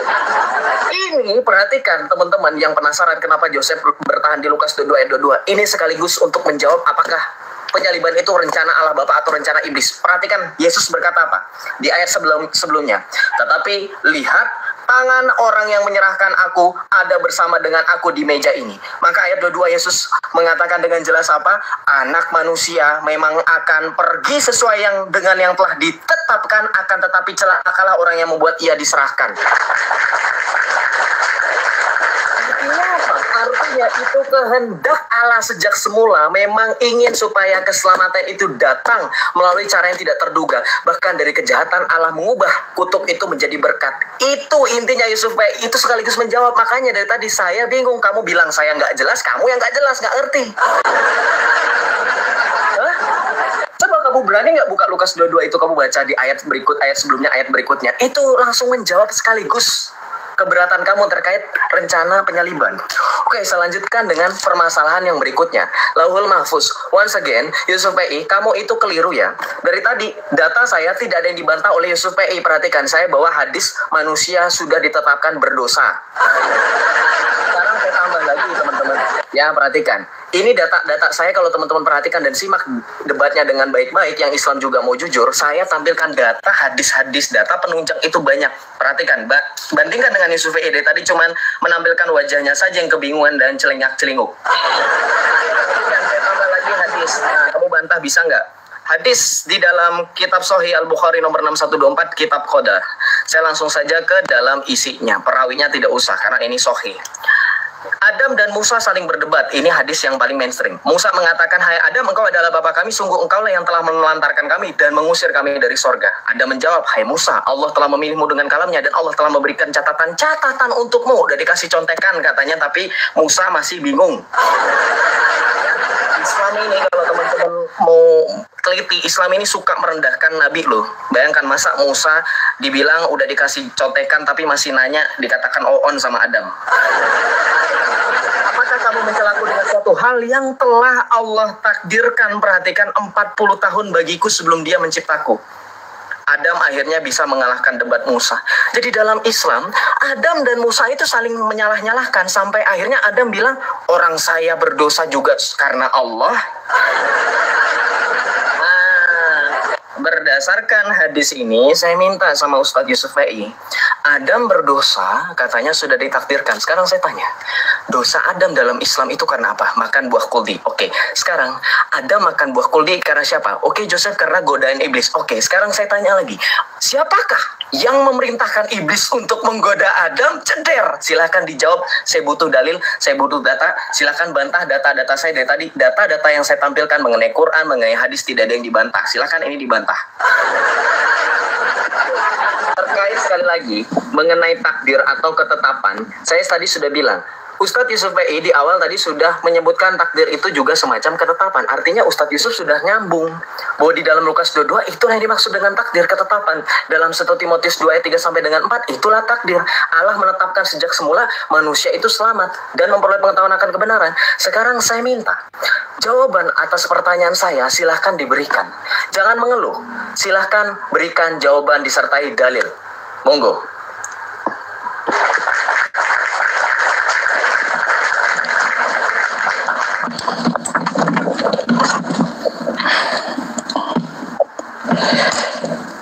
Ya teman-teman semuanya, inilah ya teman-teman, tadi kata Joseph manusia itu ditetapkan berdosa, kan kayak gitu. Tapi ditetapkannya itu tidak ada rinciannya. Itu yang jadi masalah. Seperti dia membawa Lukas 22 nomor 22 tadi, tidak ada perinciannya. Apakah penetapan ini atas ketentuan dari Allah Subhanahu wa Ta'ala atau atas priwil dia? Di situ kan ada cabangnya lagi. Banyak masalah takdir itu, Sep. Ya, takdir itu ada pembahasannya. Contoh nih ya, kata kamu tadi ditetapkan di Lukas 22, ditetapkan dengan ditentukan beda. Karena ketentuan itu beda. Contoh seperti ini, tadi aku udah bilang, manusia itu ditetapkan mati. Seluruh manusia. Ya. Tapi ketentuannya seperti apa? Ketentuannya bagaimana cara matinya? Nggak sama semuanya gitu. Nah itu yang kamu harus pelajari, maksudku. Lalu bagaimana dengan Adam? Waktu Adam berdosa, kau bawa hadis tadi, perdebatan antara Nabi Musa dan Adam, kan kayak gitu. Nabi Adam tidak mau disalahkan. Tidak mau disalahkan. Aku berdosa karena Allah, katanya kan kayak gitu. Kata kamu tadi, aku berdosa karena Allah. Nih coba kalau kita lihat di sini. Ya, Quran surah Al-Baqarah ayat 30 ya teman-teman. Wa idz qala rabbuka lil malaikati inni ja'ilun fil ardi khalifah qalu atay'alu fiha may yufsidu fiha wa yusfikud dima. Ya, ingatlah ketika Tuhanmu berfirman kepada para malaikat, aku hendak menjadikan khalifah di muka bumi. Ini ketetapan. Aku hendak menjadikan khalifah di muka bumi sebelum Adam diciptakan. Ketentuannya seperti apa ketentuannya? Ketentuannya ternyata Adam makan buah khuldi. Lalu Adam makan buah khuldi ini apakah kehendak Tuhan? Bukan. Periwilnya Adam.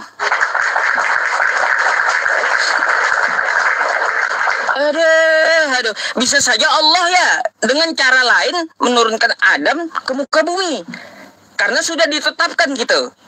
Ditetapkan oleh Allah dia sebagai khalifah di muka bumi. Bisa saja Allah mengambil cara lain, tidak memakan buah khuldi bisa. Tapi ketentuannya dia melanggar larangan Allah Subhanahu wa taala. Lalu di sini teman-teman, kenapa Nabi Adam itu tidak mau disalahkan? Karena dia tobat. Gitu ya. Dan tobatnya diterima, tidak ada dosa waris makanya dalam Islam. Nih. Ya, tidak ada dosa waris. Nih. Fatalaqqa Adamu min rabbih kalimatin fataba alaihi innahu huwat tawwabur rahim. Kemudian Adam menerima beberapa kalimat dari Tuhannya, lalu dia pun menerima tobatnya. Nggak ada dosa. Ya, dosa itu karena Allah nggak ada, atas pelanggaran Adam sendiri itu. Ya, makanya dia bertobat dan Allah mengampuninya. Gitu. Jadi ya kalau untuk masalah manusia berdosa itu jatuhnya di takdir mu'alak. Bisa dia menjadi tidak berdosa apabila dia menghindari perbuatan dosa, nggak berdosa dia. Jadi itu bukan yang ditetapkan manusia ditetapkan berdosa. Bisa manusia ya tidak berdosa bisa kalau menghindari dosa. Contoh kayak gini. Ini remote milik orang. Ya teman-teman. Milik orang. Saya mempunyai kehendak bebas. Curi enggak? Iblis bilang curi.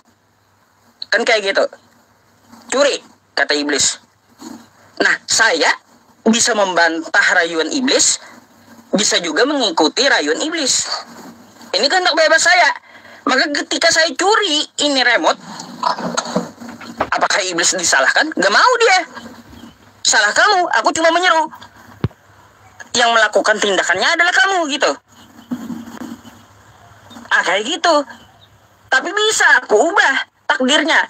Kalau aku nggak mencuri, aku kembalikan kepada orangnya. Makanya untuk masalah dosa manusia ditetapkan bahwa manusia itu berdosa, itu bisa diubah, Sep. Ya. Jadi seperti itu. Udah jam 12. Apakah habis ini closing atau tidak seperti apa? Silakan.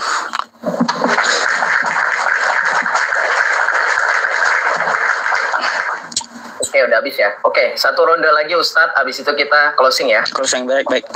Satu ronde lagi nih. Satu ronde terakhir. Oke. Silakan diterima dulu Ustadz. Silakan di-mute dulu. Oke, baik. Ini lucu loh. Bagaimana seorang Yusuf Fei itu menganalogikan sesimpel dan sederhana itu bahwa di Islam ada free will. Sejak kapan? Tadi saya sudah sampaikan hadisnya. Sekarang kalau memang Ustadz Yusuf Fei begitu yakin dan percaya diri di Islam ada free will, ada nggak ayatnya? Seperti dalam kitab Kejadian. Lihat, saya tadi sudah membuktikan Allah memberikan kehendak bebas. Kejadian 1 ayat 27. Ya, kita baca. Berfirmanlah Allah, baiklah kita menjadikan manusia menurut gambar dan rupa kita. Semua sepakat, teologi Protestan, teologi Katolik, teologi Ortodoks percaya gambar dan rupa itulah yang dimaksud dengan kehendak bebas. Artinya manusia memantulkan bagaimana Allah mempunyai kehendak, maka manusia juga punya kehendak, bisa memilih mana yang baik dan jahat. Ini baru pertama, silakan direkam teman-teman. Di Islam ada free will, saya minta. Wah, nyontek-nyontek Kristen. Oke, kamu bilang katanya di Islam dosa bisa dipilih-pilih, mana bisa, nggak ada, bohong. Ini Ustadz bohong loh, saya laporin ke MUI, mau nggak? Dalilnya loh, manusia bisa tidak berdosa. Gak ada. Di dalam Islam itu semua pasti berdosa. Saya tadi sudah tampilkan hadisnya, ditambah data saya. Baca dalam hadis ini, data saya banyak banget, bejibun dari tadi. Nah, makanya Yusuf Pei itu bukan alasannya saya nggak bisa katanya. Joseph itu sempit. Nah, kebalik. Dia yang kebingungan karena tahu Islam itu konsep takdirnya berantakan, bubuk semua. Dalam hadis riwayat Imam Muslim nomor 2749, baca. Walladzi nafsi biyadihi laulam, demi zat yang diriku berada di tangannya, kata Muhammad, jika kalian tidak berbuat dosa, Allah akan hilangkan kalian dan Allah akan datangkan kaum lain yang berdosa. Jadi Allah itu nggak suka kalian itu suci, kudus, beda sama Tuhan Yesus. Ya. Lihat, di dalam hadis ini dikatakan manusia harus berbuat dosa. Bayangin loh, Allah. Beda dengan Tuhan Yesus. Di dalam Injil Matius bab 5 ayat 48 kata Tuhan Yesus apa? Karena itu haruslah kamu sempurna sama seperti Bapamu yang di sorga adalah sempurna. Tapi juga Joseph katanya iblis itu Adam itu bisa memilih. Iblis, wong semua kena prank dari awal kok. Ayo Islam jujur, saya pernah kesaksian. Ketika teman-teman bertanya apa alasan saya meninggalkan Islam, ya ini konsep takdir, maju kena, mundur kena. Anda pikir saya murtad karena kehendak bebas seperti yang dikatakan Yusuf Pei? Oh enggak, nanti kita bawa datanya, tapi kita bahas ini dulu. Ternyata Adam digoda iblis makan buah khuldi. Itu kenapa? Baca Al-A'raf ayat 16. Qala fa bima aghwaytani la aqudana lahum siratal mustaqim. Ia iblis menjawab, karena engkau telah menyesatkan aku. Kasihan si iblis jadi kambing hitamnya Allah. Jadi iblis menyesatkan manusia, teman-teman. Itu karena Allah yang menyesatkan duluan. Semua gara-gara Allah ya. Coba ada lawyer nggak? Nah, kita harus tuntut ini kena pasal berlapis ini.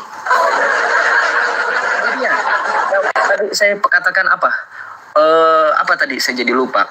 Bahwa di dalam kita katanya iblis itu katanya manusia itu digoda iblis katanya. Lihat, ini iblis saja mengatakan disesatkan oleh Allah. Bagaimana mungkin? Iblis itu dalang utama, sementara dalang utamanya adalah Allah. Dan untuk menjawab, ketika manusia tersesat, teman-teman yang kafir, ya, yang oten, ya, jangan menyalahkan diri kalian atas kalian itu merasa sesat. Kenapa? Karena ini juga yang menyesatkan. Udah jelas-jelas yang suka bikin sesat itu Allahnya mereka. Kita baca dalam Al-Baqarah ayat 7, baca. Atamallahu ala qulubihim. Inilah yang saya menjawab kepada ustadz yang waktu itu mendebat saya. Kenapa saya murtad? Saya langsung salahkan Allah. Kenapa? Baca surah Al-Baqarah ayat 7. Allah telah mengunci hati dan pendengaran mereka. Jadi kalau saya murtad karena hati saya terkunci, karena pendengaran saya terkunci, itu karena Allah. Nggak ada free will di sini, nggak ada. Di dalam ayatnya nggak ada. Nggak ada. Makanya saya mohon penjelasan Yusuf Pei yang digelari Ustadz, mungkin lebih hatam Al-Quran ilmunya daripada saya, di mana dalil dalam Al-Quran terkait free will. Teman-teman, saya kasih tahu, Ustadz Yusuf Islam, kalau dia berani bawa dalil free will, kalaupun ada ya, kalau ada, ini semua berarti ayat-ayatnya bertentangan semua dan kontradiksi.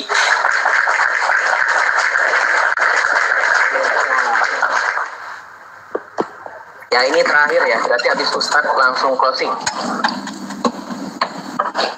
Oke. Mana ayat free will di dalam agama Islam di Al-Quran? Baik, pertanyaannya. Mana ayat free will dalam agama Islam di dalam Al-Quran? Ini pertanyaan ecek-ecek bagi saya, teman-teman. Kenapa? Karena ayat free will itu ada di dalam Quran surah An-Najm ayat ke-29. Wa alaisal insani illa ma sa'a. Jadi bahwa manusia itu hanya memperoleh apa yang telah diusahakannya. Gitu, Seb. Wa alaisal insani ma illa ma sa'a. Tuh, kehendak bebas, ya, kehendak bebas manusia, bahwa manusia akan memperoleh apa yang akan diusahakannya.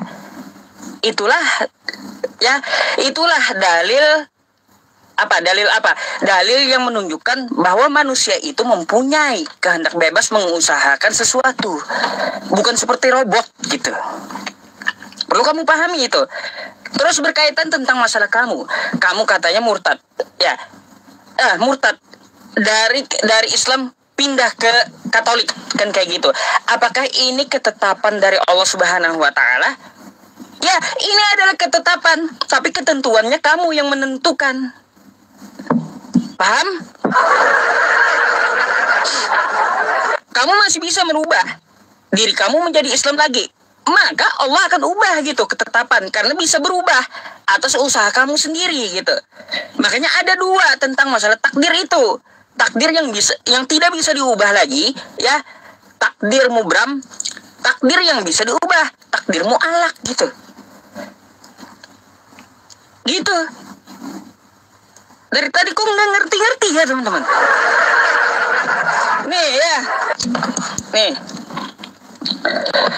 Wa allaysa lil insani illa ma sa'a. Bahwa manusia hanya memperoleh apa yang telah diusahakannya. Wa anna sa'yahu sawfa yura.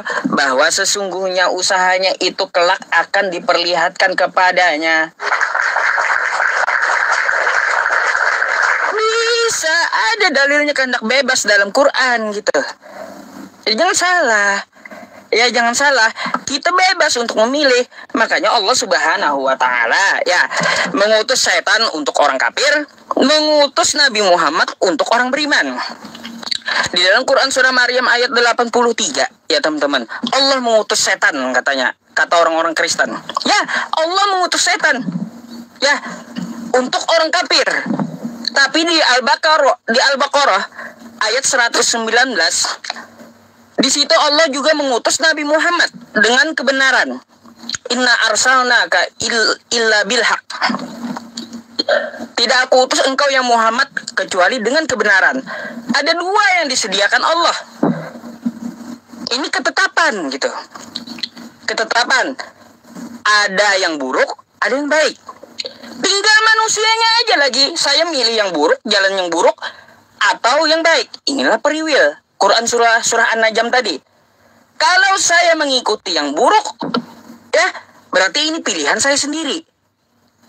Takdirmu mu'alak namanya. Kayak gitu. Nah, yang takdir mubramnya adalah yang buruk dan yang baik. Takdir mu'alaknya tinggal kita mau pilih yang mana, kiri atau kanan. Makanya Allah Subhanahu wa taala menciptakan manusia itu sempurna. Laqad khalaqanal insana fi ahsani taqwim. Sungguh aku menciptakan manusia itu dalam bentuk keadaan yang sempurna. Sempurna, dia ada akal, bisa mengetahui buruk dan baik. Kan kayak gitu. Aduh. Maka dari itu ya teman-teman, makanya otak itu difungsikan gitu. Kita diberi akal gitu ya teman-teman. Diberi akal. Untuk apa? Kita bisa merubah takdir mu'alak kita. Yang ditetapkan A, kita ubah jadi B. Yang ditetapkan kita murtad, bisa menjadi Islam. Jadi seperti itu. Mungkin itulah penjelasan saya ya teman-teman tentang masalah takdir gitu. Saya aneh saja berani bahas bahasa kosakata takdir, tapi di kitabnya kagak ada gitu. Lalu mau apa yang dibahas gitu loh. Makanya saya heran dan bingung teman-teman. Ya udah, silakan ya kita closing. Syukron jazakallah ya Bang Crazy ya.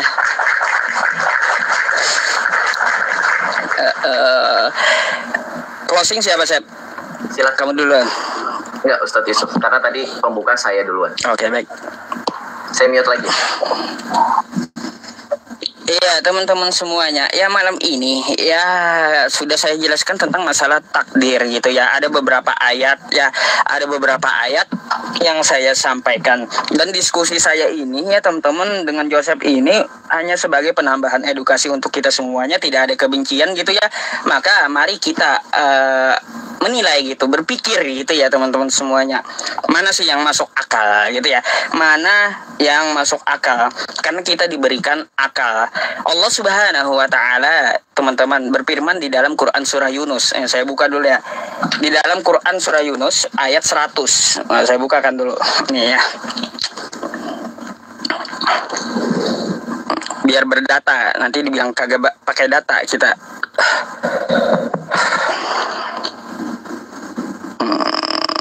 Nih. Di ayat 100 ya, wa ma kana li nafsin an tu'mina illa bi idznillah wa yaj'alur rijsa 'alal ladzina la ya'qilun. Ya, maka dan apa setiap manusia itu, apakah kamu menginginkan manusia itu beriman gitu ya? Beriman keseluruhan. Kata Allah apa? Bisa illa biiznillah, jika atas izin Allah. Wa yaj'alur rijsa 'alal ladzina la ya'qilun. Dan Allah ya, Allah sangat murka terhadap orang-orang yang tidak menggunakan akalnya. Ta'qilun gitu. Betul nggak saya terjemahinnya kayak gitu? Tidak ada seorang pun beriman kecuali dengan izin Allah. Betul ya. Dan dia menimpakan azab kepada orang-orang yang tidak mau mengerti, tidak mau gunakan akal. Kan kayak gitu ya. Sudah dibilang Allah gunakan akal ya. Akal itu adalah modal kamu. Makanya seseorang beriman itu ya lebih ya, seseorang beriman itu harus menggunakan akal. Dan para mu'alafun ya teman-teman ya, mu'alafun rata-rata menggunakan akal, bukan menggunakan iman dulu mereka. Ya contoh aja ya kawan-kawannya. Contoh kita membuka botol ya, membuka botol ya. Contoh kayak gini, kita membuka botol ya, ini tutup botol. Kita mau isi di sini ya, di sini gasnya. Maka yang kita buka apa? Tutupnya. Maka bukalah dulu akalnya. Kan kayak gitu. Bukan memaksakan masuk lewat sini. Nggak bisa. Karena apa? Innal ladzina kafaru sawa'un 'alaihim a'anzartahum am lam tunzirhum la yu'minun. Diperingatkan, kagak diperingatkan, mereka tidak akan mereka tetap tidak akan beriman gitu. Karena apa? Khatamallahu 'ala qulubihim wa 'ala sam'ihim wa 'ala absarihim isyawatu wa lahum 'adzabun 'adzim. Apa? Karena Allah menutup hatinya, menutup pendengarannya ya. Dan menutup juga penglihatannya tentang kebenaran itu. Dan bagi dia ajab yang sangat pedih gitu. Makanya gunakan akal. Gunakan akal. Kita diberikan lengkap oleh Allah Subhanahu wa ta'ala ya teman-teman semuanya. Jangan kita tidak memanfaatkan. Tidak ada yang tidak berguna dari ciptaan Allah Subhanahu wa ta'ala. Tidak ada yang tidak berguna. Berguna semuanya teman-teman. Ciptaan Allah Subhanahu wa ta'ala termasuk akal kita. Gitu ya. Nah gitu. Nah, sekarang ya teman-teman semuanya, mari ya kita menutup sesi dengan Joseph. Tapi mungkin habis ini saya akan cari Kristen yang random gitu, karena saya juga belum ngantuk ya teman-teman, belum ngantuk karena diskusinya juga diminta 1 jam. Ya saya harap ya setelah mendengar penjelasan saya harap kawan kita Joseph bertobat lah gitu ya teman-teman ya, bertobat. Pintu taubat masih terbuka untuk dia gitu ya. Ya itu harapan saja ya. Terserah, kita hanya menyeru. Saya hanya menyeru. Fadzakir, hanya memperingatkan Joseph. Fadzakir, maka peringatkan kata Allah. Innama anta mudzakir. Sesungguhnya kamu hanyalah seorang pemberi peringatan. Lasta alaihim bimusaitir. Ya, saya tidak berkuasa dengan Joseph. Terserah Joseph.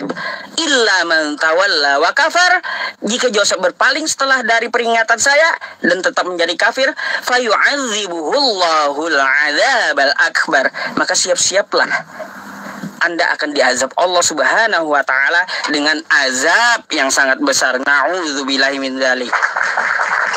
Gitu. Oke, silakan. Silakan dulu Ustaz. Oke. Yusuf tadi sempat bilang di akhir, katanya saya memang 1 jam saja bohong. Dia yang mau 1 jam, saya mau lebih. Alasannya katanya takut ngantuk. Sekarang bilang mau naikin Kristen random. Ini omongan saja nggak bisa dipegang loh. Teman-teman kan jadi saksi. Tadi dia bilang sendiri di awal, saya nggak bisa lama-lama katanya. Saya mau tidur, ngantuk, nggak bisa begadang, begini begono. Ternyata dia mau naikkan Kristen random. Beginilah kalau konsep takdir, Allah sudah mentakdirkan memang seorang Islam itu harus berbohong ya. Kesimpulan saya, konklusi saya jelas tegas. Dari tadi di awal saya menampilkan data-data, dalil-dalil terkait tentang kehendak, ketetapan yang tidak pernah dibantah oleh Yusuf PI, yaitu terkait tentang keselamatan. Yeremia 29 ayat 11 sampai dengan 14, Tuhan Allah dalam perjanjian lama berkata apa? Sebab aku ini mengetahui rancangan-rancangan apa yang ada padaku mengenai kamu. Demikianlah firman Tuhan, yaitu rancangan damai sejahtera dan bukan rancangan kecelakaan. Tuhan Allah kami di dalam perjanjian lama maupun perjanjian baru. Kita baca dalam Yohanes 6 ayat 40. Sebab inilah kehendak Bapakku yang di surga, supaya barang siapa melihat anak dan percaya kepadanya, beroleh hidup kekal dan tidak akan binasa, dan aku membangkitkannya pada akhir zaman. Tuhan Yesus adalah firman Allah yang berinkarnasi. Sekalipun ia datang, yang katanya menurut Islam datangnya belakangan, dia tetap konsisten menunjukkan dialah awal dan akhir, alfa dan omega. Dialah Tuhan Allah yang sebelum atau pra-inkarnasi dia sudah eksis, yaitu kalamullah yang telah menyatakan seperti dalam Yeremia bahwa ketetapan Allah itu membawa rancangan damai sejahtera.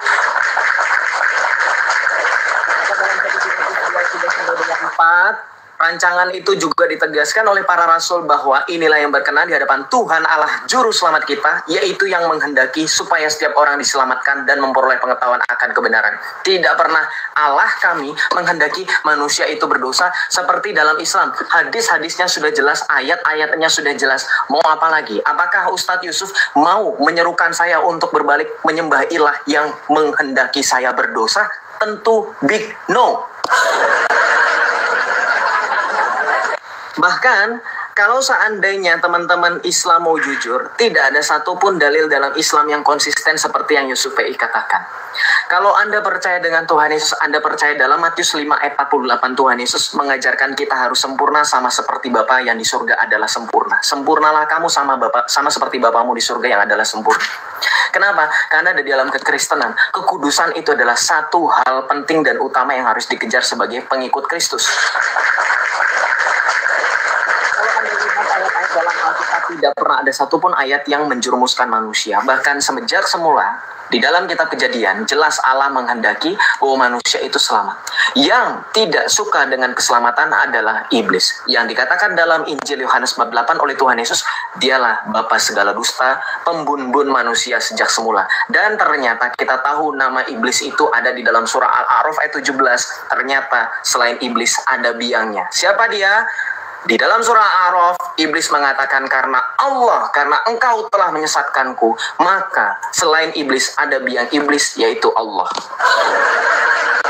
Kemudian juga, seperti yang dikatakan oleh Ustadz Yusuf PI, bahwa di dalam ayat-ayat Al-Quran banyak sekali kontradiksi. Banyak sekali pertentangan ketika Ustadz Yusuf mengatakan bahwa dosa bisa dihindari. Sedangkan tadi saya sudah katakan di dalam surah At-Takwir ayat 29, kalau Ustadz Yusuf masih ingat, wa ma tasyauna illa ya ayyasha Allahu rabbul alamin, kamu tidak dapat berkehendak kecuali apabila dikehendaki Allah Tuhan semesta alam. Artinya apa? Tetap kalau kata Warkop DKI, maju kena, mundur kena. Artinya apa? Islam mau berkelit apapun, kamu mau berubah apapun, kalau tidak biiznillah, tidak akan terjadi. Juga kalau Ustaz Yusuf PI tadi tidak lupa dengan surah Al-Insan ayat 30, tadi saya sudah mention, wa ma tasyauna illa ayyasha Allahu innallaha kana aliman hakimah. Sama seperti surah At-Takwir ayat 29, Al-Insan ayat 30 juga menegaskan ulang, kamu tidak menghendaki sesuatu kecuali apabila dikehendaki Allah. Artinya apa? Tadi saya mention di awal sudah bilang Ustaz, saya peringatkan Ustaz mau bawa takdirmu, beram takdirmu alam, tetap harus ada ujung-ujungnya.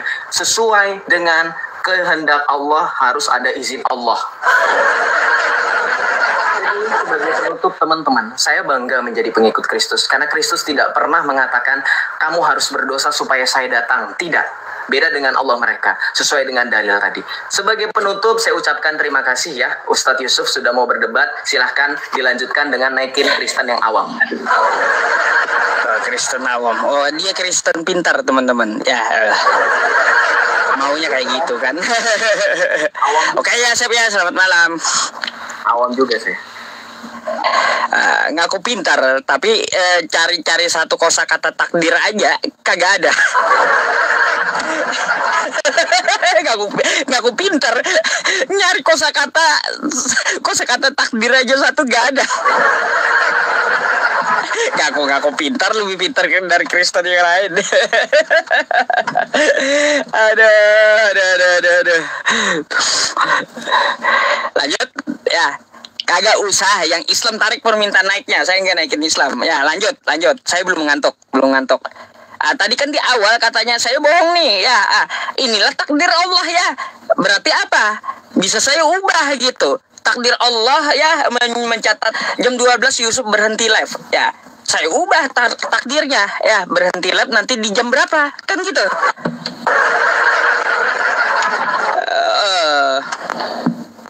Apa ini? Kenapa sih? Virus kah? Aduh. Bunyi-bunyi. Oke.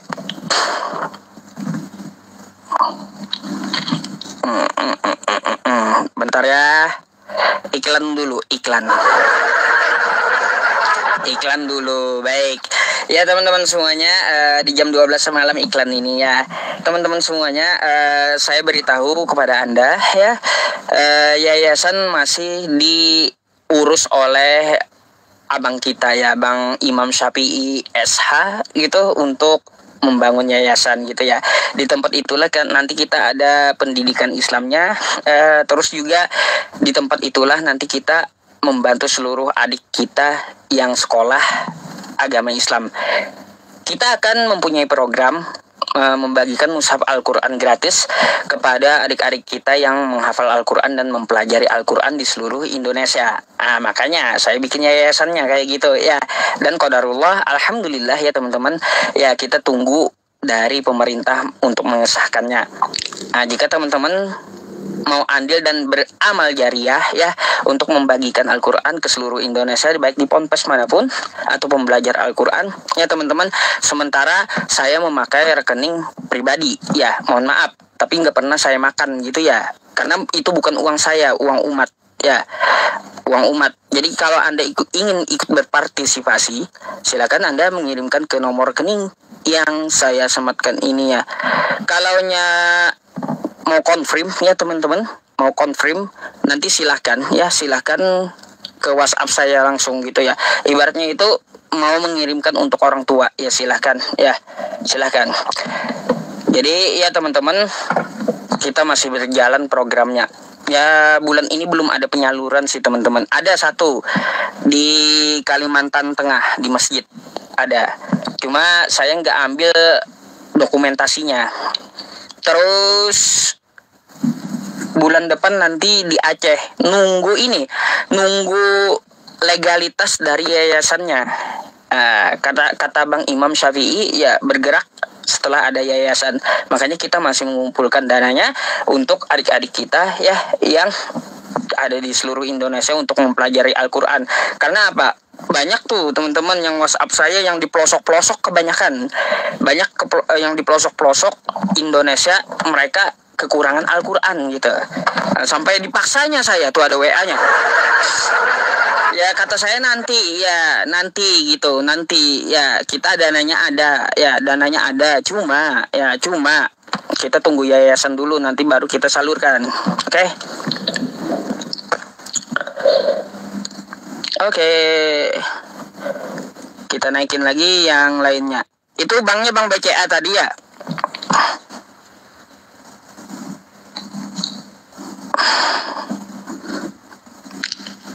Kita naikin yang pertama. Pendeta mana? Saya ini pendeta. Pendeta Yusuf PI ini. Kenapa teman? Halo. Iya, halo. Selamat malam. lanjut. Bang, Anda bisa nggak ambil pinjam dulu dengan keluarganya atau sahabat atau saudaranya kayak gitu? Akun yang bisa open cam. Nggak bisa. Aduh, syaratnya masalahnya open cam. Saya turunkan dulu ya. Oke. Ya, syarat utamanya harus open cam. Ini pendeta Yusuf PI ini.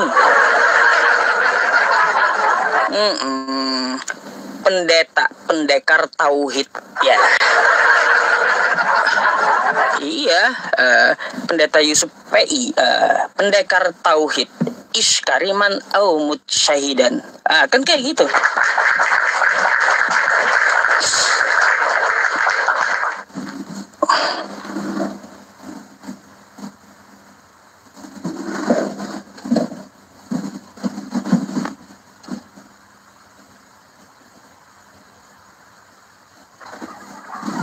Halo, selamat malam. Assalamualaikum warahmatullahi wabarakatuh. Waalaikumsalam. Iya bang, ada yang mau disampaikan? Oh tidak, Dad. Terus berjuang, Dad. Jangan ini kalau ada pembenci atau penghujat kayak gitu, Dad. Gak enak saya dengarnya, Dad. Makasih, Dad. Waalaikumsalam warahmatullahi wabarakatuh. Waluh jua jar. Waluh jua jar sidin. Tambahi lagi makan pepaci.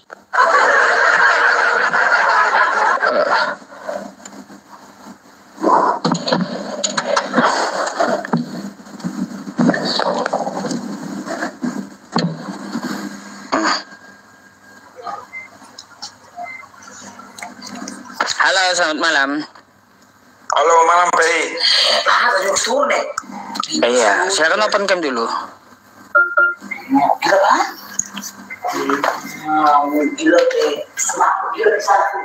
Silakan buka kamera dulu, Bang. Ini. Waduh. Ngerokok kena pelanggaran ngerokok. Karena gini, nanti kalau ada peringatan pelanggarannya Anda turun dulu, naik kembali gitu ya, nanti saya naikin. Karena merokok itu nggak boleh di TikTok. Oke. Anda dari Kristen? Dari Kristen. Ya. Bajunya mana, Bang? Engkau ngikutin Tuhan Anda.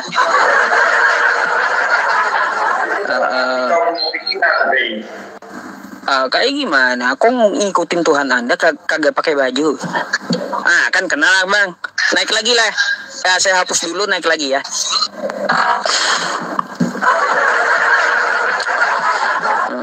Kenapa? Betul ya teman-teman. Lah, kan dia Kristen, Tuhannya Yesus. Yesus kan digambarkan di tiang salib itu oleh Kristen nggak pakai baju tuh ya. Kan nggak menghina saya. Nggak menghina. Saya langsung belak-belakan aja gitu. Ya digambarkan oleh mereka sendiri, bukan oleh saya. Aneh juga.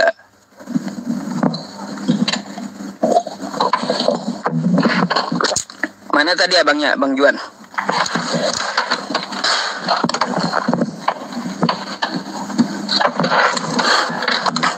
Pada ketawa teman-teman.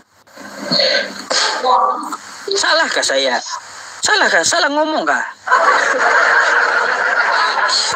Aduh, ya Bang Juan, silakan open cam.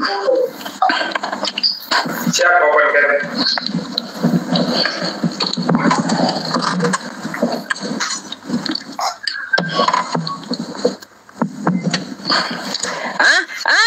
Gitu dong, Bang.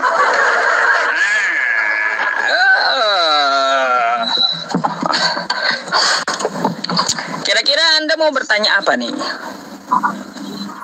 Ngapa dan ngakak penonton? Pada ngetawain saya kenapa emang? Apa Bang? Temanya bagaimana nanti? Terserah Abang mau tanya apa, silahkan sesuai tema atau di luar tema boleh juga. Jadi salib rancangan bingung bagaimana ya? Salib rancangan bingung. Abang tahu Edis dengan bom nggak dulu? Tahu. Edis dengan Bom Bom tahu. Nah, Bang, mereka ini apologet Kristennya yang sering live di TikTok kan gitu. Kata Edis, Bang, ya, penyalipan itu adalah rancangan iblis. Ini satu ya, pendapat Edis. Yang kedua, pendapat Bom Bom, salib itu adalah rancangan Tuhan. Oke? Yang ketiga, Bang, ada nambahin. Salib itu rancangan manusia. Kira-kira mana yang betul? Makanya salib itu rancangan bingung, saya bilang. Rancangan bingung gitu.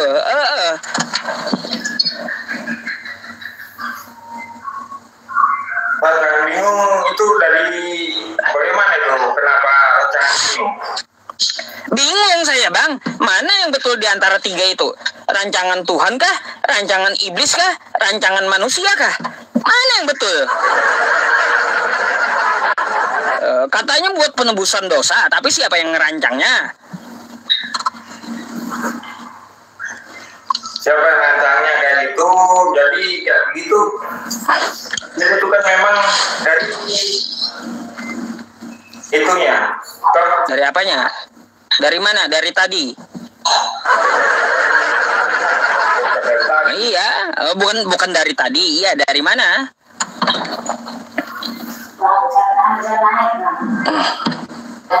Kalau menurut apa SPI bagaimana? Kalau saya sih melihat ya, kalau melihat catatan di kitab Anda itu sesuai dengan di kitab Anda rancangan iblis. Kenapa bisa bilang begitu? Ya karena tertulis di kitab Anda. Ada tertulis begitu di apa hadisnya? Oh, kalau tertulis teks enggak. Coba gini, kita baca dulu secara kontekstual ya. Yohanes 13 nomor 2, Bang.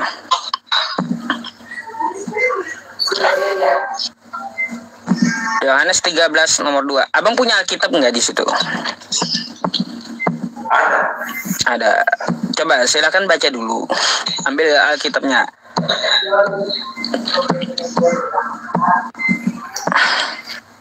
Jadi SPI aja bicara. Abang malas, inilah Kristen pemalas buka kitabnya. Inilah Kristen malas buka kitabnya, udah nggak percaya lagi mereka dengan kitabnya sih ya. Makanya Pak imani sendiri-sendiri aja sesuai selera gitu. Aduh malas baca kitabnya. Yang bukan terima kan PI. Jadi itu terima apa semua apa yang dari Aduh. Kalau kita ya teman-teman Al-Quran baca tiap hari. Saya aja baca tiap hari teman-teman Al-Quran nih satu juz satu hari nih. Udah kumal-kumal pula. Saya baca kitab saya, Bang. Satu hari satu juz tuh. Kayak gimana?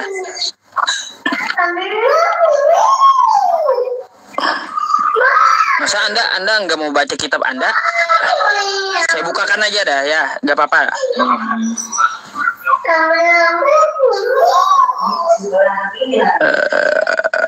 Mana sih?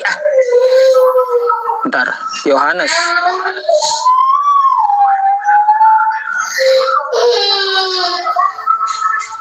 Malayaki Yohanes nih 13 nomor 2.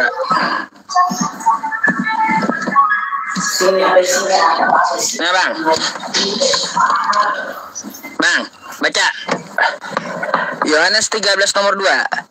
Mereka sedang makan bersama dan iblis telah membisikkan rencana dalam hati Yudas Iskariot, anak Simon, untuk mengkhianati dia.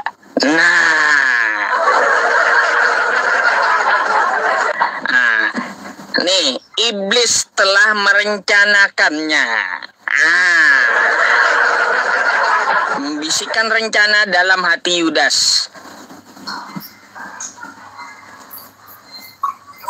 Betul, dikatakan tadi salib bagaimana?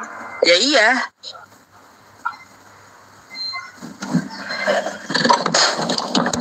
Jadi awalnya penyalipan itu adalah rancangan dari iblis. Dalam awalnya seperti apa?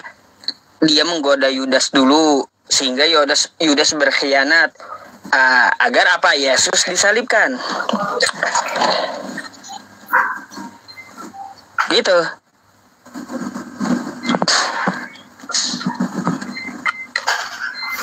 Enggak masuk di akal itu kayaknya itu. Lah, itu kitab Anda kok. Kitab Anda nggak masuk akal? Loh, itu kan rancangan PIA-nya itu. Loh, tertulis rancangan saya katanya. Aneh ya, masa kitabnya kagak masuk akal? Memutarbalikkan fakta. Itu tertulis, makanya saya minta Anda buka Alkitab Anda sendiri aja biar Anda percaya gitu. Heran saya. Kayak inilah teman-teman saya malasnya kalau tunjukin pakai kamera HP gitu ya, dipikir mereka saya ngarang gitu. Makanya langsung saja kamu buka kitab kamu gitu. Inilah tabiatnya malas baca.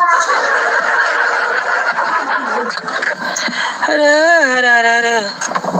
Betul bang. Base. Putar balik fakta bang. Ada lagi bang yang Anda sampaikan. Kristen di bawah udah nunggu tuh mau diskusi. Antri. Kristen yang di bawah itu abal-abal itu kagak jelas. Kristen aja kau bilang abal-abal juga.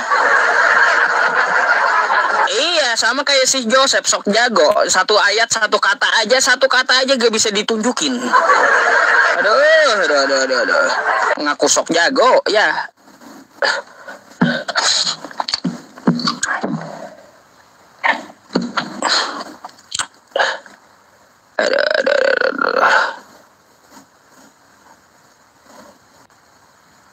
Mana. Silakan naik. Sabar. Lase.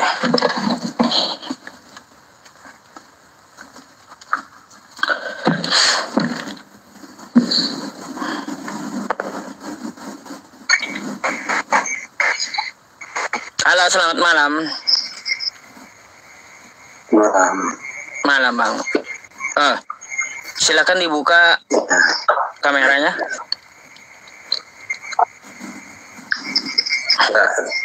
Enggak ini aku cuma nanya apa yang tanya kamu dari iblis. Aduh, robot bang, robot suaranya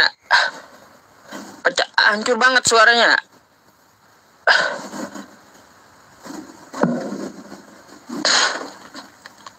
PP Nurul Huda. Bentar ya. Pondok Pesantren Nurul Huda.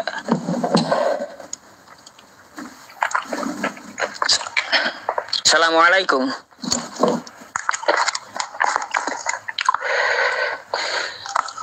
Assalamualaikum. Kenapa ini?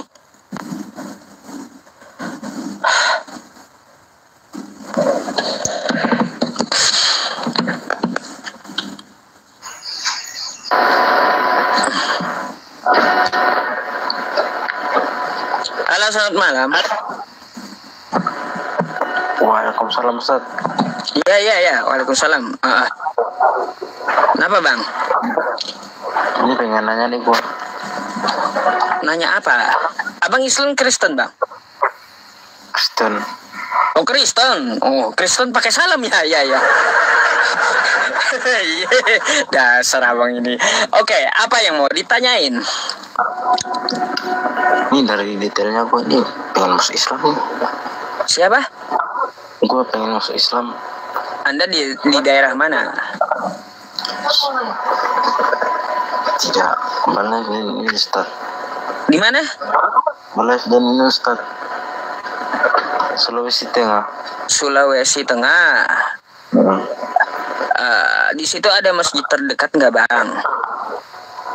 Ada. Ya, kalau ada Anda langsung datang ke masjid, Bang. Ini ada pengen ditanya ini. Ada pengen ditanya, baik silakan. Ini di dalam Alkitab tuh Yesus tuh dihinakan, tapi dalam Al-Quran tuh Yesus tuh dimuliakan. Betul. Betul bang. Bentar bang, nanti ada tuduhan. Duduk bang. Anda duduk, coba duduk, jangan baringan gitu. Bang, nanti dituduh pula bang, abang ini nyamar muslim katanya. Enggak. Ini gue tuh udah lihat di Alkitab sampai di Quran tuh beda tuh. Beda. Dari apa yang abang pelajari coba? Ini Alkitab, gue baca di Alkitab dari 1 sampai ke bab lain tuh ada perbanyak tuh yang dibedakan sementara Al-Quran tuh dari pertama sampai akhir tuh sama semua jawabannya. Iya, memang. Al-Quran abang belajar di mana bang? Anak Al-Quran usia 17 tahun tuh yang ngajarin. Anak abang ngajarin? Enggak. Teman yang ngajarin gitu.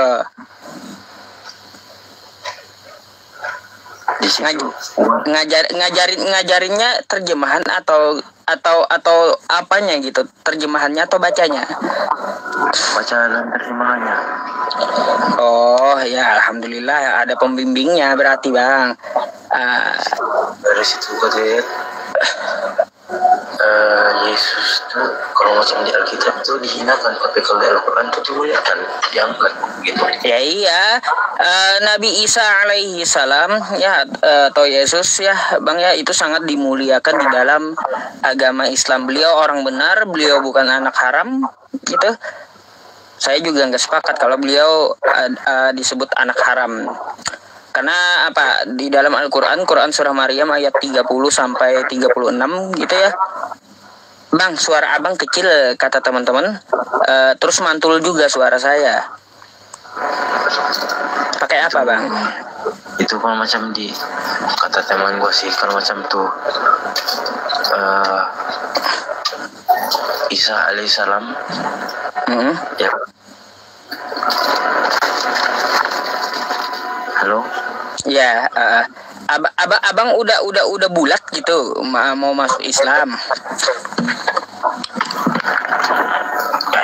Kayaknya gue sendiri, keluarga gue nggak mau.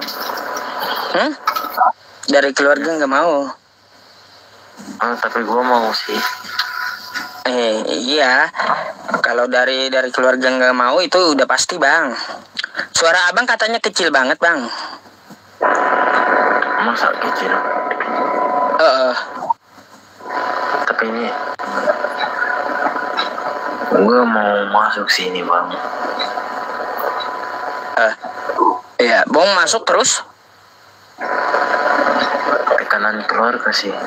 Tekanan keluarga agak berani ya. Kalau tekanan keluarga nanti bang ya, mungkin mereka ngerti sedikit-sedikit gitu nanti. Optimis aja kalau mau mu'alaf itu. Tapi gue juga punya guru agama juga sih yang Islam juga. Boleh belajar sedikit tanpa pengertian si keluarga. Iya, boleh nanti abang sama gurunya itu untuk dituntun syahadat boleh gitu. Gue udah tahu syahadat nih. Hah?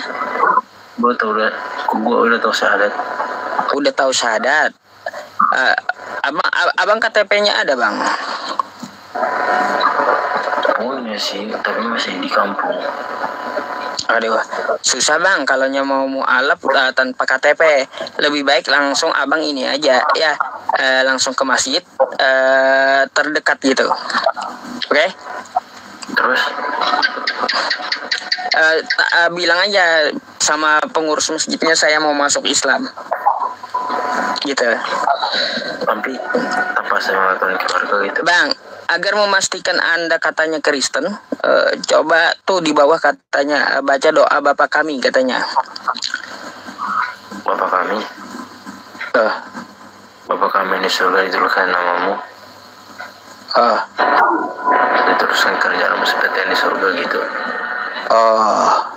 Temui DKM masjidnya ya Bang ya. Itu Bang Mahyudin. Saya naikin sebentar ya. Nih sebentar. Saya naikin beliau sebentar. Bisa nggak diculik Bang Mahyudin ini?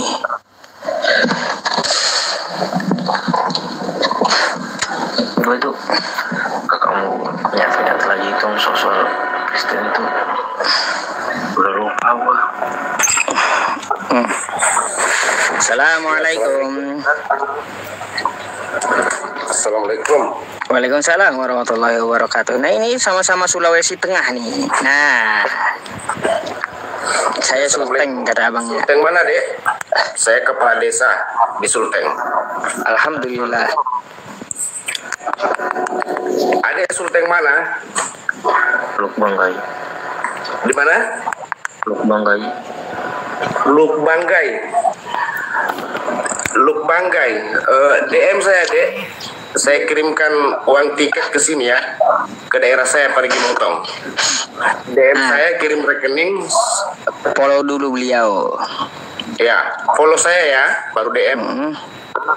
Saya ajak ke kampungku sini. Saya di Parigi Motong, Kabupaten Parigi Motong, Sulawesi Tengah. Saya kepala desa di sini. Nah, beliau DM kepala desanya tuh. Alhamdulillah tuh. Saya bantu. Ada jalan ya, alhamdulillah ya ada jalan. Ya, follow saya deh. Udah di follow. Udah baik. Ya sama-sama Pak Mahyudin ya. Sehat selalu. Semoga Allah merahmati Anda sekeluarga. Amin. Bukan saya aja, Ustaz. Ya nanti saya WA lagi. Baik. Yang kemarin ya. Baik. Ya. Bang, abang udah ini inbox Pak Mahyudin belum? Udah. Baik. Kalau gitu bicara di inbox gitu ya, boleh? Oke. Baik, saya turunkan dulu ya. Ya. Oke. Assalamualaikum warahmatullahi wabarakatuh. Warahmatullahi wabarakatuh.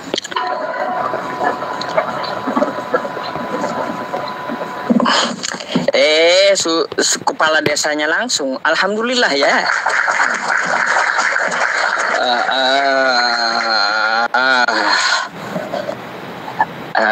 Alhamdulillah ada kepala desanya langsung yang ngurus. Mana lagi? Masya Allah, iya. Tepuk tangan, udah rezeki Pak Kades ya. Udah rezeki Pak Kades. Sabar.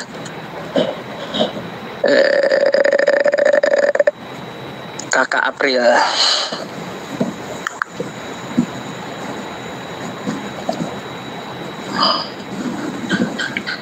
Panas sama saya. Kenapa ini abang naik? Kepencet tadi bentar. Oh ya udah turun dulu ya. Udah 2 kali tadi. Iya Tat. Halo, selamat malam.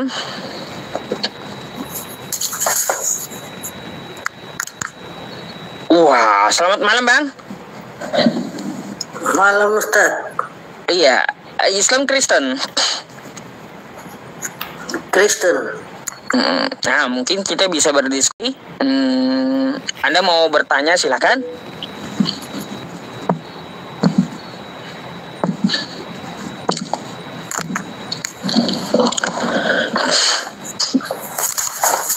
Bang?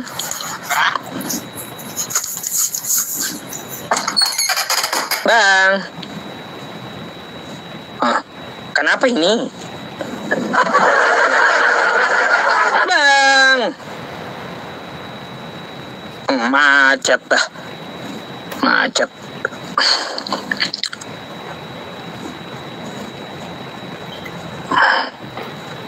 Sampai jam berapa teman-teman? Sampai jam berapa? 1:30 ya?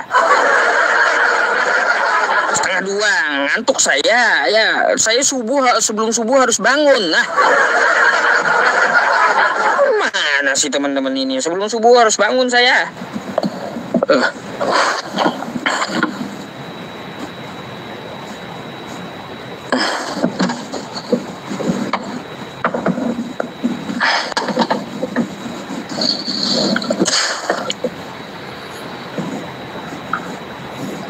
Halo, selamat malam. Selamat malam. Malam, Bu. Islam Kristen, Bu? Kristen. Oh, open cam dulu lah, silakan. Saya lagi baring ini udah mau tidur. Kenapa nggak tidur aja, Bu? Besok naik ke tempat saya pada... Enggak, tadi lucu aja dengar bincang-bincangnya Yusuf dengan yang lain-lain. Pengen ikut nimbrung aja. Ikut nimbrung. Kira-kira ada yang Anda mau pertanyakan, Bu, sama saya? Enggak, malah saya mau malah balik nanya kamu. Kok kenapa judulnya Salib Rancangan Bingung? Kamu bingung? Iya. Salib Rancangan Bingung. Di kitab Anda ya ada kata Edis TV dari salib itu rancangan iblis gitu. Oke. Terus ada dari pendeta Bom. Pendeta itu mengatakan salib dari rancangan Tuhan. Oke. Terus ada dari pendebat Kristen ya, si Robert tuh yang orang Kupang tuh. Salib itu rancangan manusia. Jadi mana yang betul? Kalau menurut kamu kan orang berpendidikan yang tahu banget gitu tentang. Iya, kalau menurut saya nggak mau. Saya mau memakai Yohanes 13 nomor 2 aja. Salib itu rancangan iblis. Iya, emang iya. Betul kan? Berarti kamu sependapat dengan Edis kan? Iya, rancangan iblis. Ya udah. Terus? Kenapa kamu bingung lagi? Rancangan bingung.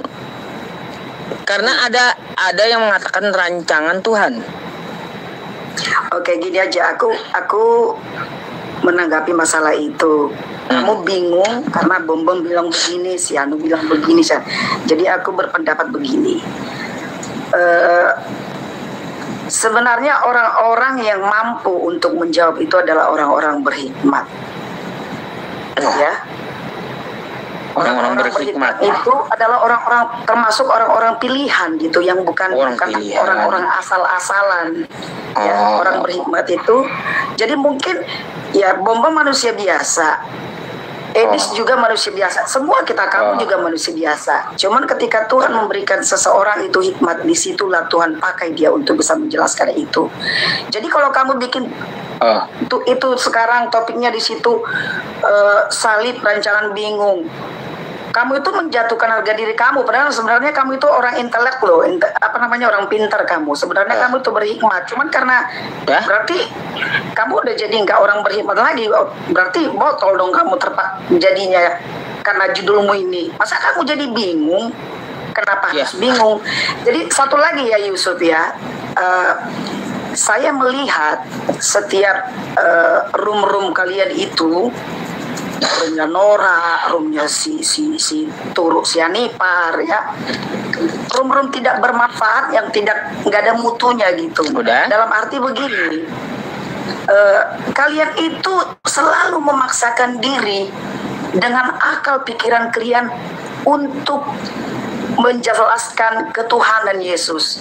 Kalian nggak tahu bahwa Yesus itu tidak bisa dipikirkan melalui akal pikiran manusia. Sampai gila pun kalian nggak akan dapat kalian, karena kalian tidak berhikmat. Nggak akan dapat, nggak akan ngerti kalian itu. Jadi itu aja, jangan kalian paksakan akal pikiran kalian. Saya tanggapi boleh, Bu? Itu. Baik. Bu, kalau kagak masuk akal ngapain diimani, Bu? Ya.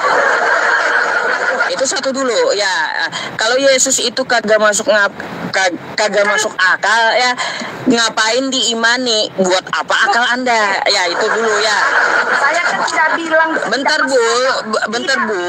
Tadi saya dengarkan Anda. Ya, tolong dengarkan juga tanggapan saya. Tadi saya mendengarkan Anda gitu. Oke? Bu, sabar dulu ya. Dengarkan tanggapan saya dulu ya. Tadi saya mendengarkan tanggapan Anda. Tadi Anda kan berbicara panjang lebar, saya dengarkan gitu. Jadi tolong dulu Anda dengarkan saya dulu ya. Dengarkan saya dulu. Ya, pertama gini, ya, jangan tantrum Bu, ya. Gini.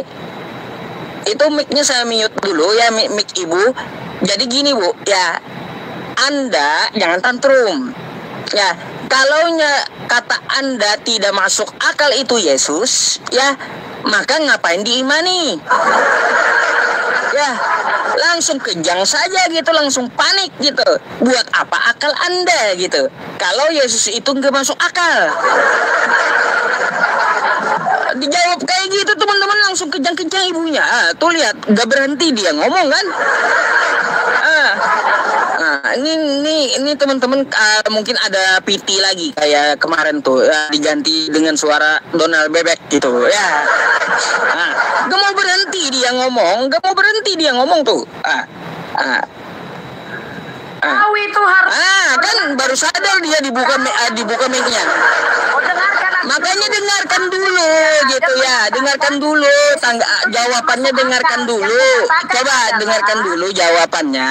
Ya, tenang dulu ya, tenang dulu. Dengarkan dulu jawaban saya, jangan ngomong terus gitu. Oke? Bisa? Nggak sadar lagi tuh di mute mic-nya ya. Kemasukan apa? Entah dah. Ya lanjutlah, kalau mulutmu lebar, lebih lebar mulutmu dariku. Makanya makanya dengarkan jawaban orang. Tadi saya dengarkan Anda panjang-panjang, saya dengarkan gitu ya. Dengarkan tanggapan saya gitu. Itu namanya menghargai, pakai adab gitu ya. Pakai adab gitu. Makanya pertama gini tanggapan saya ya. Tanggapan saya, kalaunya tidak masuk akal, ngapain diimani? Karena apa? Saya katakan, aduh Tuhan, karena Tuhan memberi kita itu akal sehat Bu. Sabar. Dengarkan dulu. Aduh, kejang lagi. Apa teman-teman? Iya. Heran saya. Ini maknya Edis kayak ini ya. Bu, kebanyakan makan pepaci, Bu. Kebanyakan makan pepaci. Ada aku bilang Yesus tidak masuk akal. Kebanyakan makan pepaci.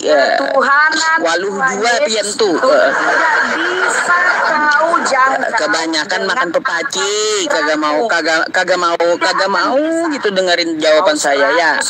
Udah turun dulu ya Bu ya. Kebanyakan makan pepaci. Heran saya, kebanyakan makan pepaci.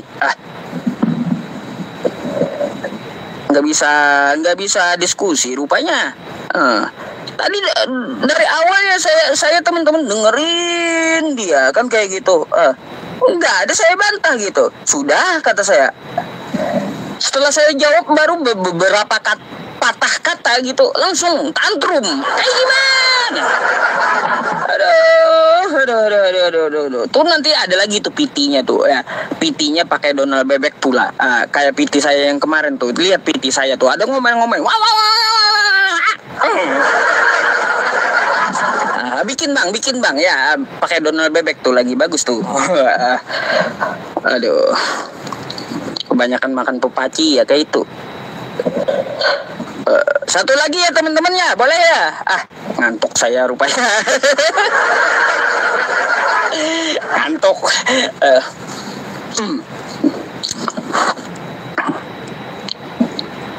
Satu lagi lah ya. Ngantuk saya.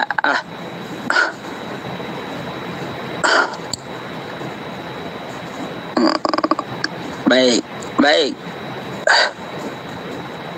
Mana nih? Yang Kristen mana sih? Silakan naik.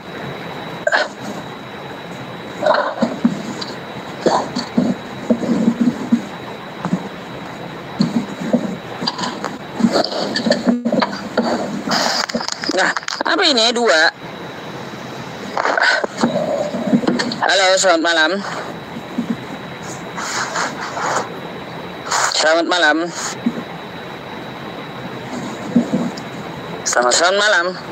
Mana bang? Islam Kristen bang?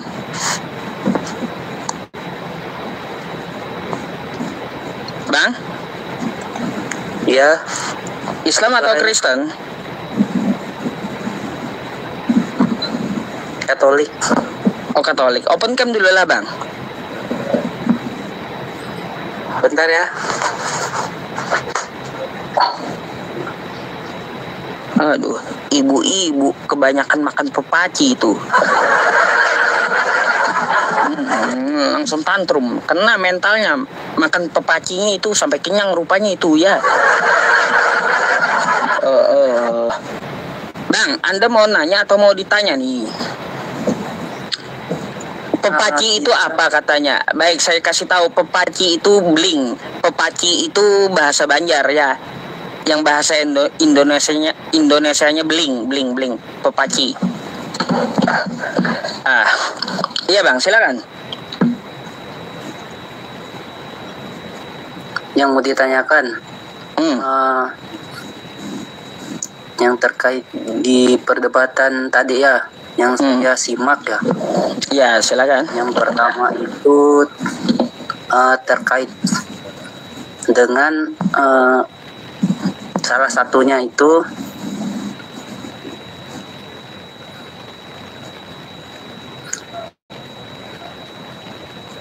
ini bang, apa?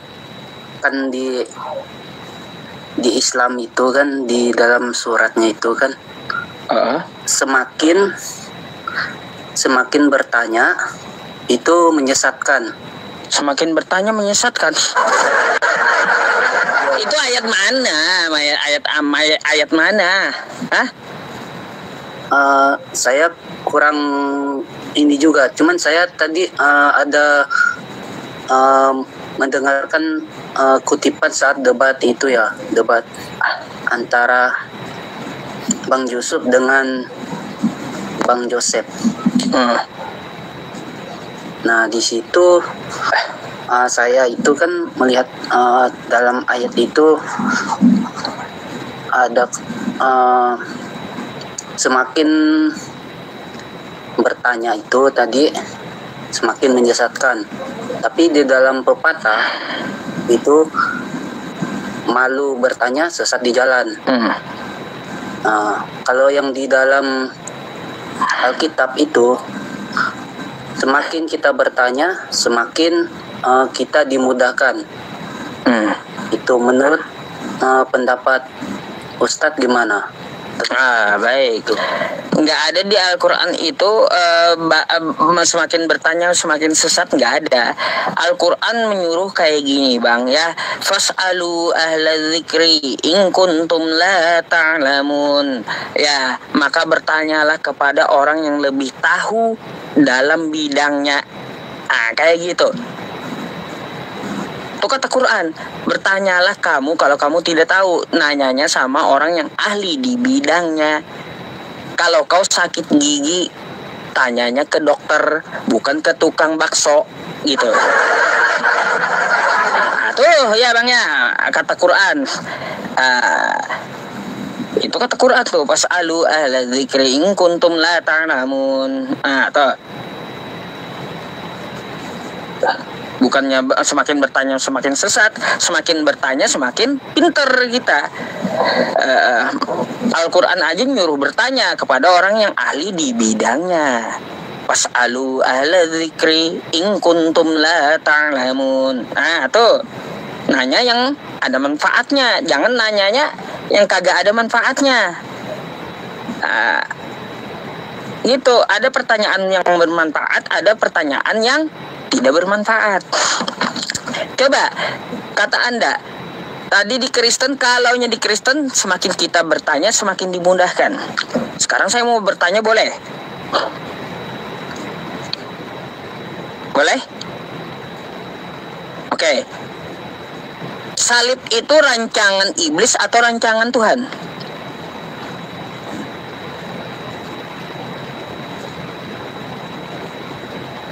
Suaranya mana? Bang, suaranya? Suaranya nggak ada. Enggak ada suaranya. Ya. Udah ada kah? Ya, dah. Pertanyaan tadi itu Bang Yusuf, salib itu rancangan menurut pandangan saya ya. Itu rancangannya itu kan kalau yang namanya salib itu kan udah ada di zaman Romawi kuno ya. Saya itu memang udah ada di zaman sebelum manusia awal manusia ada, zaman Nabi, kalau zaman Nabi Adam itu kan awal mula manusia. Itu zaman Nabi Adam apa hubungannya dengan salib, Bang? Apa hubungannya zaman Nabi Adam dengan salib? Hah? Yang saya tanya, salib itu rancangan iblis atau rancangan Tuhan? Kalau salib itu rancangan, kalau menurut saya itu rancangan Tuhan. Rancangan Tuhan. Anda sering baca kitab Anda enggak? Ada. Ada di situ kitab Anda? Enggak ada. Enggak ada. Di kampung. Ada. Salib itu rancangan iblis. Rancangan bingung. Satu bilang iblis, rancangan iblis. Habis itu yang satu rancangan bingung. Ya, rancangan Allah katanya. Yang mana yang betul?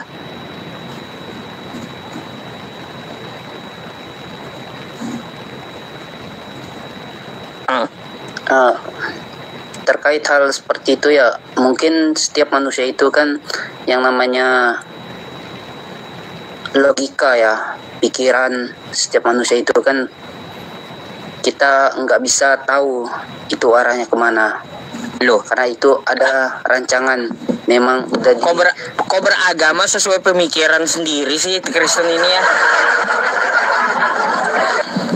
Beragama sesuai pemikiran sendiri gitu, kemana-mana terserah dia aja gitu ya. Belajarlah Bang ya, belajar lagi ya, biar nggak bingung gitu. Ada lagi Bang? Mungkin itu saja ya saya tanyakan. Oke, baik. Tidurlah Bang ya, saya gantikan dulu ya dengan Kristen yang lainnya, oke? Selamat malam. Terima kasih. Iya, selamat malam. Iya, awam dia itu. Orang awam.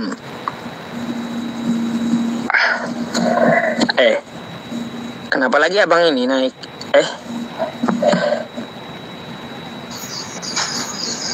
Kenapa Bang? Bang. Ah? Gue mau diundang Bang. Kenapa lagi Bang? Hah? Diundang gue. Diundang apa? Itu sama Ustadz Wahyudi. Oh iya, sama beliau. Gue diundang lagi. Udah ambil kontak tadi. Mana beliau? Disuruh lah. Disuruh beliau, coba kontak beliau dulu. Saya nggak punya kontaknya. Kenapa emang? Gue tadi yang mau masuk Islam. Iya, mana bapaknya? Pak Kadesnya mana? Tadi dia disuruh diambil kontak gua. Besok baru dia telepon. Oh, besok baru dia telepon. Ya udah ditunggu dulu. Enggak, gua mau kasih kabarnya sama Ustadz sih. Saya udah follow Anda juga nih. Tapi nggak apa-apa nih ya. Hah? Nggak apa-apa kalau gua masuk Islam itu ya. Oh, aman, nggak apa-apa Bang. Apalagi kades Anda yang ini yang jamin gitu.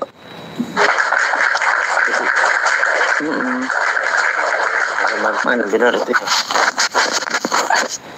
Pak Mahyudin ya. Oke Bang ya. Oke ya. Tapi ini gue punya istri nih. Bicara agama. Gini aja Bang, nanti bicarakan sama kadesnya ya. Makanya aku masuk Islam. Oke, siap Bang. Ya, bicarakan sama kadesnya. Terus nanti kalau kadesnya bingung, tanya saya di WhatsApp ya. Oke? Ntar Bang. Apa? Gimana? Abang live itu gua nonton terus. Iya, Abang saya live. Anda nonton terus. Kira-kira apa yang Anda pikirkan gitu? Mau minta masukan gitu. Soal masukan apa? Ya silakan. Apa? Perdalamkan Islamnya gitu. Iya, memperdalam Islam. Gini Bang, ya kita masuk agama Islam itu ya masuk agama Islam itu seperti lahir yang baru gitu. Maksudnya apa? Waktu kita dilahirkan ibu kita nggak kenal keluarga kita nggak tahu harta kita, kan kayak gitu. Artinya direset ulang gitu Bang. Ya kayak gitu. Jadi kalau untuk masalah Anda, keluarga Anda ya bisa diselesaikan nanti sedikit demi sedikit ya, sedikit demi sedikit. Nah, jadi dalilnya untuk masuk agama Islam pun ada. Terus disuruh bertobat itu ada juga Bang. Ya ayyuhalladzina amanu tubu ilallahi taubatan nasuha asa rabbukum an yukaffira ankum sayyi'atikum wa yudkhilakum jannatin tajri min tahtihal anhar. Nah tuh, hai orang-orang beriman, kata Allah, bertobatlah dengan sebenar-benarnya tobat, dan semoga Allah Subhanahu wa Ta'ala mengampunimu di masa yang lalu, menutup kesalahanmu yang di masa lalu, dan memberikan kamu jannahnya, surganya. Amin ya robbal alamin gitu. Jadi untuk masalah keluarga Bang, untuk masalah istri ya nanti sedikit demi sedikit gitu. Ya bicarakan sama kadesnya.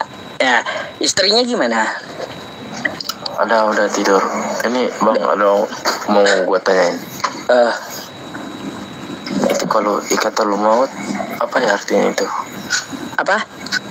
Ikatul maut. Ikatul maut. Ikatul maut. Ikatul maut gitu. Apa itu ikatul maut? Sakaratul maut kali. Kayaknya itu dia. Sakaratul maut itu ditariknya ruh kita dari jasad. Abang pasti merasakan, saya pun juga. Saya ini tinggal nunggu aja ini ya. Nunggu aja, nggak tahu tahun berapa nanti. Itu rahasia Allah Subhanahu wa Ta'ala. Gitu Bang, menjelang aja sakaratul maut namanya. Enggak, itu gue cari yang apa itu? Yang bahasa Arabnya itu yang ikatul maut itu. Ya maksudnya itu sakaratul maut, cuma yang ngajinya gitu. Oh Iqra, itu nanti dibimbing, Anda dibimbing oleh kades Anda itu nanti sedikit demi sedikit Bang. Segitu. Nanti akan diberikan pendidikan Islam kepada Anda gitu, gak apa-apa. Sakaratul maut itu apa ya? Yang langsung mati. Iya, sakaratul maut. Sakaratul maut itu adalah proses saat ditariknya ruh dari jasad kita, mau mati gitu, mau meninggal. Seperti Nabi Muhammad tuh ditarik sama Israel. Gimana? Itu gue kan nonton alur ceritanya Nabi Muhammad tuh ditarik ruhnya sama. Iya, ditarik ruhnya itu malaikat Israel gitu. Gitu Bang. Itu namanya sakaratul maut. Sakit? Ya itu tergantung amalan kita Bang. Ya, tergantung amalan kita. Apakah kita orang yang baik? Ya kalau yang baik insya Allah nggak sakit gitu. Tapi kalau kita penjahat, waduh, ngeri. Apalagi kafir, ngeri gitu. Aduh. Ini kan banyak tuh yang kayak sesuai agama kita masing-masing itu banyak tuh. Terus kenapa lebih percaya agama-agama lain daripada Islam? Maksudnya gimana bang? Itu macam Kristen tuh, macam saya yang itu Kristen. Kenapa lebih percaya Kristen daripada Islam? Bang, ya, andaikan ini perhatikan ya, bang. Pakai bahasa Indonesia nih. Saya udah sering ucapkan, ya bang ya. Saya ini dilahirkan Islam, oke? Dari kecil. Saya dilahirkan Islam. Memang orang tua saya menyekolahkan saya di pendidikan Islam gitu, oke? Nah, setelah besar saya belajar perbandingan agama.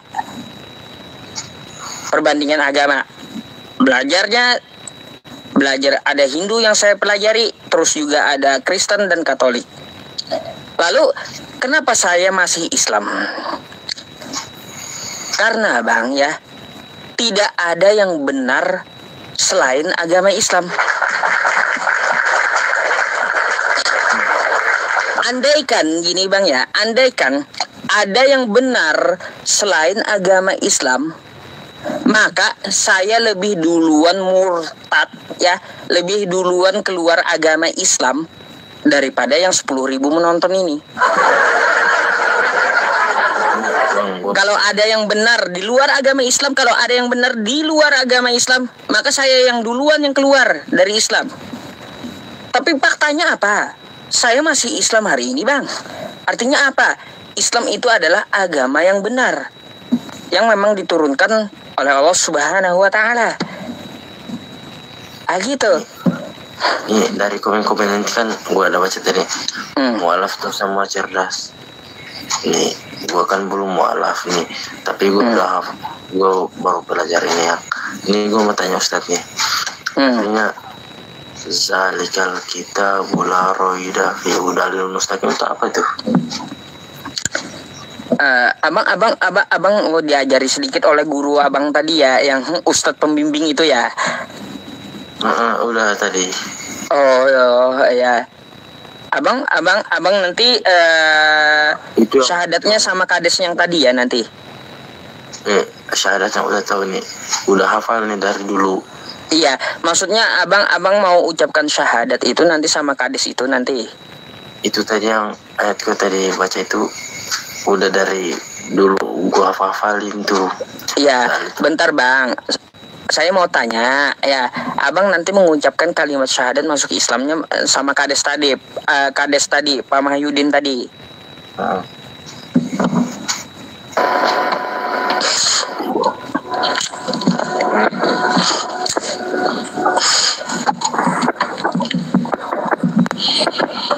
Ya, halo, assalamualaikum. Waalaikumsalam warahmatullahi wabarakatuh. Maksudnya gimana, Pak? Ya, ini anak bingung. Saya sudah hubungi dia tadi, Bang.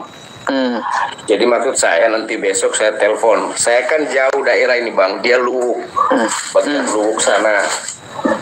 Saya daerah Parigi Mautong, sekitar 500 kilo. Jadi maksud saya besok telepon beliau. Andai pun dia tiada pekerjaan, saya ajak ke sini. Suami istri, saya kasih pekerjaan, terus saya bimbing dia. Makanya tadi saya sudah DM tadi, sudah minta WA-nya. Besok saya telepon Adinda. Jadi Dek boleh rekam nih Dek. Besok saya telepon. Cuman tadi keluhannya kamu takut sama bapakmu, makanya besok mau ke gereja karena masih takut sama orang tua. Jadi insya Allah besok Adinda saya telepon, saya arahkan seperti apa. Kalau mau ke sini ke daerahku sini Parigi Mautong, nanti saya biayain sekaligus saya kasih kegiatan pekerjaan. Makanya tadi adik saya tanya biasa kerja sawah, biasa kerja kebun. Biasa, ya udah besok saya teleponnya. Cuman saya bilang sering-seringlah nonton live-nya Pak Yusuf, Bang Yusuf, biar kamu bertambah ilmumu ya. Gitu. Jadi besok aja saya telepon dia, Bang. Gitu. Kami jauhan, Bang, sekitar 400 kiloan ya kalau nggak salah. Daerah Lubuk sana. Oh, 6 jam lebih berarti ya jaraknya. Ya sekitar itu. Makanya saya bilang besok aja saya telepon. Kalau nggak ada data saya kirimin data. Seperti apa kan? Saya mau ambil dulu sampelnya seperti apakah serius atau gimana. Kalaupun nggak ada kegiatannya di sana sudah saya ajak ke sini aja gitu. Nggak apa-apa bang. Ya. Abang siapa namanya ini? Kifli. Iya Kifli. Itu seperti saya DM tadi Kifli, sudah saya kasih nomor WA kan. Besok saya telepon Adinda ya. Itu jadi sering-seringlah nonton sama Bang Yusuf punya live biar bertambah ilmu.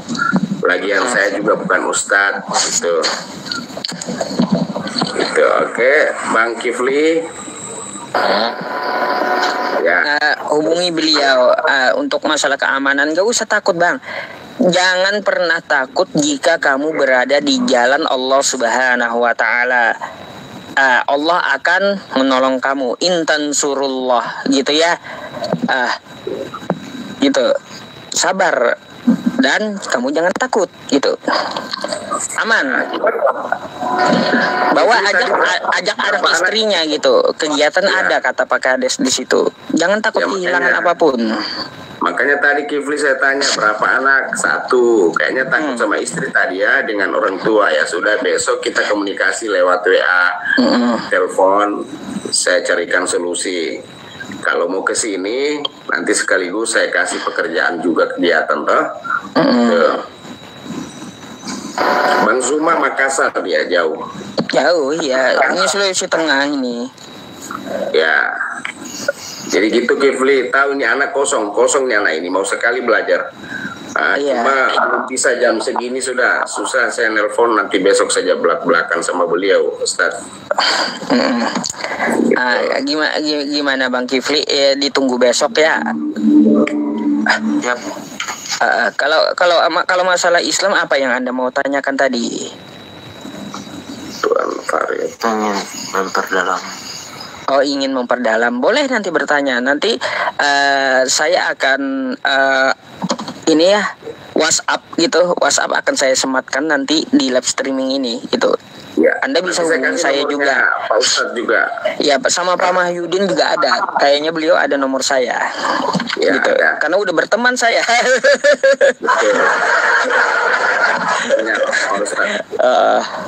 Gitu. Ya. Ya, nanti sharing ya. Kalau mau tanya apapun video call boleh, oke? Ya. Oke Kifli, kita sama-sama turun dulu ya Kifli ya. Ada banyak dulu ya. Dan mau naik lagi. Oke, makasih Bang. Makasih Pak Kades ya. Assalamualaikum. Waalaikumsalam warahmatullahi wabarakatuh. Itu ada aku chat Ustaz Yusuf di pesan. Aku di pesan. Aku ada kirim pesan tuh. Oh nanti saya buka habis ini DM-nya ya. Ya nanti aku kirim nomor aku ya. Ya boleh. Oke sip. Oke ya. Makasih ya. Sama-sama. Jangan takut bang ya. Ya insya Allah akan saya bimbingnya. Insya Allah. Oke. Semoga Allah mudahkan ya.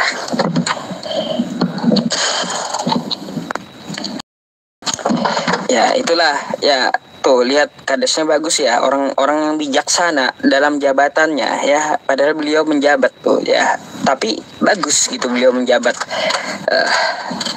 Bagus Islami beliau menjabat, top lah buat Pak Mahyudin tadi ya. Untuk bimbingan nanti insya Allah ya, dia akan saya bimbing juga melalui WhatsApp. Nanti saya minta sama Pak Mahyudin mungkin disekolahkan di dalam pendidikan Islamnya sampai sambil bekerja gitu ya. Oke ya teman-teman semuanya, mungkin kita akan menyambung besok hari ya. Besok hari karena saya udah ngantuk. Iya, ngantuk di tempat saya udah 1:30 malam, teman-teman. Sudah 1:30 malam gitu. Syukron jazakillah ya, teh ya. Sudah malam gitu. Ya, alhamdulillah ya teman-teman, karena live streaming saya banyak yang mu'alaf gitu ya. Alhamdulillah ya Allah ya, idza nasrullahi wal fath wa ra'aitan nasa yadkhuluna fi dinillahi afwaja. Kan kayak gitu, fasabbih bihamdi rabbika wastaghfir innahu kana tawwaba. Ya teman-teman, lanjut besok. Saya perlu istirahat juga, nanti rusak lah. Saya ini manusia teman-teman ya, manusia bukan robot yang ada capeknya juga. Oke, ayo rehat, tapi kita ini rehat bentar ya. Rehat bersama, kita doa bersama dulu. Teman-teman semuanya, saya berterima kasih ya kepada Anda yang memberi gift. Gift yang Anda gunakan itu akan saya gunakan, gift yang Anda berikan akan saya gunakan untuk menunjang dakwah dan ibadah. Terima kasih kepada para pemberi gift. Semoga Allah Subhanahu wa taala selalu melancarkan rezeki Anda. Amin ya rabbal alamin. Dan saya berterima kasih kepada para ahlu sedekah yang telah membelanjakan hartanya di jalan Allah Subhanahu wa taala ya, dengan memberikan mushaf gratis kepada para hafiz Quran, TPQ maupun pembelajar Al-Quran di seluruh Indonesia. Jika Anda ingin ikut andil dan berpartisipasi, langsung saja ya teman-teman semuanya, Anda menghubungi saya di WhatsApp yang saya sematkan ini ya. Ini adalah WhatsApp umum, WhatsApp umum itu ya. Nanti kalau udah jadi juga yayasan kita akan memakai yayasan semuanya ya, apapun akan ditampung oleh yayasan. Terima kasih para ahlu sedekah. Semoga Allah Subhanahu wa taala ya mencatat amal Anda sebagai amal yang mengantarkan Anda ke jannahnya Allah Subhanahu wa taala. Amin ya rabbal alamin. Dan teman-teman semuanya, sebelum kita menutup dan beristirahat, mari kita berdoa bersama dulu dan tolong diaminkan gitu ya. Mungkin ada para ustadz atau asatiz ya. Kita meminta kepada Allah Subhanahu wa taala dalam acara ini kita diberikan petunjuk. Terus kita besok bangun pagi hari dicukupkan rezeki untuk kita, dan kita diselamatkan dalam beragama, diberikan kesehatan, diberikan rezeki yang berkah dan halal, dan juga ya teman-teman semuanya, kita diberikan rahmat oleh Allah Subhanahu wa taala waktu kita hidup, sakaratul maut, dan setelah di barzah. Dan kita juga berdoa semoga kita ditutup dengan iman, ditutup dengan Islam, dan ditutup dengan husnul khatimah, dan selamat dunia serta akhirat gitu ya. Maka dari itu saya pimpin doanya. Mungkin ada kiai di bawah yang nonton ya, atau juga ustadz yang nonton, tolong diaminkan. Semoga doa ini dijabah oleh Allah Subhanahu wa taala untuk kita semuanya ya. Terus juga yang di YouTube, saya izin pamit yang di YouTube ya, mari aminkan, kita berdoa bersama. Al-Fatihah. A'udzubillahi minasyaitonirrajim. Bismillahirrahmanirrahim. Alhamdulillahirabbil alamin. Arrahmanirrahim. مالك يوم الدين إياك نعبد وإياك نستعين اهدنا الصراط المستقيم صراط الذين أنعمت عليهم غير المغضوب عليهم ولا الضالين آمين آمين بسم الله الرحمن الرحيم الحمد لله رب العالمين والصلاة والسلام على أشرف الأنبياء والمرسلين سيدنا ومولانا محمد وعلى آله وصحبه وبارك وسلم أجمعين اللهم يا غني يا حميد مبدئ يا معيد يا رحيم يا ودود أغننا بحلالك عن حرامك وبطاعتك عن معصيتك وبفضلك عن من سواك واعف عنا يا كريم واعف عنا يا رحيم واعف عنا يا أرحم الراحمين اللهم إنا نسألك سلامة في الدين وعافية في الجسد وزيادة في العلم وبركة في الرزق